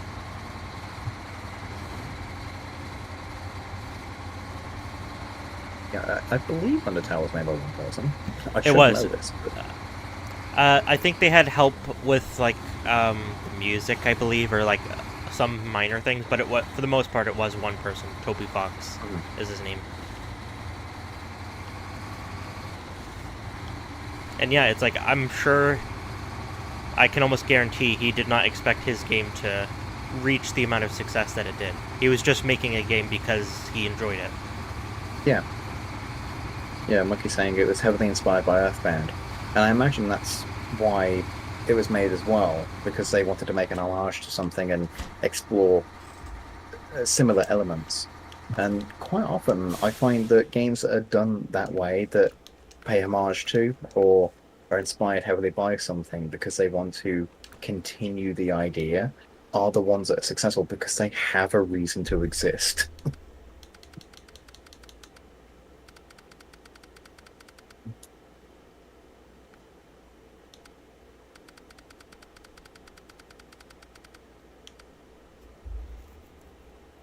Oh, yeah, this one I still have to do. I have to deliver a log.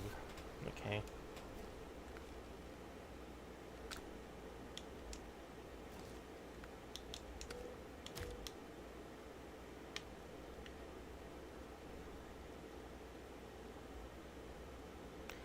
Like, I admittedly have not played Undertale.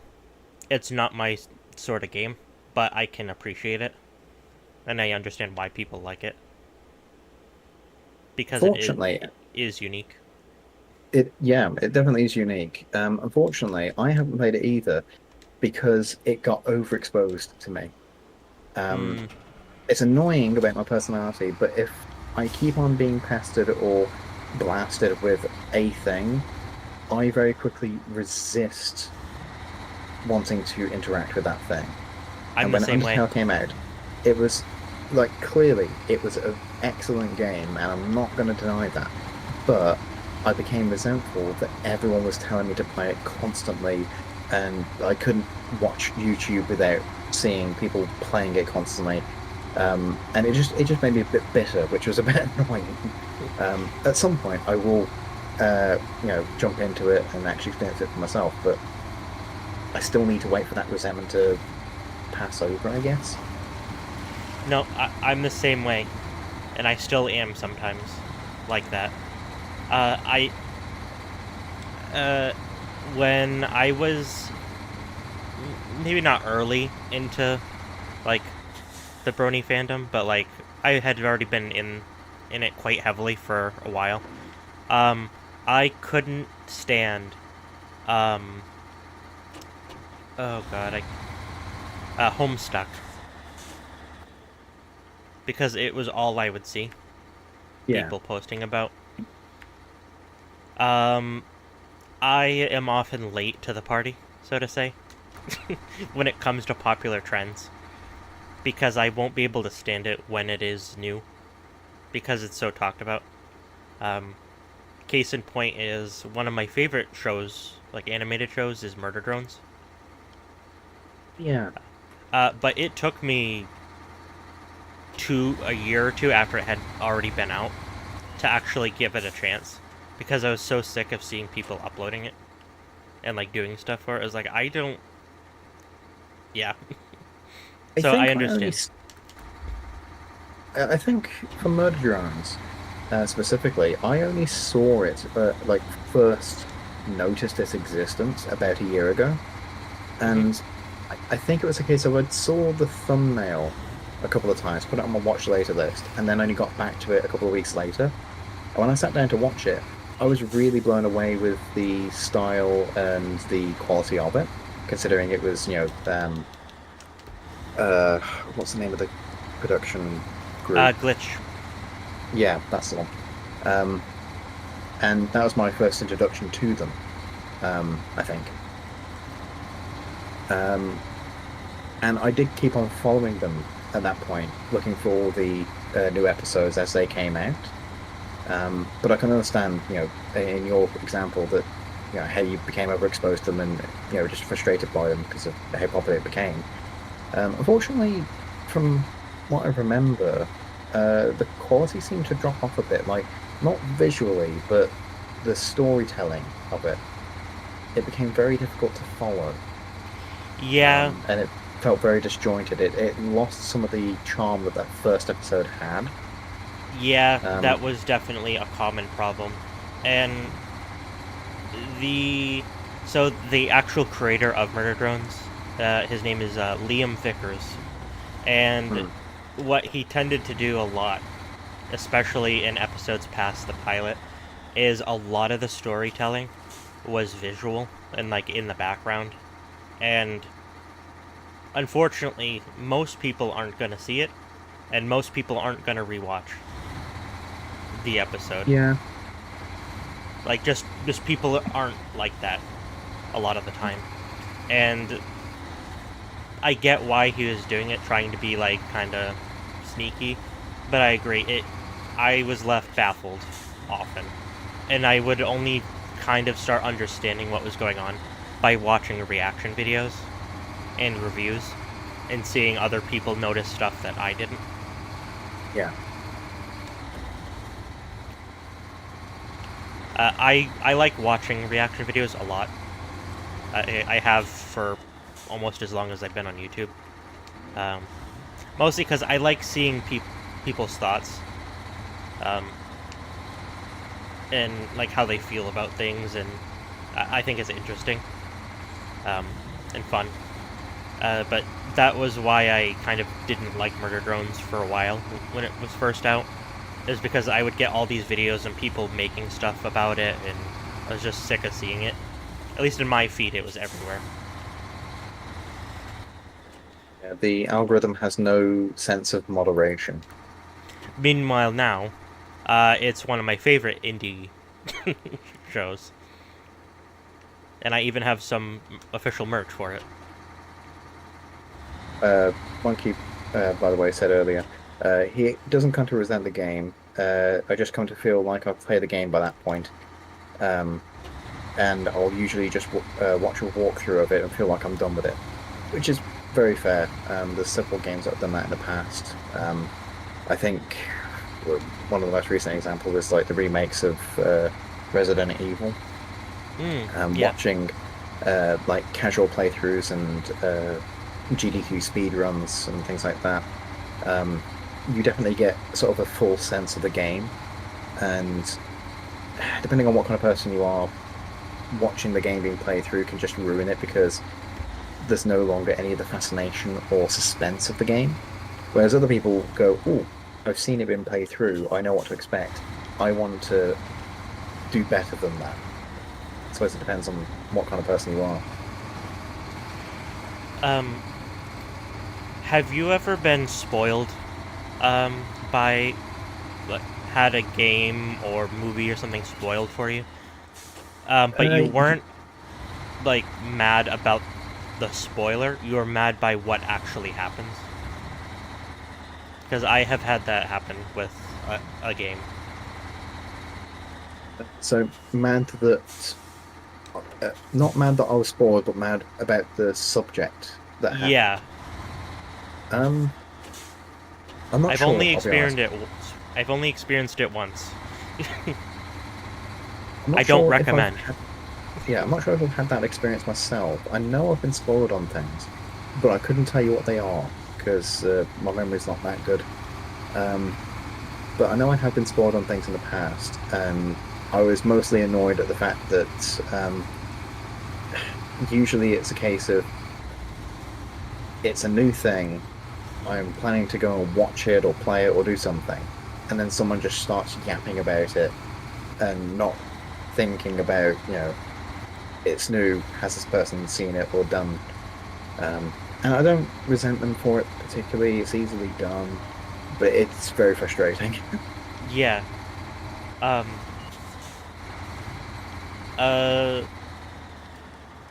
So, do you care about? So the game in particular was one of the Far Cry games. Right? I happen to really like the Far Cry games. Mostly Far Cry's like 3 and 4. The story can be whatever in a Far Cry game, but I find the gameplay fun. Spoilers ahead for Far Cry 5, if anyone cares. Yeah. Basically, I was enjoying the game. The story was kind of meh, like not great, and the story was kind of ruining parts of the gameplay, like because you could clear, like, for example, outposts and watchtowers and all this kind of stuff to then unlock new areas of the map. But every time you did about 3 of any of these things, it would force a story mission on you. Like, Yeah. just immediate, like, whether you wanted to or not. It was really annoying. Anyway, come to find out, I got spoiled the ending to Far Cry 5. And the ending is basically everything you have done is pointless. And that's it. And it just really pissed me off. Because it just felt like everything you did was literally for nothing. And a game with a good story could easily do that. Like, if it was convincing. This was not done in that way. Yeah, it's the difference between, wasting your time It and literally the felt like sort I of wasted my time. yeah, and the Star Trek Borg response of resistance is futile. It's fine when a game has resistance is futile, where, your efforts are in vain, but your efforts are valiant versus we're just going to ignore what you're doing. You know, it's a free sandbox. Go wild. Nothing you do matters. Mm. No, Monkey. 5 was not the Nazis. Far Cry 5 was the crazy extremist Christians, actually. Yeah, was that the one with the God, I don't remember now. Gustavo Fring actor from Breaking Bad. I don't know. It's got a very recognizable face. I can't think of the name of He the actor. does. If it's that person, then yes, he's like the Yes. big bad of the game. Yeah. I mean, you're probably not that far wrong, Monkey. Yeah. Um. Getting a bit political now. But yeah, that it just really ruined the game because like I already was kind of losing uh, enjoyment of it, and that kind of just like was the final straw. I was like, no. But Far Cry's 3 and 4 are really fun, especially gameplay wise. The story is kind of meh, but it's fun. I think I've only played one Far Cry. Uh, I can't even think which one it was. Um, but I remember a particular mission where you're going through sort of like a cave system and you're eating some mushrooms because you're needing to try and heal your friend Yep, that's Far who, Cry 3. yeah, and you just get this weird trippy experience. And like that's one of the most enjoyable missions just because it's out there, it's a bit different. And then you go back to reality. Oops, there goes gravity, and everything just feels boring again. Yeah. Also, because it fell victim to the Skyrim problem of being a stealth archer for everything. Mm-hmm. Everyone's favorite weapon in Far Cry 3. Well, not everyone, but a lot of people was the bow and arrow. Yeah, I mean, it has a little bit of skill because you have to sort of prepare for not bullet drop, arrow drop, I suppose. But um, it's just so easily usable and abusable for it because it's silent. Its ammo is quite cheap and you can pick them back up, so you kind of don't have to buy anymore. Um, it just defeats a lot of the tension in the game, in my experience. Yeah. Um, Pagan. Yeah, I really liked Pagan. I thought he was a fun baddie. if you're silly and you know it, clap your hands. No, No, you, Panda. no, you, uwu. I will be right back. I need to grab a beverage. You go do that. Have something nice and cool. In the meantime, I shall entertain the chat by not clapping my hands because I will not How be evil of bowed you. to by peer pressure.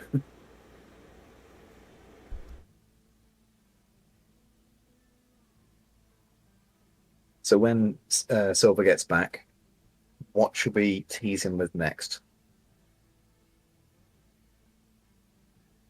I want to hear some good suggestions.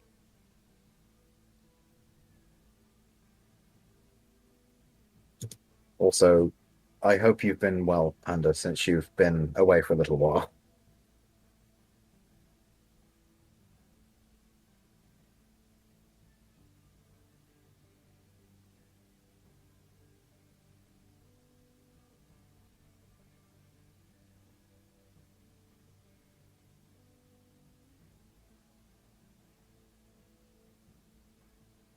Oh, I should ask Monkey. I'm seeing a little wrench next to your name. Is that YouTube's version of mod? Um, because I literally do not do. YouTube streams. I'm not familiar with them, and I don't sit in them usually, so I've kind of jumped the shark with this already. Congratulations, then. I was wondering why your name was Blue and no one else's was.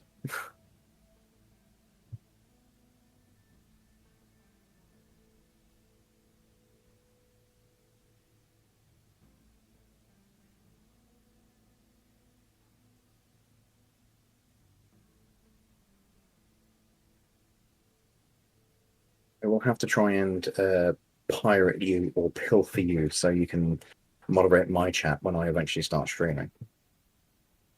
Um, yes, you do have the power. um, I want to make sure I don't step on the other guy's toes, though. I don't want to start streaming the same things that they're streaming. For example, Snowrunner or Spyro or Monster Hunter, because I don't want to like literally steal viewers or create competition for them.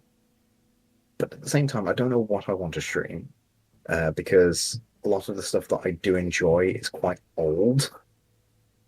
Um, looking through some Steam libraries and stuff, it's I say a lot of it's old. There's quite a few new things as well, but I have, yeah, finding my niche. I have a very tight niche. I don't know how many people will be interested in that niche. Um, it's like some of the games I used to play in my childhood. Things like Croc, Legend of the Gobbos, Frogger, like the actual uh which version was it? Um I can't remember. Oh, that's gonna bug me. Like the actual PC version that had multiple zones and levels, not just the arcade version. Um there's the old Tron game for PC, not these new free running style ones. It was called Tron 2.0. It was an RPG style thing. Tron is an absolute favorite thing of mine. Um, and I think one of the oldest games that I want to play on stream is a game called Galapagos, where you don't control an AI, you control the environment. And the AI is supposed to get around the environment, leading you around, and you have to click on things in the environment to manipulate them, like toggle switches, and then get it to the end. But it learns.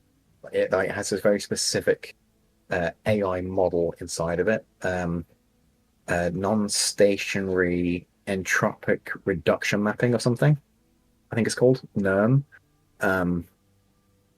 And it learns from its environment and it can restructure itself in such a way that if it realizes what something is dangerous, it'll start to avoid it to the point of it'll run away from the area it needs to go to because that area it needs to go to is dangerous, and you'll end up with like a neurotic little creature that you can't do anything with.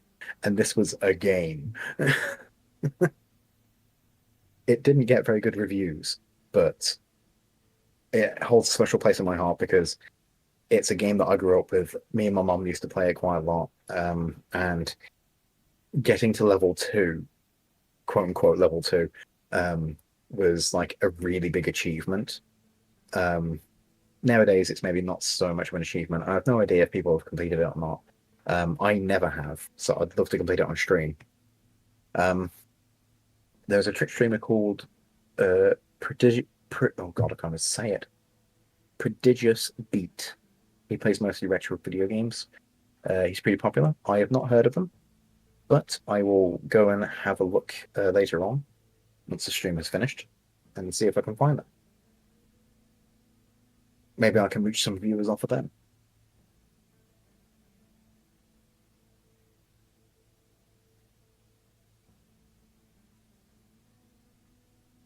At some point, I'm hoping to get Silver to play some Factorio with me as well, because I have been chronically desperate for someone to play Factorio with. Playing Factorio by yourself can be fun. but I suffer from executive dysfunction in that game, where I'll see something that needs to be done, like, oh, I need to set up this production chain, and then I just don't do it, and I go somewhere else and I optimize another production chain, and I never advance the game because I just never get on with something. So having someone else that is just willing to jump in, I think will be very helpful.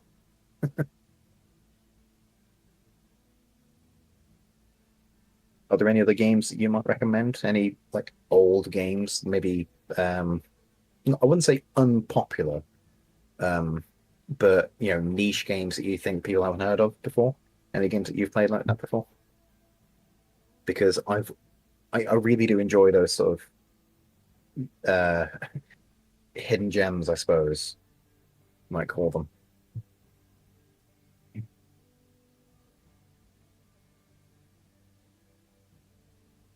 I remember some of the DOS games I used to have on floppy disk. Um, Sorry about that. no, you're welcome. What? Oh, come on, brain. You're all right, is what I meant to say. I've been chatting with Monkey. I've been talking his ear off. Oh no, I can't hear you. I think my headphones might have died. Uh, Testing, testing. Can you hear me?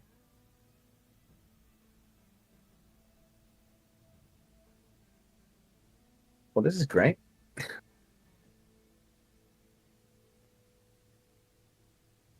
Oh, has Chuka Conroy had controversy? I've not seen his content for more than for over a couple of years now.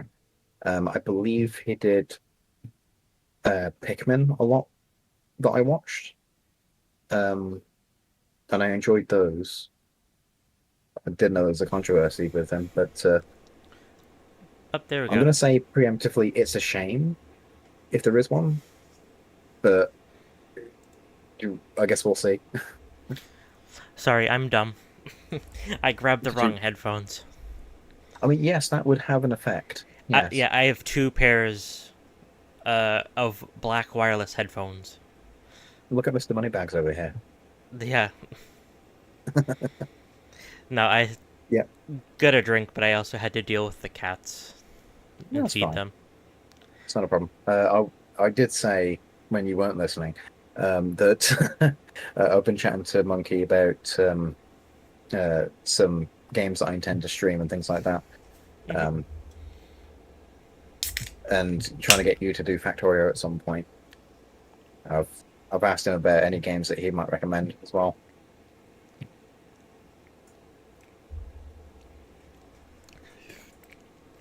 The majority of us, or well, the people in my chat and Kryfa's chat have come together because of Monster Hunter Rise. Yeah, that's going to be my biggest challenge is trying to. I was going to say break into your chat, to uh, find something that is engaging for the people that would normally be viewing your streams, either when you're not streaming or along with, but also attracting new people. And Monkey said it quite correctly. Just find your niche. If you enjoy the games you're playing, people will generally come and flock to what you have anyway. Um, I don't just know be confident. why any of the people who stick around have stuck around because I am not entertaining at all. I And I mean, don't play Rise much anymore. mm, well, the thing is, I never played Monster Hunter, and I would say I'd be willing to play with people, but even then, I don't know whether it's my kind of game. Oh, it is not my kind of game. Uh, Krypha was the one that was quite literally pestering me for about a year to play it with him. This is before Mm. streaming it. And I just kept saying, yeah, well, okay, sometime. Even though in the back of my head, I'm like, I'm really not interested. Like, it is one of. It's like the furthest from the type of game I would normally play. I don't like grinding kind of games. I don't like fighting lots of like boss fights. It's just not my game. But finally, I relented and played it, and actually quite liked it, to my own surprise. Um, but yeah, I don't really like playing Rise by myself. I only like playing it with people. I mean, that's fair.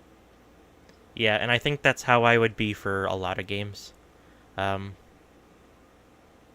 I am kind of slow at learning new games and learning rules for games.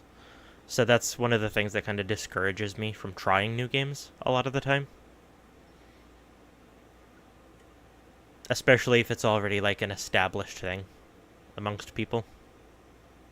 Yeah, so it can be like quite daunting when you try a new game, especially if you're streaming it, I imagine. And everyone else knows how to play it. So you will just have people commenting, you're doing it wrong, or um, why aren't you doing it this way? Or it said this earlier, can't you remember? Because I've had comments like that in the past. And it can be quite uh, devastating, shall we say.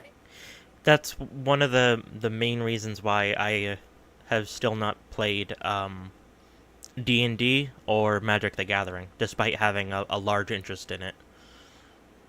Hmm. I've wanted to play it for years. Yeah. Um, I mean, you might find playing yeah, it's probably still a bit expensive. Uh, what was it, Baldur's Gate 3 might be a good introduction to the mechanics of D&D without the pressure of playing quote unquote correctly. And just to as a person that plays D&D a lot, like in reality, um in person, so like actual D&D, there is no right way to play it. The important part is that everyone has fun at the table. So whether you play fast and loose with the rules, or whether you play as like strict rules lawyers, as long as everyone's enjoying it and engaging with the story or engaging with the content, it really doesn't matter. It's just a framework. I do actually own Baldur's Gate 3. It's Oh, like one of great. my favorite games of the last few years. Hmm.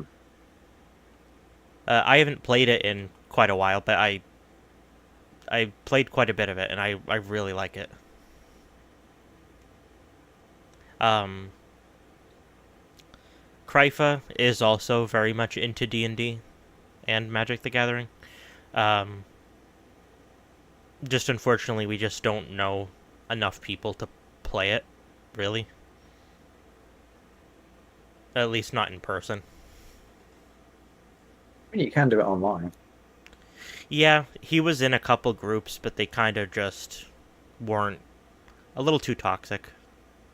Yeah, that can be a problem with online groups. Mm-hmm.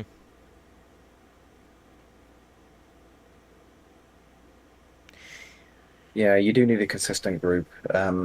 Fortunately, my group of local friends, including my partner, my roommate, and then uh, well, previously two or three other friends, um, we've been playing D&D together for 6 or 7 years on the trot, and about 5 of those years was one campaign. Yeah. So, um, yeah, consistency definitely helps. Um, I don't want to say we were glad when we finished that one campaign. There was definitely an element of we've finally closed that chapter and we can move on to something else. But it was also a very sad moment when we finished it, and then it was the last session that we would play those characters. We would never be in the same shoes again. It was quite sad, actually. Yeah.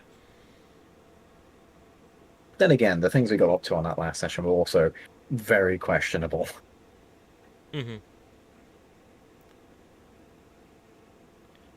As long as you had fun. Yeah, I mean, it was the Fallout Equestria D&D that my partner made the rule set for.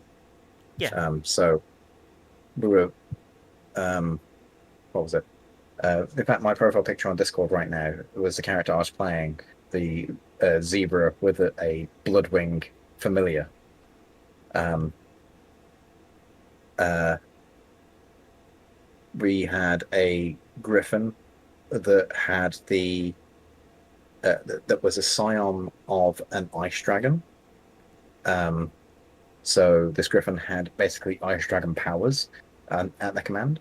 There was a an earth pony who was initially like an amputee with some basic uh, metallic limbs, like what's the word? Prosthetic. But then over the course of the campaign, they found a way, like found this alien metal material that they could allow it to consume their body in part, and then become a bit like the T-1000 from Terminator, just like living liquid metal. Um, that was a bit freaky. Um, and then the fourth character was another zebra, actually, um, who was a master trader and smooth talker, but also had that time power thing. Um, so, sorry, I'm rambling now. No, you're good. D&D can be so wonderful, like the characters you end up making and the stories you make. One of my favorite moments has to be very early on in the campaign. Um, we were going to a casino um, for basically some rest and recovery. Um, as we enter the lobby area to go to the reception desk, um, for some reason, my character, I chose to go forward and try and arrange things because I think at that time I was the most diplomatic. Um, and we only had a joke at the table about the Griffin character needing to get laid, um, but it wasn't actually in character. But I decided, just for fun, to go up to the counter, ask for rooms, and then I said to one of the receptionist characters, "You see that Griffin over there?" And I basically just sort of talk him up on like the best wingman, apparently. He's done this, he's done that. He's the most elite member of this crew, and he's done all this. He's like super dangerous, and you know, you have to watch how he's so cool. Don't you agree? And then apparently, secret role behind the table. Natural 20, this receptionist absolutely completely swooned for the Griffin character. And then we later find out that this receptionist is a bit crazy in the sense of she absolutely loves like the whole sort of murder thing in the wasteland. She God, it's so weird out of context. No, I know what you're saying. I know how Fallout Frontier goes. Yeah, she very much finds the whole, blood, guts, and gore of the wasteland exhilarating and eternal. So when I was describing some of the situations he's been in, she was just getting so hot under the collar. And she was like kind of genuinely crazy, the whole, don't stick your dick in crazy kind of woman. He would constantly try and kidnap him from that point on. And she would keep on getting in trouble with her sister, who also worked at the casino as a receptionist. They were twins, I think. Because her sister was very much the responsible one. And she would keep on having to search and find her after kidnapping the Griffin to bonk his brains out, basically. And all I did was just talk to him and say, "Isn't that Griffin cool?" And his whole story was set from that point on. He was never free. Back to the chat though. Monkey said, "I saw this one video of a D&D master who made a huge tabletop map with terrain and electrical and speaker components of thunderstorms and whatnot. Was crazy. Some of the reaches that some DMs go to world build or even just create environments is genuinely crazy, like in a good way. We have only ever gone so far as to get those I think it's like A1 size whiteboards, and we use that as a thing we can draw a map on. Um, so we have like one whiteboard that has a world map for like all the regions and locations we can go to, and then another one on the table that we have, battle maps on with a grid on it. Quite useful, but nowhere near creating an actual 3D environment with maps and terrains and speakers and stuff. Although Squall did use a smoke machine once, nearly set off the fire alarms. He,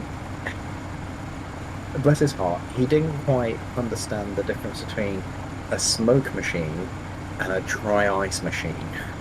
What he wanted was to have that sort of fog laying on the ground, so you had that layer that created the illusion of like a misty forest or something. But what he purchased was a smoke machine that you might find in a disco or something like that, just to create like aerosolized fog.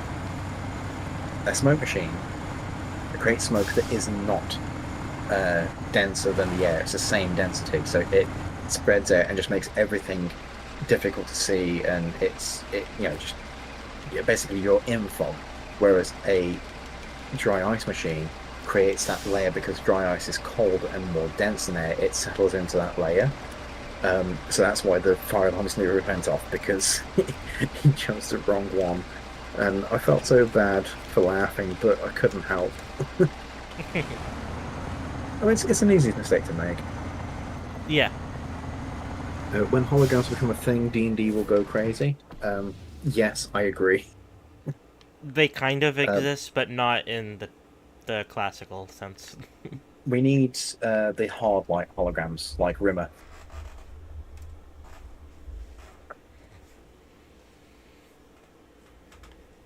Have you seen Red Dwarf? I don't think so. I have not seen much media, like at all. Red Dwarf is a British sci-fi comedy, I guess you'll call it, about a mining ship that has an accident because of a crew member.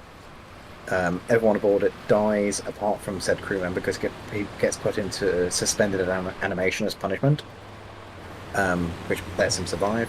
But as a result, the ship ends up flying for, I think it's thousands, if not millions of years in one direction, so he's nowhere near Earth.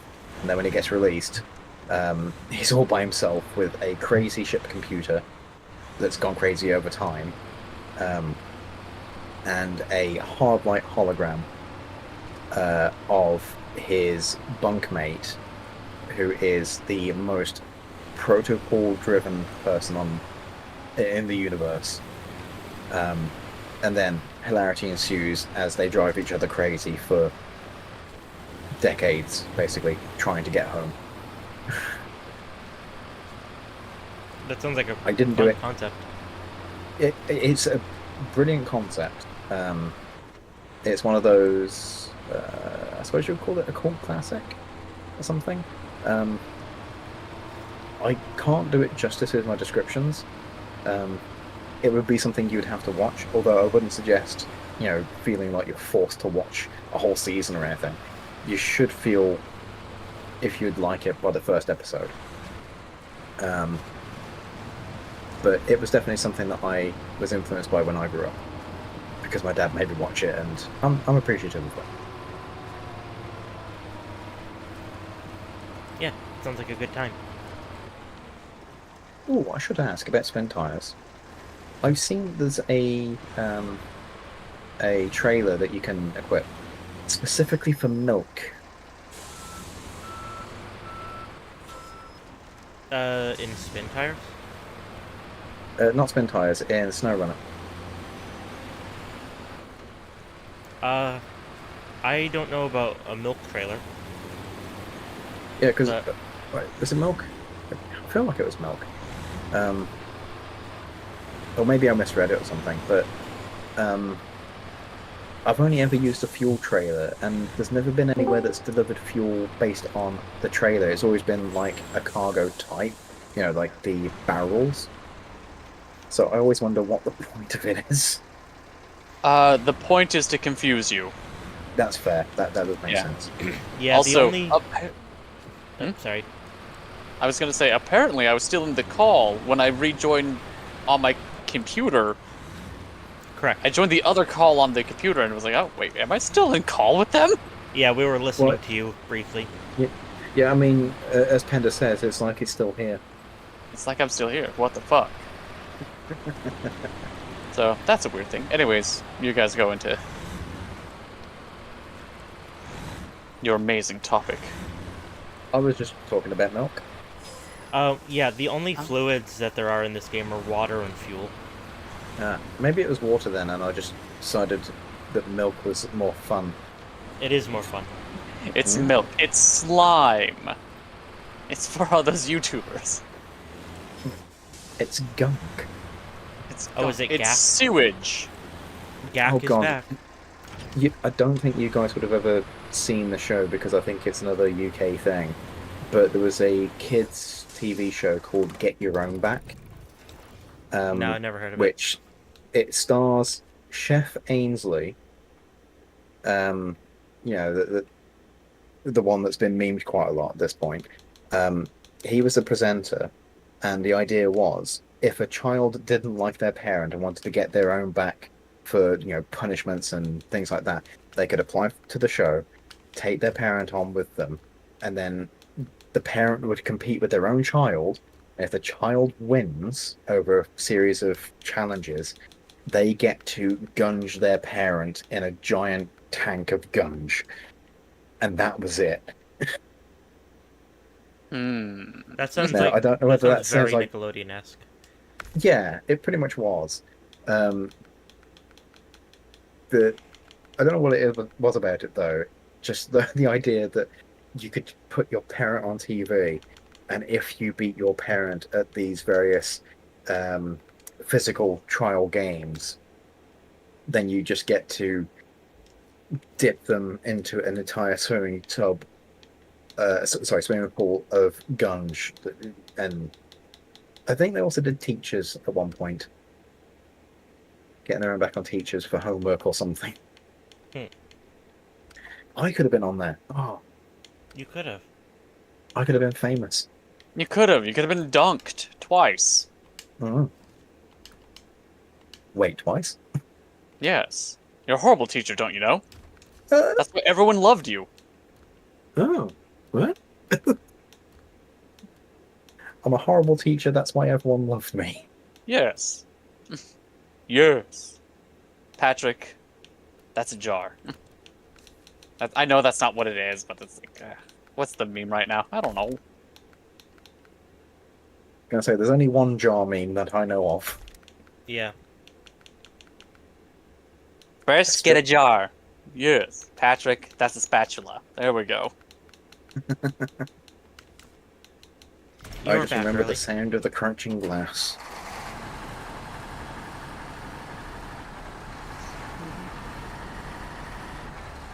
What happened? What happened? Well, No, I was actually asking you, Bar. I said you're back Oh. early. I'm back happened? early-ish. Yeah. Well, you know. We all decided to fuck off as soon as it was 11.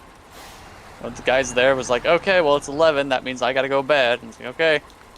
And everyone else was like, yeah, I got family. And then you guys were still on. And I was like, I could be here with an extremely sad person who is dealing with all of their stuff. And it's actually a joy to talk to.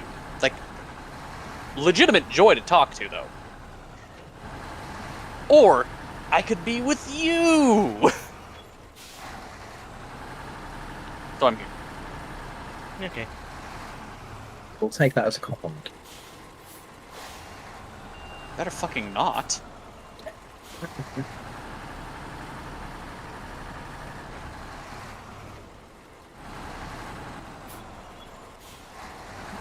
You take that as a compliment, I will send you to Brazil.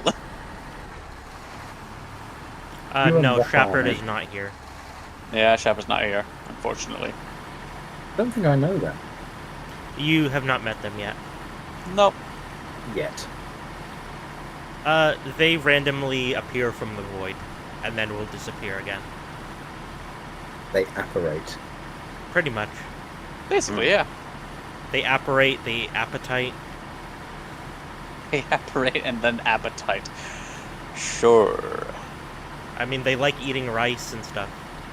Yeah, not onion rings, though. We are joking, kind of, but they like to leave halfway through the call to go make something to eat. Like, consistently.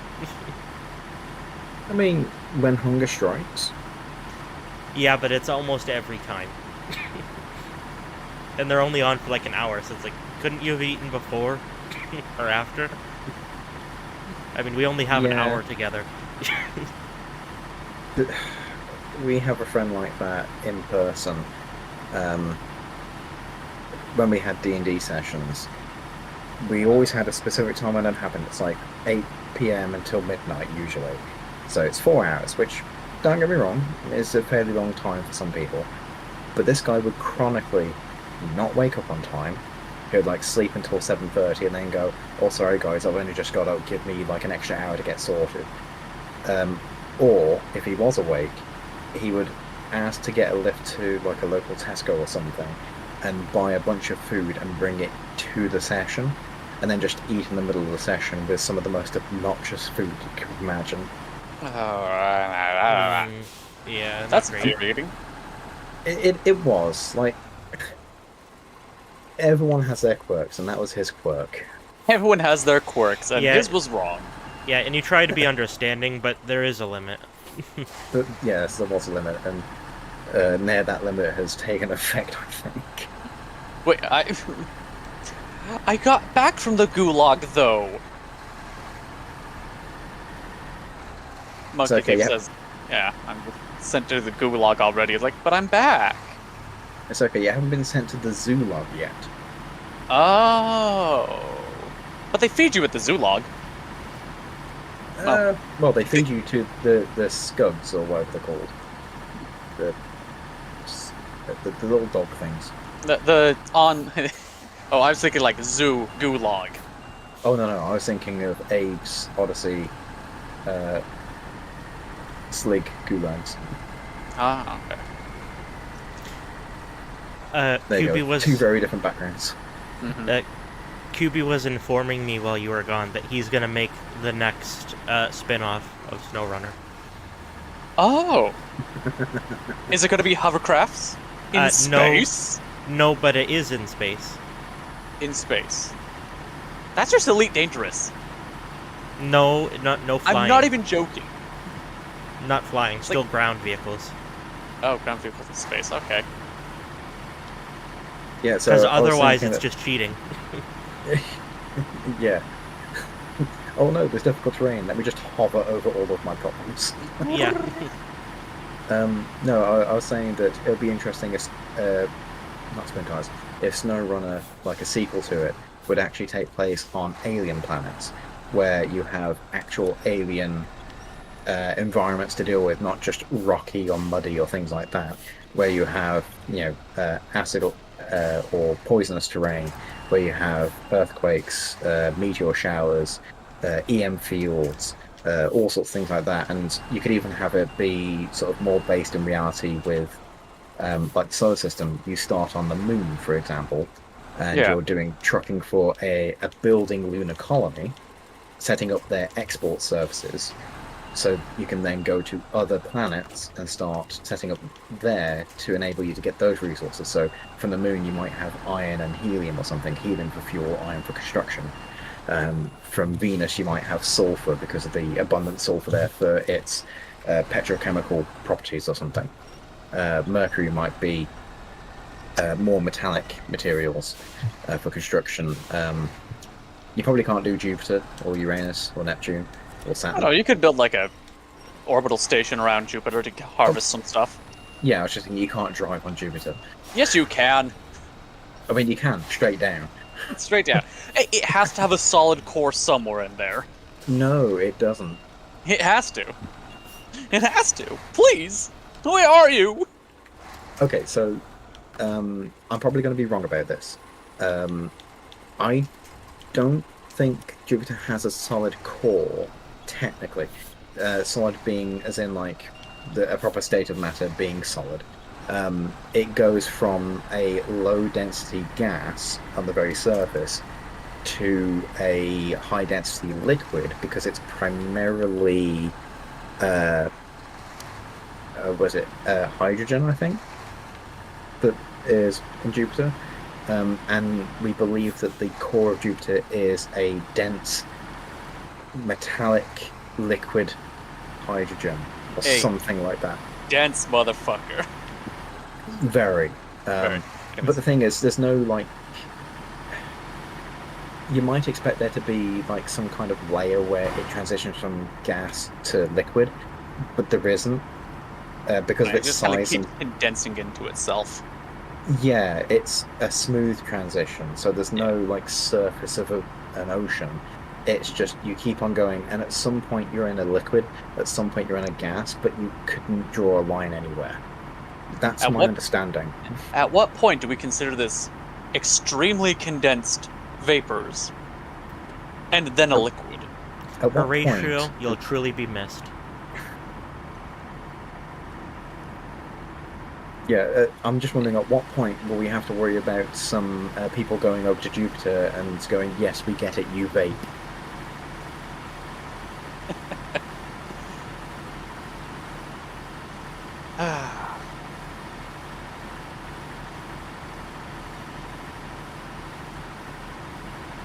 But yeah, I have a little bit of a nerd thing about space as well. Space is cool. When I was a kid, like in You were a primary child? school, believe it or not, yes. Why? Um, well, it wasn't my brightest idea. Okay. It was a suboptimal play. See, I Um, willingly chose to skip 4 years of my life in my elementary school. Totally willingly. But did you do anything with that stat distribution? But no, I didn't use any stat distribution. I was behind. But you see, that's the problem. You didn't optimize. Anyways, you go with space and everything else. Yeah, so when I was in primary school, I used to be able to not just list the planets in order, which was a fairly simple thing to be fair, but I was also able to name all of the major moons of the solar system as well in order, and tell you what they paired with, like the planets. I can't do that now. All I can remember is obviously the moon, but The also moon. Mars's Phobos and Deimos. I can't remember Saturn and Jupiter and such, like their moons, not in order. But space used to absolutely fascinate me. With all the space talk and the previous game stuff, all I've been able to think of is I wish Starfield was better. Because I do like Yeah. Starfield. Like, there's a lot of elements I like, and then a lot I don't. And then the story, again, is another shrug. Unfortunately. I don't know. I dip in and out of liking of my space fascinations. I like I hearing genuinely- about stars and quasars and nebulae and stuff like that. Yeah. I genuinely think that if it were possible, I would willingly jump into a black hole to be the first person to do it. Especially if it was like something that would benefit science. Which probably sounds quite morbid now I say it out loud, but No, for but me, I know it's what you like- mean. it's just what's behind that wall, what's behind the black hole. Yeah. Yeah. I don't expect to be transported to a parallel universe or anything fancy like that. Or, you know, like, what was the name of the movie? Interstellar. I don't expect Yeah. to go to the fifth dimension or anything. But I can't imagine entering a black hole and not being amazed at what you see if you survive it.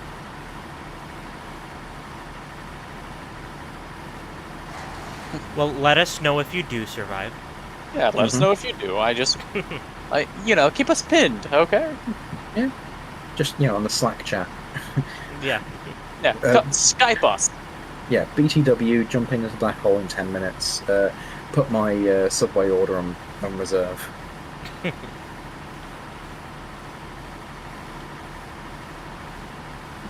We can't afford Subway. We're sending you to space. The nearest subway is 400 light years away. Yeah, but we're talking hypothetically. Yeah, so the current idea, Monkey Thief, is that there's several barriers to entry for a black hole. The first one is the idea of a firewall, and it's not like the digital version of firewall. It's the fact that approaching the event horizon of a black hole, upon which nothing can come out, everything is moving so fast and has so much energy that it essentially it burns up, and I'm using air quotes there. It literally does get disintegrated on the surface. So if you are a person in a spacesuit and you try and fall in, you would probably get obliterated before you get to the event horizon. However, if you could get past that, or if that isn't quite how it is, you could theoretically pass the event horizon without any ill effect, and you wouldn't necessarily notice it because it's not a physical barrier per se. It's a curvature in space-time by which nothing can exceed the speed at which the curvature of space occurs, so nothing can get back out. Yeah. All you would notice is a expanding area of blackness enveloping you, and if you were to turn around and look out, you would see a patch of the universe, a 360-degree patch of the universe, shrinking into a circle, and eventually a dot, and eventually nothing as you fall further and further in. At that point, assuming again that it's not like superheated anything around you that just burns you up, your next threat is something called spaghettification, where you, because of the extreme tidal forces caused by the stretching of space in a linear manner, in the sense of like it's not stretched in all directions, it's only stretched in one axis. You quite literally, it's like being on one of those medieval racks where you're pulled from your legs and arms at the same time. You'll get stretched out like spaghetti, and eventually, at a certain point, the molecular bonds that hold you together will not be able to hold up, and you will fall apart. First into small pieces, and then into just atoms and molecules and stuff. But if somehow you survive that because you jump into a large black hole, because funnily enough, larger black holes are less violent, the gradient might be shallow enough that you don't get torn apart. If that is the case, you may be able to fall deep enough into the black hole that you, I'm going to, again, air quotes, reach the singularity. If there is such a thing, like an actual physical point that is the center of gravity in a black hole, and there is like a physical surface there, and you can reach it, you would instantly be flattened. I mean, it's almost impossible to imagine. Neutron stars are the densest material known in the universe, to my knowledge, because it is literally pure neutrons. No electrical charge there. It's just complete pack of neutrons. Anything more, and it degenerates into a black hole. If you were to try and stand on a neutron star, you would be flattened out into a one-atom wide layer of neutrons, and there would be nothing left of you there. A black hole is worse, somehow.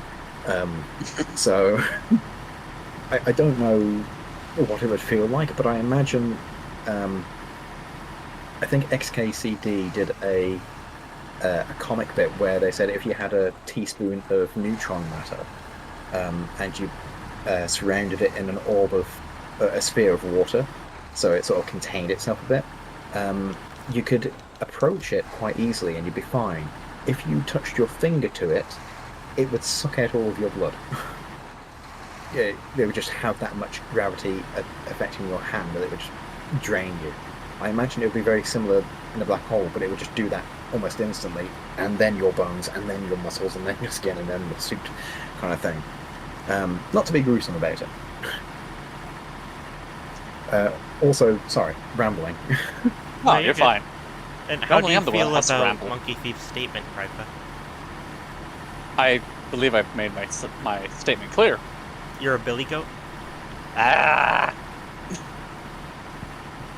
Yeah, Why that, are that you a is blue actually. goat?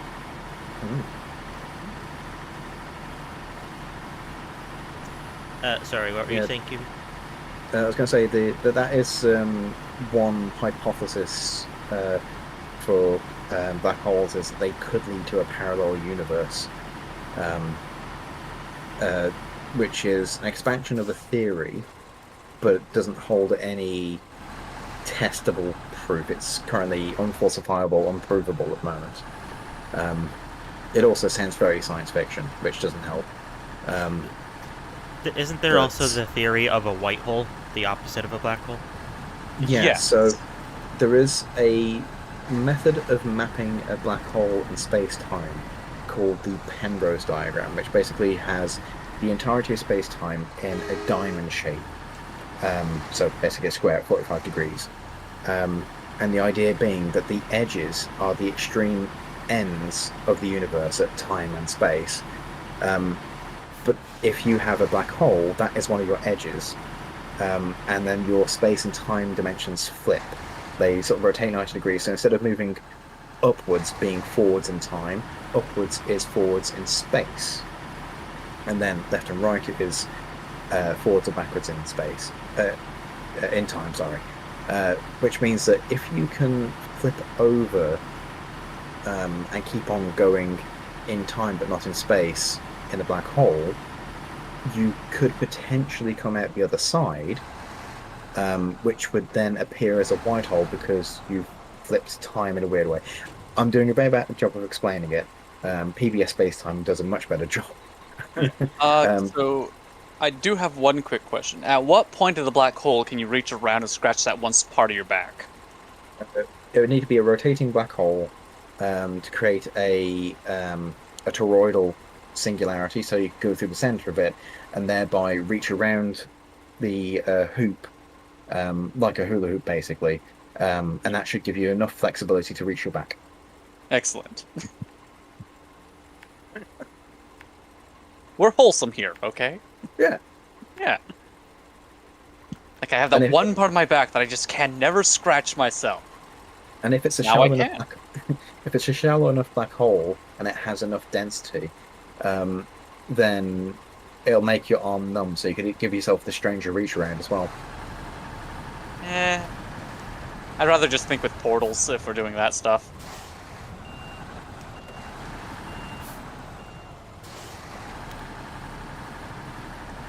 I'm Well, there was working an on my interesting very video of it. last task Huh? for this region. Cool. hmm So why are you turned down? What the fuck? Turn down for what? Exactly, that's what I'm asking. But speaking of portals, there was an interesting video that's I can't remember who it was now. Someone made about I'm going to say realistic portals in video game environments. Obviously, continuing the work of the Eponymous? What? Aforementioned. Yeah, the game portal. Yeah. Looking at, okay, what if you don't have standard portals where they're both the same size, same shape and stuff? What happens if you make one smaller and one larger? Okay, well, something going in the small one will come out the large one, but then its scale would be preserved in relation to the two portals. So when it comes out, it would actually be bigger, so you can increase the scale of something. What if you Finally, have them I can be 6'1". Well, yes, that would be the application of those kind of portals. What if they are offset from each other, like rotated or something, or flipped. And well, that just flips the object. What happens if you intersect them? How would that work? And what happens if you have a three-way portal? What happens if you have portals inside entirely of other portals? Can you create pocket dimensions? And this guy has like actually made an online toy, basically, like an editor for these portal things that you could just access, and it is absolutely mind-blowing how well he has not only coded it but also explained it in his videos. I will try and remember to link it to you Okay. because I think you might find it interesting, hopefully. I'm not interested in science. Okay. Looks over at science. Like, oh, damn. Oh, look at all this science on my shelf. I'm not Collection interested in science. Looks over at D&D, but math. Is that your fan fiction, Monkey Thief? That is his fan fiction.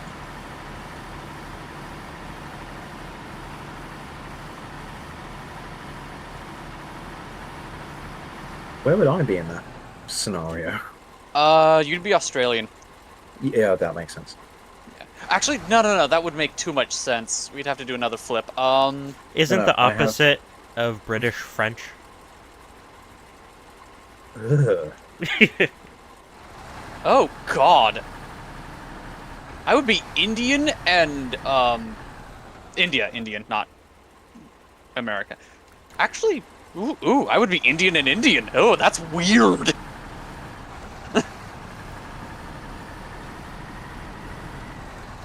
It's like, whoa. Can't figure out how that will work now. I don't really. Yeah. It's a question best left for scholars. Yeah.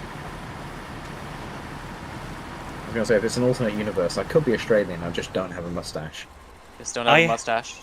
I have You an have a soul idea what my opposite would be, and I don't think it would be good. Austrian and German. Yeah, because I have Polish ancestry. Uh, My ancestry is Yorkshire in England, so I don't know what that would mean then. well, if we wanted to go into my stuff directly, it's North Germany and North English Isles, Scotland area.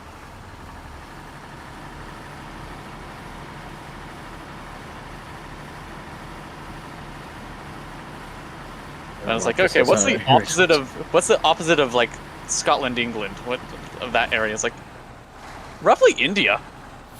Huh. Mm.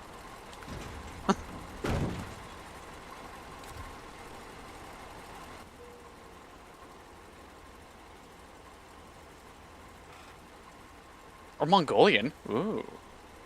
Well, for the Native American one could be replaced with Mongolian because we have to replace German with something.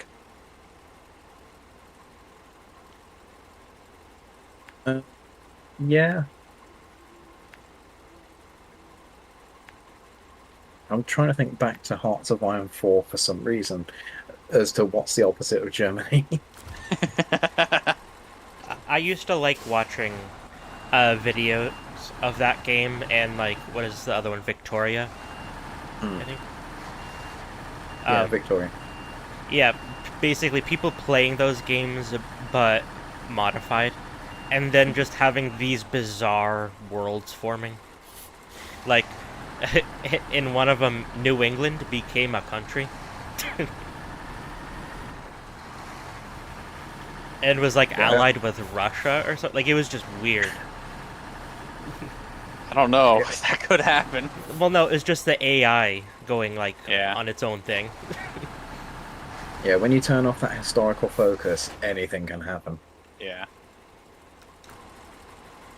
I only ever really watched the Hearts of Iron 4 stuff, though. I don't know why. Actually, to be fair, I think I do know why. It's because Hearts of Iron also had a mod for Equestria. So it was Equestria at War. And that caught my attention quite quickly. What would the opposite of Aztec, Spanish, and African be? I don't know. Okay, so Aztec, I think you would end up as like Taiwanese, maybe?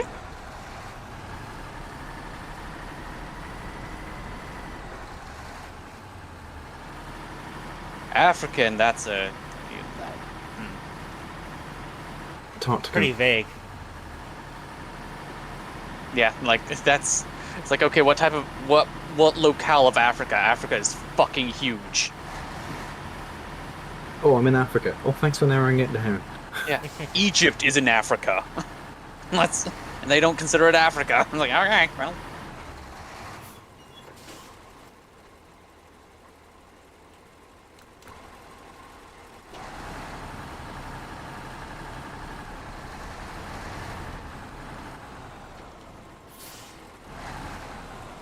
And Spanish. What's the opposite of Spanish? I don't know enough about Spanish culture to... Like... Catalonian. Hmm? Catalonian. I'm unfamiliar with that one. It's a different type of Spanish. They don't get along from what I understand. Oh, okay. So kind of a north-south Italy. There's kind of a lot of infighting in a lot of countries. Yeah. Looks over at America right now. It's like, it's not even region-based. It is a free-for-all. Kind of, yeah.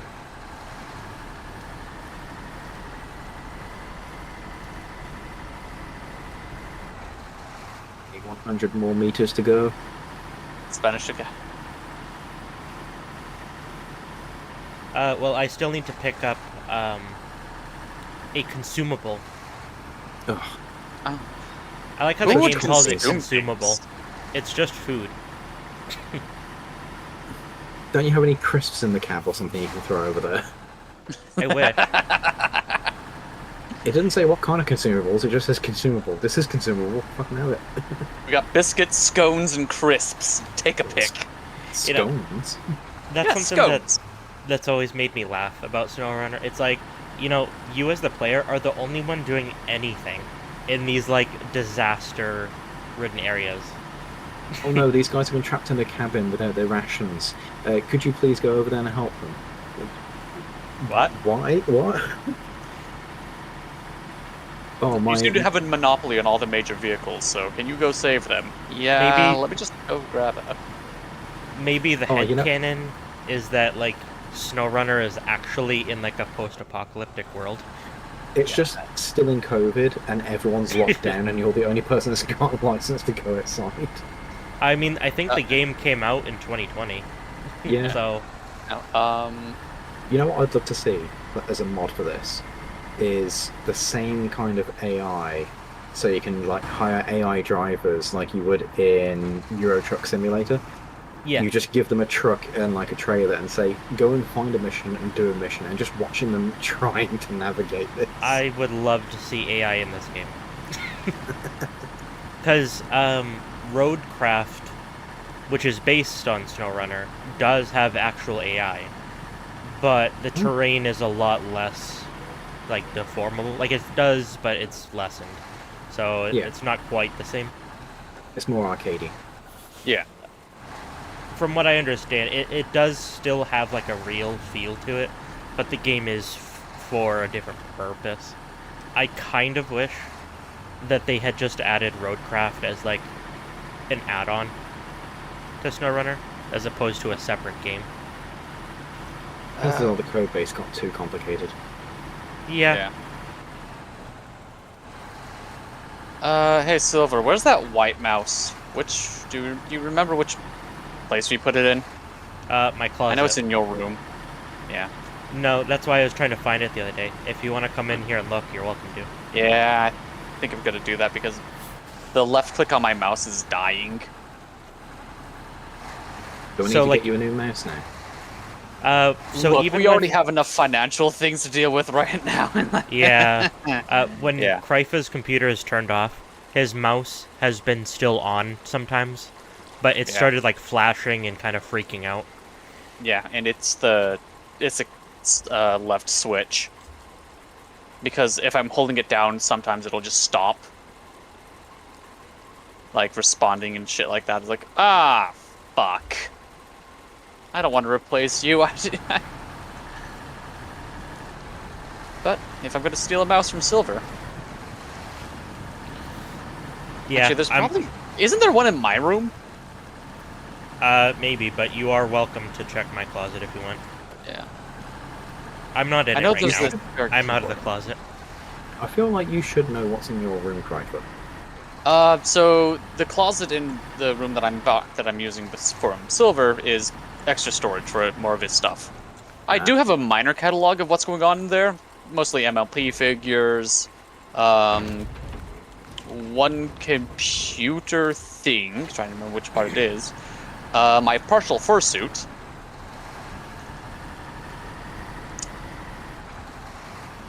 Yeah, So degenerate nonsense. it's standard degenerate nonsense. Yeah, most of for- the stuff. Most of the stuff in Kryfa's closet is my stuff. Yeah. Because that was my secondary room when we first moved in here. Because it was just my mom and I. Mm-hmm. Yep, I ran away from home and moved in with Silver. Mm-hmm. Like, quite literally, actually. Yeah. If you want to be as blatant about it as possible. And now he's here eating my Cheerios. Hey, my food stamps pay for your Cheerios. No. Even though I don't have a job, I can still get food stamps. Yeah, and I do too. Yeah. Yeah.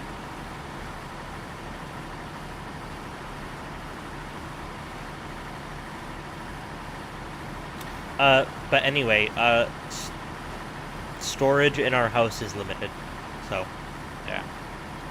yeah. All of my MLP stuff is unfortunately in boxes, because I just don't have shelves or space to really display them. Hey, QB, we should go do a freaking gambling lottery scheme. Get billions of dollars. And To be honest, then... that's not where I thought you were going with that to start with. No. Look, it's either that or open up an OnlyFans, and I don't know how much I'd sell. I mean, I feel like OnlyFans is more ethical than gambling. Let's just be honest about that. No, it is. Like, you're only doing stuff against the house. Oh, it's card counting and things like that. Yeah, absolutely. You know, the stuff they hate, but it's legal. Yeah, I mean, I can do that. Yeah, we do that, get hundreds of millions of dollars, if not billions, and then just move out into the country anywhere, because, hey, when you have money like that, it doesn't matter.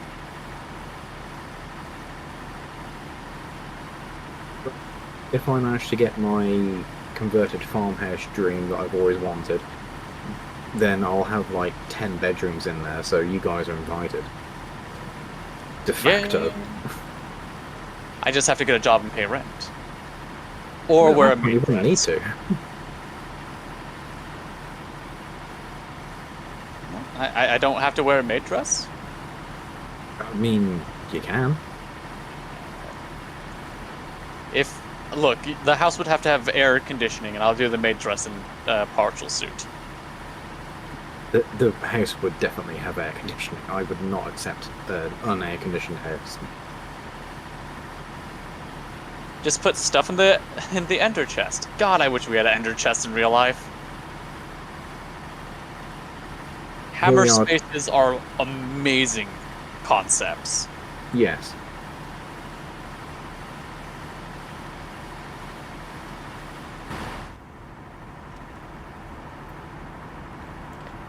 Rumor has it that so there's 4 updates to Snowrunner, like content updates each year, as phases, and there's only 1 left for the year. And rumor has it it's the last one that Snowrunner will get. Okay. Which is fair enough. That's 4 years of content. Yeah. Yeah, that's and more also, than most games get. yeah, and also then they can actually focus on a sequel with hopefully like a new engine or updated engine and things like that. Engines don't get updated. Yeah, ask Bethesda. Some of it should beat me to it. The fact that you can still find bits of Morrowind in Starfield is crazy. Yeah. Uh, There's a YouTuber called Joseph Anderson.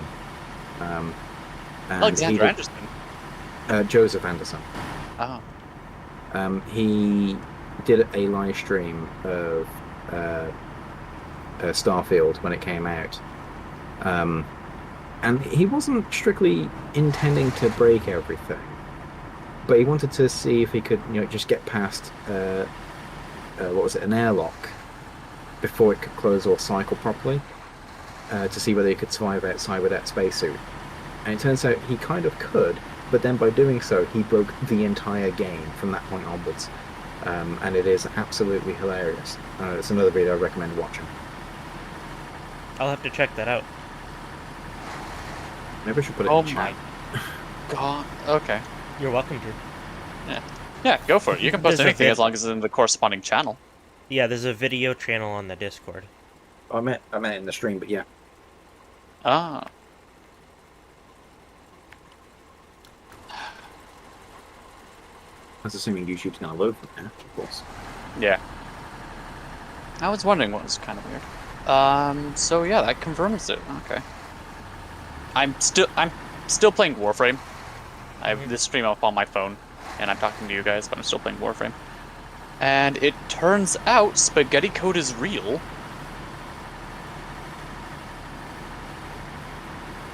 Because the Sentinel weapon that I'm using is inheriting the stat boosting arcane that I have on my pistol. But it takes a snapshot of where it is, giving it a flat additional 120% critical chance base before multiplication. It's based. Yeah. Like 120 per critical chance. Yes. Before the multipliers. Yeah. The fuck?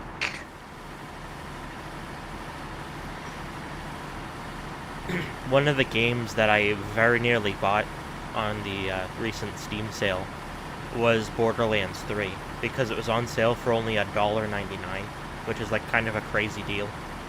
However, unfortunately, I guess recently, in the last few months, they updated their games to have this really intrusive DRM that I guess goes way too deep into your computer. It's a kernel DR. Yeah. I get why they want those DRMs, but I don't think they've ever served the purpose they're intended to serve. Yeah, and it sounds like they've implemented it to their previous games that did not have it.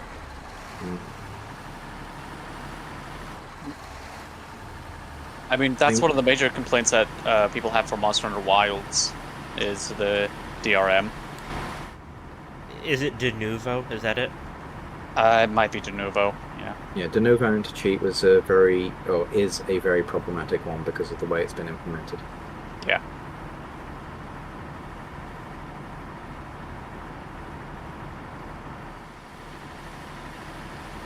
There are some anti-cheat softwares, I think de novo being one of them, that has a bad rep for multiple reasons, but one of them being it has a massive performance impact. Yeah. And that's a fair point. Gamers don't want to have, something that is preventing them from cheating on a game they're not intending to cheat on, which just ruins their enjoyment of the game.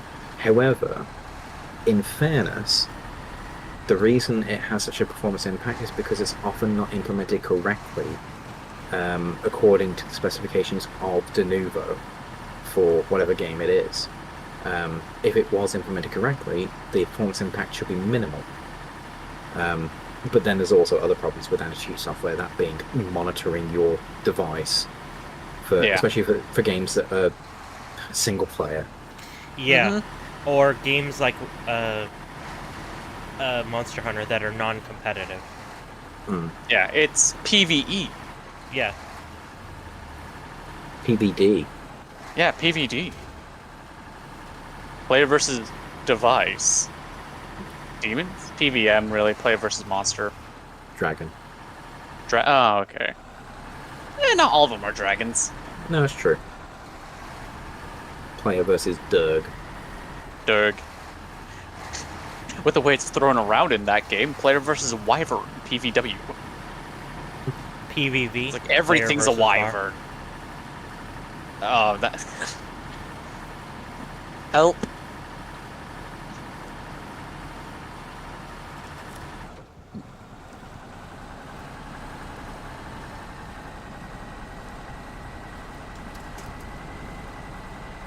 I mean, currently, I'm like in this stupid mission of Warframe. It's EVD. Everything versus Durg, because I'm playing as a Chroma. We Who was a considered not dragon. doing that. Do you play Warframe? No. Do you know what a Chroma does? No. Okay. I was only asking. Ah, okay. I'm sorry. Ah. Or was he about to do it? He's about to do it. He's gonna do it. Mhm. Long story short, Chroma's class abilities make him decently tanky. But the way they've implemented him, he's now way better at, like, boosting ally damage and durability.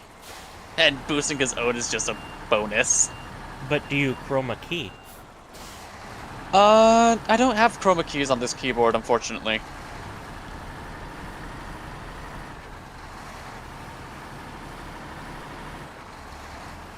Alright. Now all I have to do is collect all the trailers and sell them. No. I mean, you don't have to do that, but I do like doing it. Because I feel like it's like tidying up. Yeah. After I'm done with the game, I want it to look like nothing ever happened. Yeah. And plus, it's free money, so like, why not? Yeah. It is kind of ridiculous how much money you can make by selling just like one good trailer, Yeah. which then defeats the point of money, kind of. Yeah, it's weird. Also, one of the dumbest features, in my opinion, is the leveling up system. Like I get the idea behind it, but it caps out at level 30.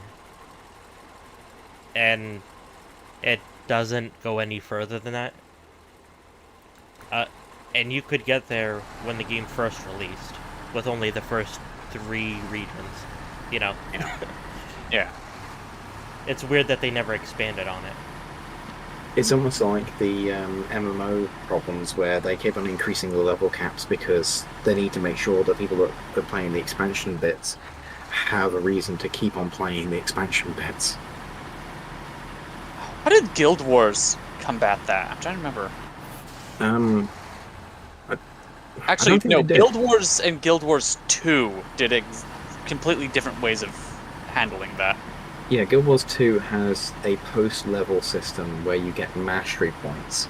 Yeah. So you go to locations or complete certain objectives and certain mission things to get a mastery point, which still uses experience. So you have to, gain experience in some way, shape, or form. And then you spend those on additional perks for your character, which unlock things like auto-looting or better usage of mounts and things like that. Yeah. Congratulations, your mount now jumps 5% higher. Woo! Genuinely that kind of thing. Or, your mount now has a dismounting attack. Yeah. Congratulations, you now build a Fury 1% better. I'm sorry. I had a build that stacked 1% damage on top of itself every second while in combat. In raids, it got too ridiculous.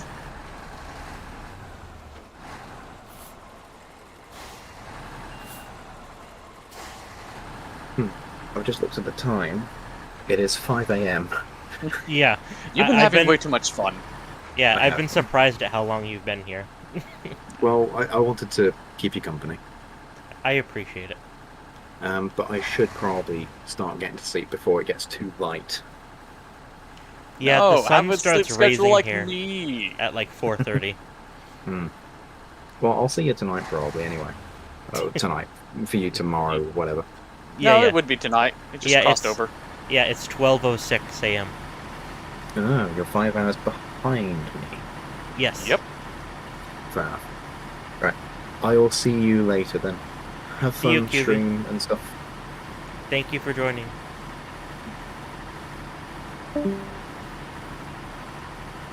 It's like So he's you still found my here. replacement. No. Yeah. Upside down Spanish question mark. At the end of the sentence somehow. Why? I think that would be a good example of yesent. The upside down question mark or my replacement? No, the upside down question mark is a good example of yesent. Because it's a question, but you're not sure. I have a question. No. Can my question have a question? Go for it. Okay, so my question wants to know.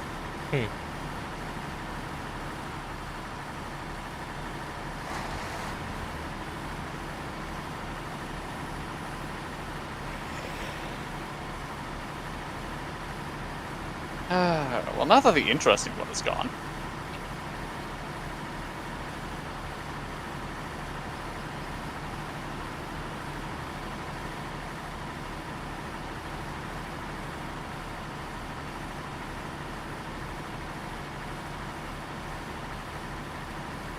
QB was telling me how he made a radio play. Oh.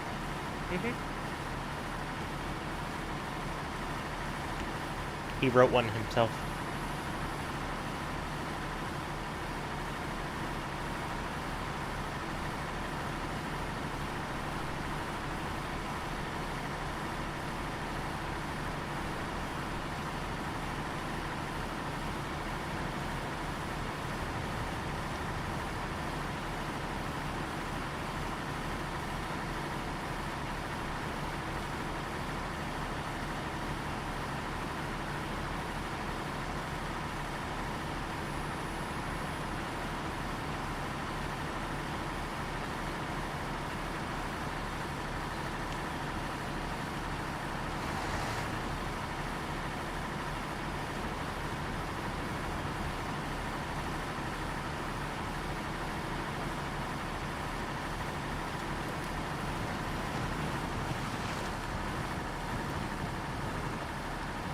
Put the bag in the bag.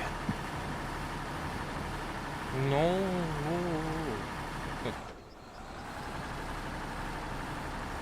So what are you... Oh yeah, you said you're still in warfare. Yeah, I'm fucking around. Just doing stuff.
I cry every time. Ah, wrist.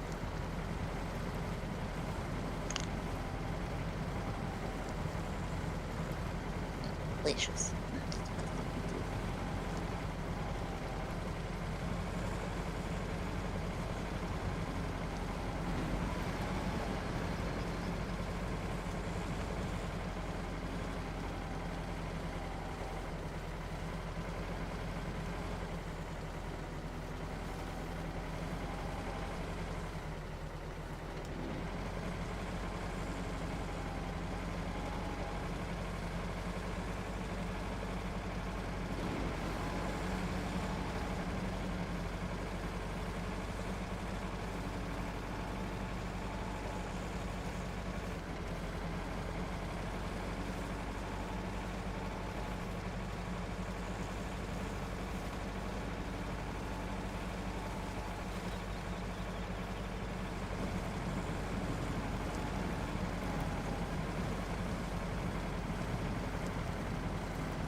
But the bag in the money.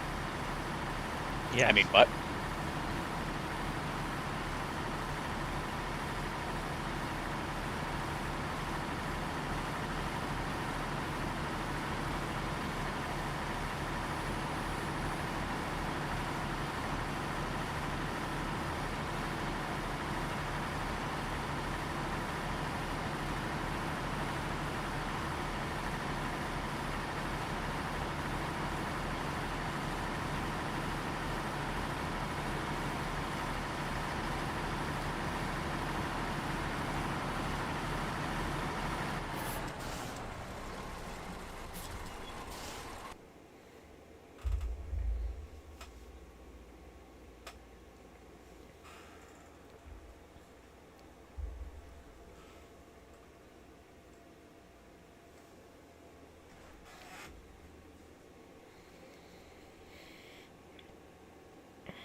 Oh no. Oh no. I Teach Vader has uploaded a new video Oh no. entitled "The King Tries to Uninstall Sony Vegas." Well, that can only end poorly. Do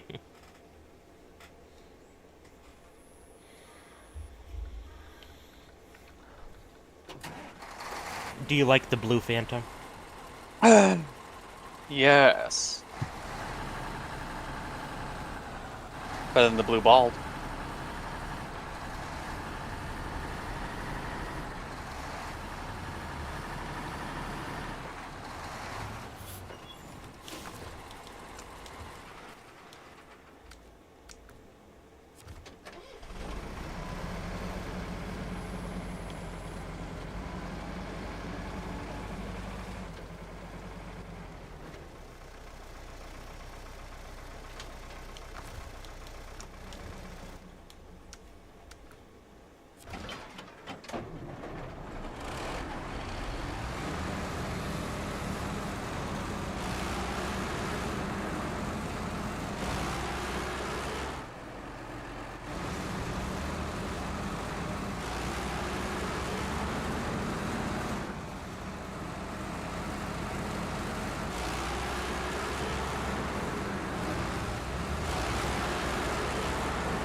Yeah, I'm gonna end there.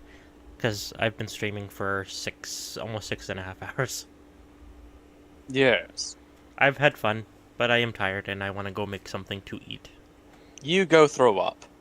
No, you. Oh. Uh, thank you to everyone who's been joining tonight. It's been fun. Yeah. QB was a great guest appearance. A great co-host. Because it wasn't intended, initially. I just happened to start streaming. And I was talking to QB just in Discord. And then he popped up on my YouTube chat. And then I entered Discord chat. And he thought someone pinged him. Hmm. because of the Discord sound. And then he asked if I wanted him to join. Yeah. In which case I said, "That's up to you, my dude, but you are welcome to." And in You're which always case, invited into these channels. yeah, Get out. in which case he did join for 6 hours. I guess he likes you way too much. He's nice. Damn, it's like you're a likable person. No, he just likes that I know you.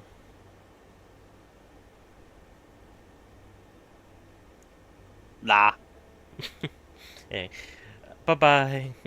Bye, everyone.